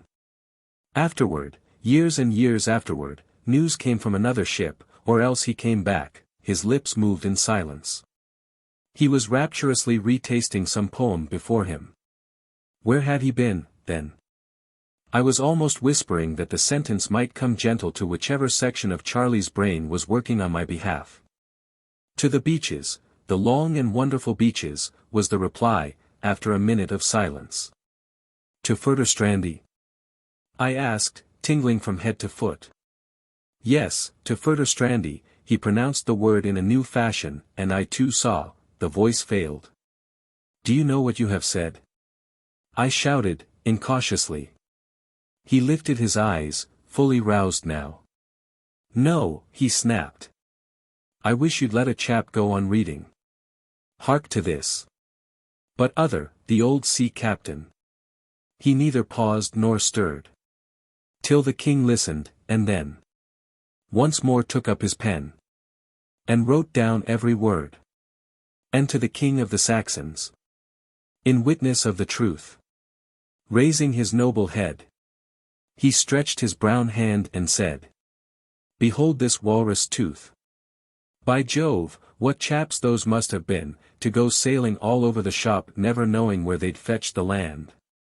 Ha! Charlie, I pleaded, if you'll only be sensible for a minute or two I'll make our hero in our tale every inch as good as other. Longfellow wrote that poem.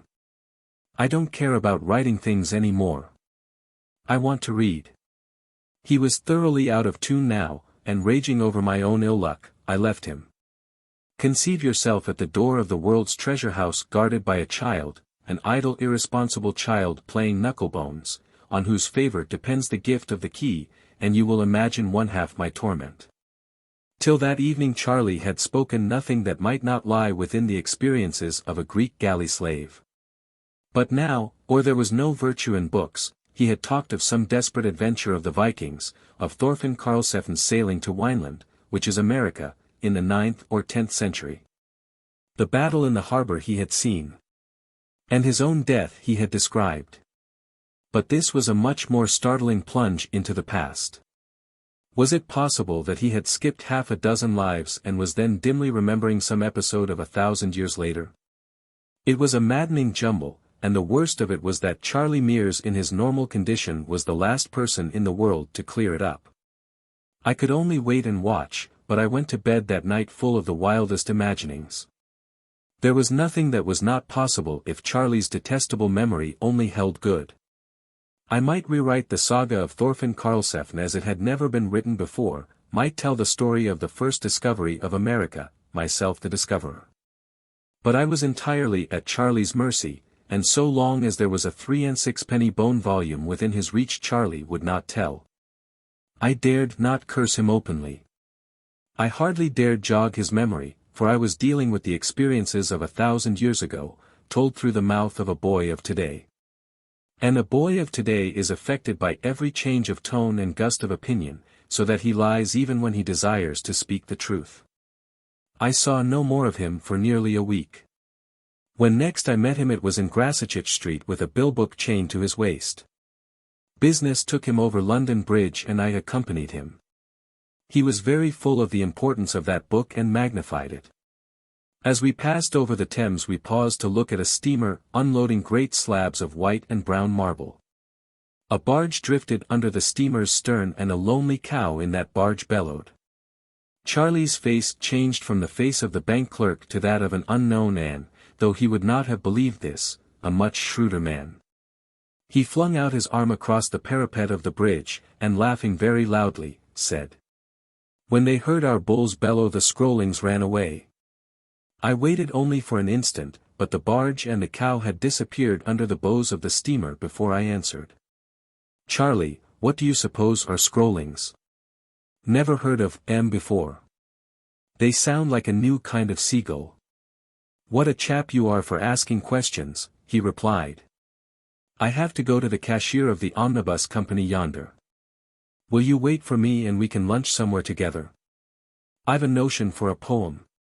No, thanks. I'm off. You're sure you know nothing about Scrollings? Not unless he's been entered for the Liverpool handicap. He nodded and disappeared in the crowd. Now it is written in the saga of Eric the Red or that of Thorfinn Karlsefn, that 900 years ago when Karlsefn's galleys came to Leif's booths, which Leif had erected in the unknown land called Markland. Which may or may not have been Rhode Island, the Scrollings, and the Lord he knows who these may or may not have been, came to trade with the Vikings. And ran away because they were frightened at the bellowing of the cattle which Thorfinn had brought with him in the ships. But what in the world could a Greek slave know of that affair? I wandered up and down among the streets trying to unravel the mystery, and the more I considered it, the more baffling it grew. One thing only seemed certain, and that certainty took away my breath for the moment. If I came to full knowledge of anything at all, it would not be one life of the soul in Charlie Mears's body, but half a dozen several and separate existences spent on blue water in the morning of the world. Then I walked round the situation.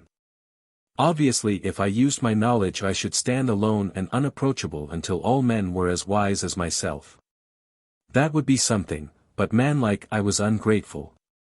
It seemed bitterly unfair that Charlie's memory should fail me when I needed it most. Great powers above, I looked up at them through the fog smoke. Did the lords of life and death know what this meant to me? Nothing less than eternal fame of the best kind, that comes from one, and is shared by one alone.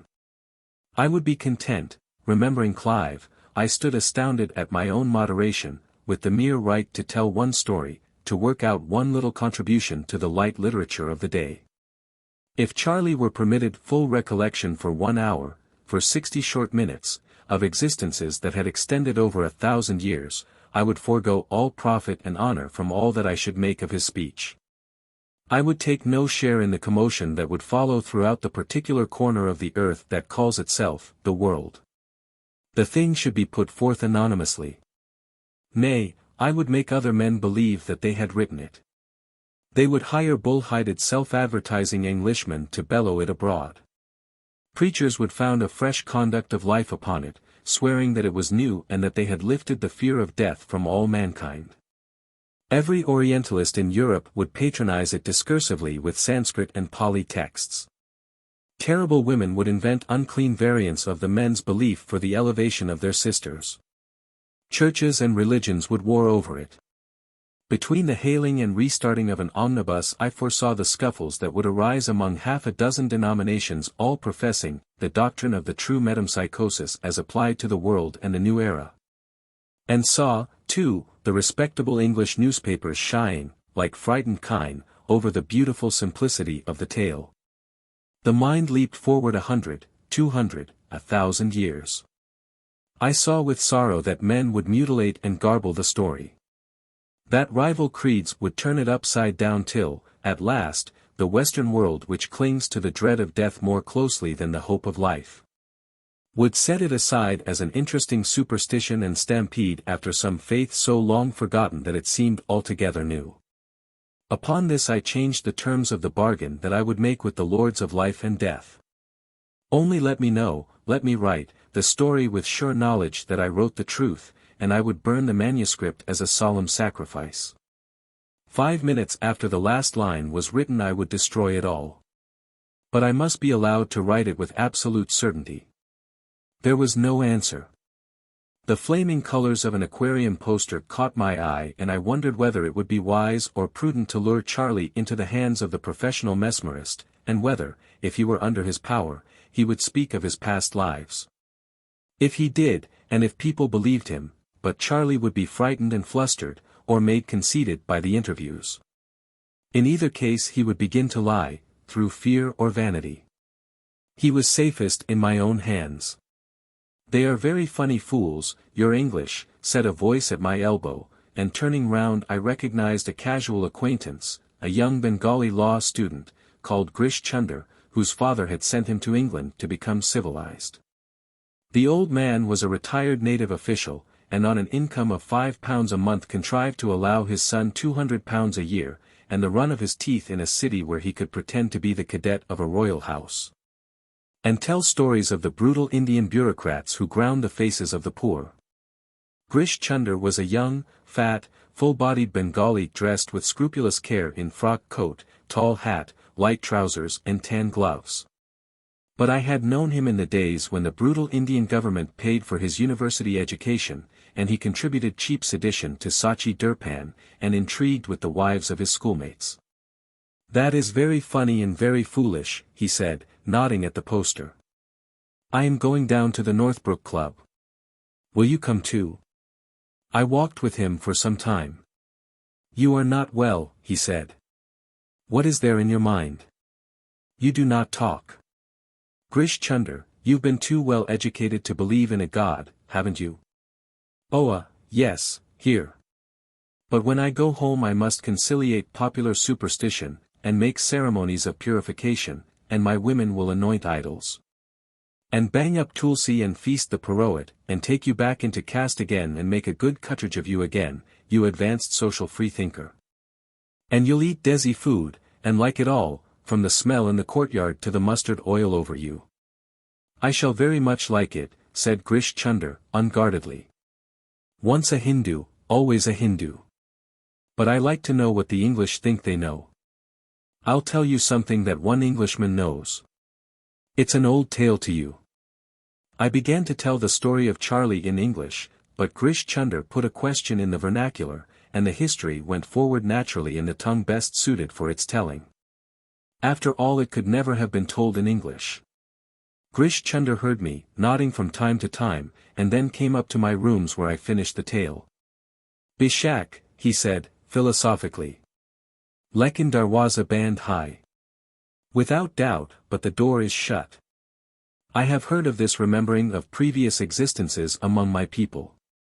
It is of course an old tale with us, but, to happen to an Englishman, a cow-fed Malechk, an outcast. By Jove, that is most peculiar. Outcast yourself, Grish Chunder. You eat cow beef every day. Let's think the thing over." The boy remembers his incarnations. "Does he know that?" said Grish Chunder, quietly, swinging his legs as he sat on my table. He was speaking in English now. "He does not know anything. Would I speak to you if he did? Go on." "There is no going on at all. If you tell that to your friends they will say you are mad and put it in the papers. Suppose, now, you prosecute for libel. Let's leave that out of the question entirely. Is there any chance of his being made to speak?" "There is a chance." "Oh, yes.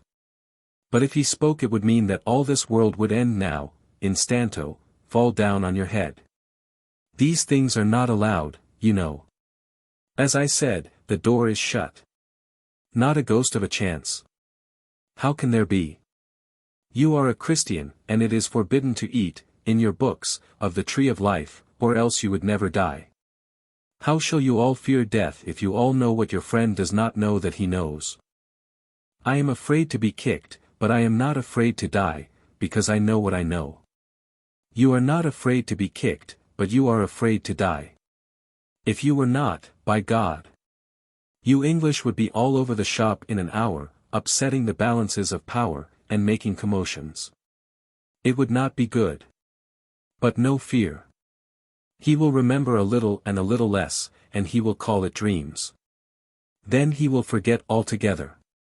When I passed my first arts examination in Calcutta, that was all in the cram book on Wordsworth. Trailing clouds of glory, you know. This seems to be an exception to the rule. There are no exceptions to rules. Some are not so hard-looking as others, but they are all the same when you touch. If this friend of yours said so and so and so and so, indicating that he remembered all his lost lives, or one piece of a lost life, he would not be in the bank another hour. He would be what you called sack because he was mad, and they would send him to an asylum for lunatics. You can see that, my friend.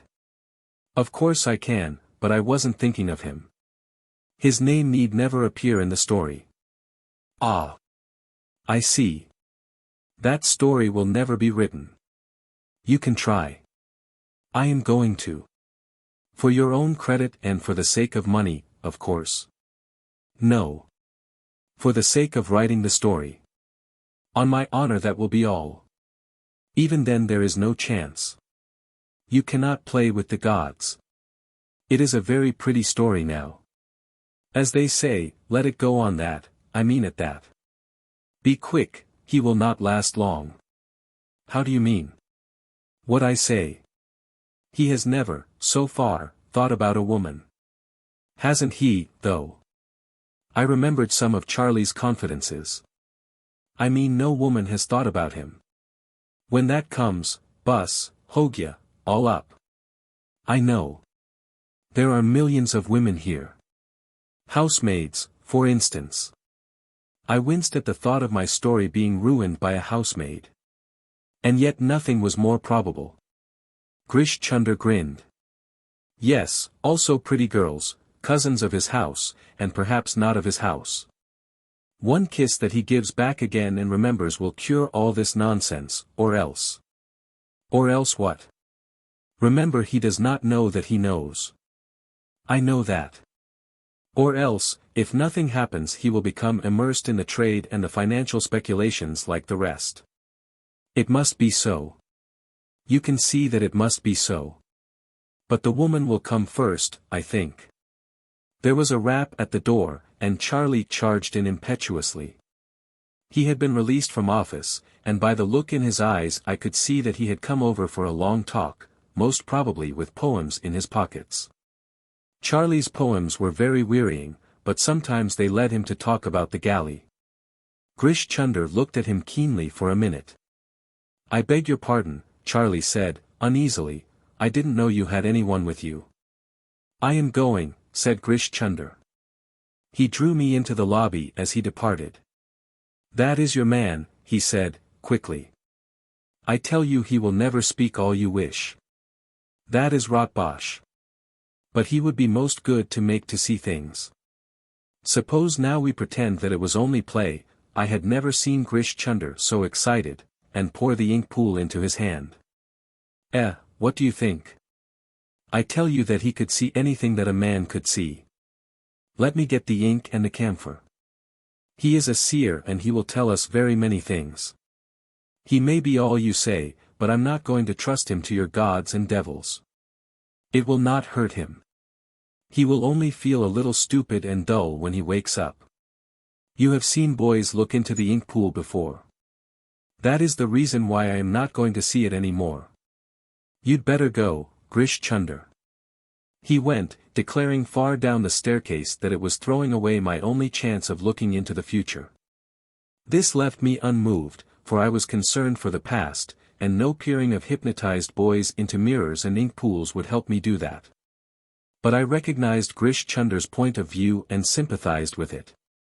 What a big black brute that was, said Charlie when I returned to him.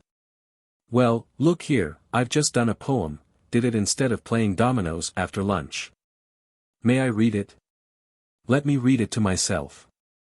Then you miss the proper expression. Besides, you always make my things sound as if the rhymes were all wrong. Read it aloud, then.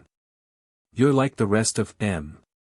Charlie mouthed me his poem, and it was not much worse than the average of his verses. He had been reading his book faithfully, but he was not pleased when I told him that I preferred my Longfellow undiluted with Charlie. Then we began to go through the MS line by line. Charlie parrying every objection and correction with, yes, that may be better, but you don't catch what I'm driving at. Charlie was, in one way at least, very like one kind of poet. There was a pencil scrawl at the back of the paper and, what's that? I said. Oh, that's not poetry, all. It's some rot I wrote last night before I went to bed and it was too much bother to hunt for rhymes. So I made it a sort of a blank verse instead. Here is Charlie's blank verse. We pulled for you when the wind was against us and the sails were low. Will you never let us go? We ate bread and onions when you took towns or ran aboard. Quickly when you were beaten back by the foe. The captains walked up and down the deck in fair weather singing songs, but we were below. We fainted with our chins on the oars and you did not see that we were idle for we still swung to and fro. Will you never let us go? The salt made the oar handles like sharkskin. Our knees were cut too. The bone with salt cracks, our hair was stuck to our foreheads, and our lips were cut to our gums, and you whipped us because we could not row. Will you never let us go? But in a little time we shall run out of the portholes as the water runs along the oar blade. And though you tell the others to row after us, you will never catch us till you catch the oar thresh and tie up the winds in the belly of the sail. Aho! Will you never let us go? Hum. What's oar thresh, Charlie? The water washed up by the oars. That's the sort of song they might sing in the galley, you know.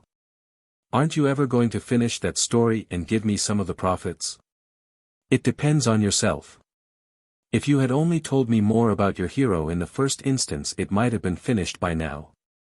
You're so hazy in your notions. I only want to give you the general notion of it, the knocking about from place to place and the fighting and all that. Can't you fill in the rest yourself? Make the hero save a girl on a pirate galley and marry her, or do something. You're a really helpful collaborator. I suppose the hero went through some few adventures before he married. Well then, make him a very artful card, a low sort of man, a sort of political man who went about making treaties and breaking them, a black-haired chap who hid behind the mast when the fighting began. But you said the other day that he was red-haired. I couldn't have. Make him black-haired, of course. You've no imagination. Seeing that I had just discovered the entire principles upon which the half-memory falsely called imagination is based, I felt entitled to laugh, but forbore, for the sake of the tale. You're right. You're the man with imagination. A black-haired chap in a decked ship, I said. No, an open ship, like a big boat. This was maddening. Your ship has been built and designed, closed and decked in, you said so yourself, I protested. No, not that ship. That was open, or half-decked because. By Jove, you're right. You made me think of the hero as a red-haired chap. Of course, if you were red, the ship would be an open one with painted sails. Surely, I thought he would remember now that he had served in 2 galleys at least, in a 3-decked Greek one under the black-haired, political man, and again in a Viking's open sea serpent under the man, red as a red bear, who went to Markland. The devil prompted me to speak. Why, of course, Charlie, said I. I don't know. Are you making fun of me? The current was broken for the time being. I took up a notebook and pretended to make many entries in it. It's a pleasure to work with an imaginative chap like yourself, I said after a pause. The way that you've brought out the character of the hero is simply wonderful. Do you think so? He answered, with a pleased flush. I often tell myself that there's more in me than my MO, than people think. There's an enormous amount in you. Then, won't you let me send an essay on the ways of bank clerks to Titbits, and get the guinea prize? That wasn't exactly what I meant, old fellow. Perhaps it would be better to wait a little and go ahead with the galley story. Ah, but I shan't get the credit of that. Titbits would publish my name and address if I win. What are you grinning at? They would. I know it. Suppose you go for a walk. I want to look through my notes about our story. Now this reprehensible youth who left me, a little hurt and put back, might for aught he or I knew have been one of the crew of the Argo, had been certainly slave or comrade to Thorfinn Karlsefn. Therefore he was deeply interested in guinea competitions. Remembering what Grish Chunder had said, I laughed aloud. The Lords of Life and Death would never allow Charlie Mears to speak with full knowledge of his pasts, and I must even piece out what he had told me with my own poor inventions while Charlie wrote of the ways of bank clerks. I got together and placed on one file all my notes, and the net result was not cheering. I read them a second time. There was nothing that might not have been compiled at second-hand from other people's books, except, perhaps, the story of the fight in the harbor. The adventures of a Viking had been written many times before. The history of a Greek galley slave was no new thing, and though I wrote both, who could challenge or confirm the accuracy of my details. I might as well tell a tale of 2,000 years hence. The lords of life and death were as cunning as Grish Chunder had hinted. They would allow nothing to escape that might trouble or make easy the minds of men. Though I was convinced of this, yet I could not leave the tale alone. Exaltation followed reaction, not once, but 20 times in the next few weeks. My moods varied with the March sunlight and flying clouds. By night or in the beauty of a spring morning I perceived that I could write that tale and shift continents thereby. In the wet, windy afternoons, I saw that the tale might indeed be written, but would be nothing more than a faked, false-varnished, sham-rusted piece of Wardour Street work at the end. Then I blessed Charlie in many ways, though it was no fault of his. He seemed to be busy with prize competitions, and I saw less and less of him as the weeks went by and the earth cracked and grew ripe to spring, and the buds swelled in their sheaths. He did not care to read or talk of what he had read, and there was a new ring of self-assertion in his voice. I hardly cared to remind him of the galley when we met. But Charlie alluded to it on every occasion, always as a story from which money was to be made. "I think I deserve 25%, don't I, at least," he said, with beautiful frankness. I supplied all the ideas, didn't I? This greediness for silver was a new side in his nature. I assumed that it had been developed in the city, where Charlie was picking up the curious nasal drawl of the underbred city man. "When the thing's done we'll talk about it. I can't make anything of it at present. Red-haired or black-haired hero are equally difficult." He was sitting by the fire staring at the red coals. "I can't understand what you find so difficult." "It's all as clean as mud to me," he replied. A jet of gas puffed out between the bars, took light and whistled softly. "Suppose we take the red-haired hero's adventures first, from the time that he came south to my galley and captured it and sailed to the beaches." I knew better now than to interrupt Charlie. I was out of reach of pen and paper, and dared not move to get them lest I should break the current. The gas jet puffed and whinnied, Charlie's voice dropped almost to a whisper, and he told a tale of the sailing of an open galley to Furtherstrandy, of sunsets on the open sea. Seen under the curve of the one sail evening after evening when the galley's beak was notched into the center of the sinking disk, and, "We sailed by that for we had no other guide," quoth Charlie. He spoke of a landing on an island and explorations in its woods, where the crew killed 3 men whom they found asleep under the pines. Their ghosts, Charlie said, followed the galley, swimming and choking in the water, and the crew cast lots and threw one of their number overboard as a sacrifice to the strange gods whom they had offended. Then they ate seaweed when their provisions failed, and their legs swelled, and their leader, the red-haired man, killed 2 rowers who mutinied, and after a year spent among the woods they set sail for their own country. And a wind that never failed carried them back so safely that they all slept at night. This and much more Charlie told. Sometimes the voice fell so low that I could not catch the words, though every nerve was on the strain. He spoke of their leader, the red-haired man, as a pagan speaks of his god. For it was he who cheered them and slew them impartially as he thought best for their needs. And it was he who steered them for 3 days among floating ice, each floe crowded with strange beasts that tried to sail with us, said Charlie, and we beat them back with the handles of the oars. The gas jet went out, a burned coal gave way, and the fire settled down with a tiny crash to the bottom of the grate. Charlie ceased speaking, and I said no word. "By Jove," he said, at last, shaking his head. "I've been staring at the fire till I'm dizzy. What was I going to say? Something about the galley. I remember now. It's 25% of the profits, isn't it? It's anything you like when I've done the tale. I wanted to be sure of that.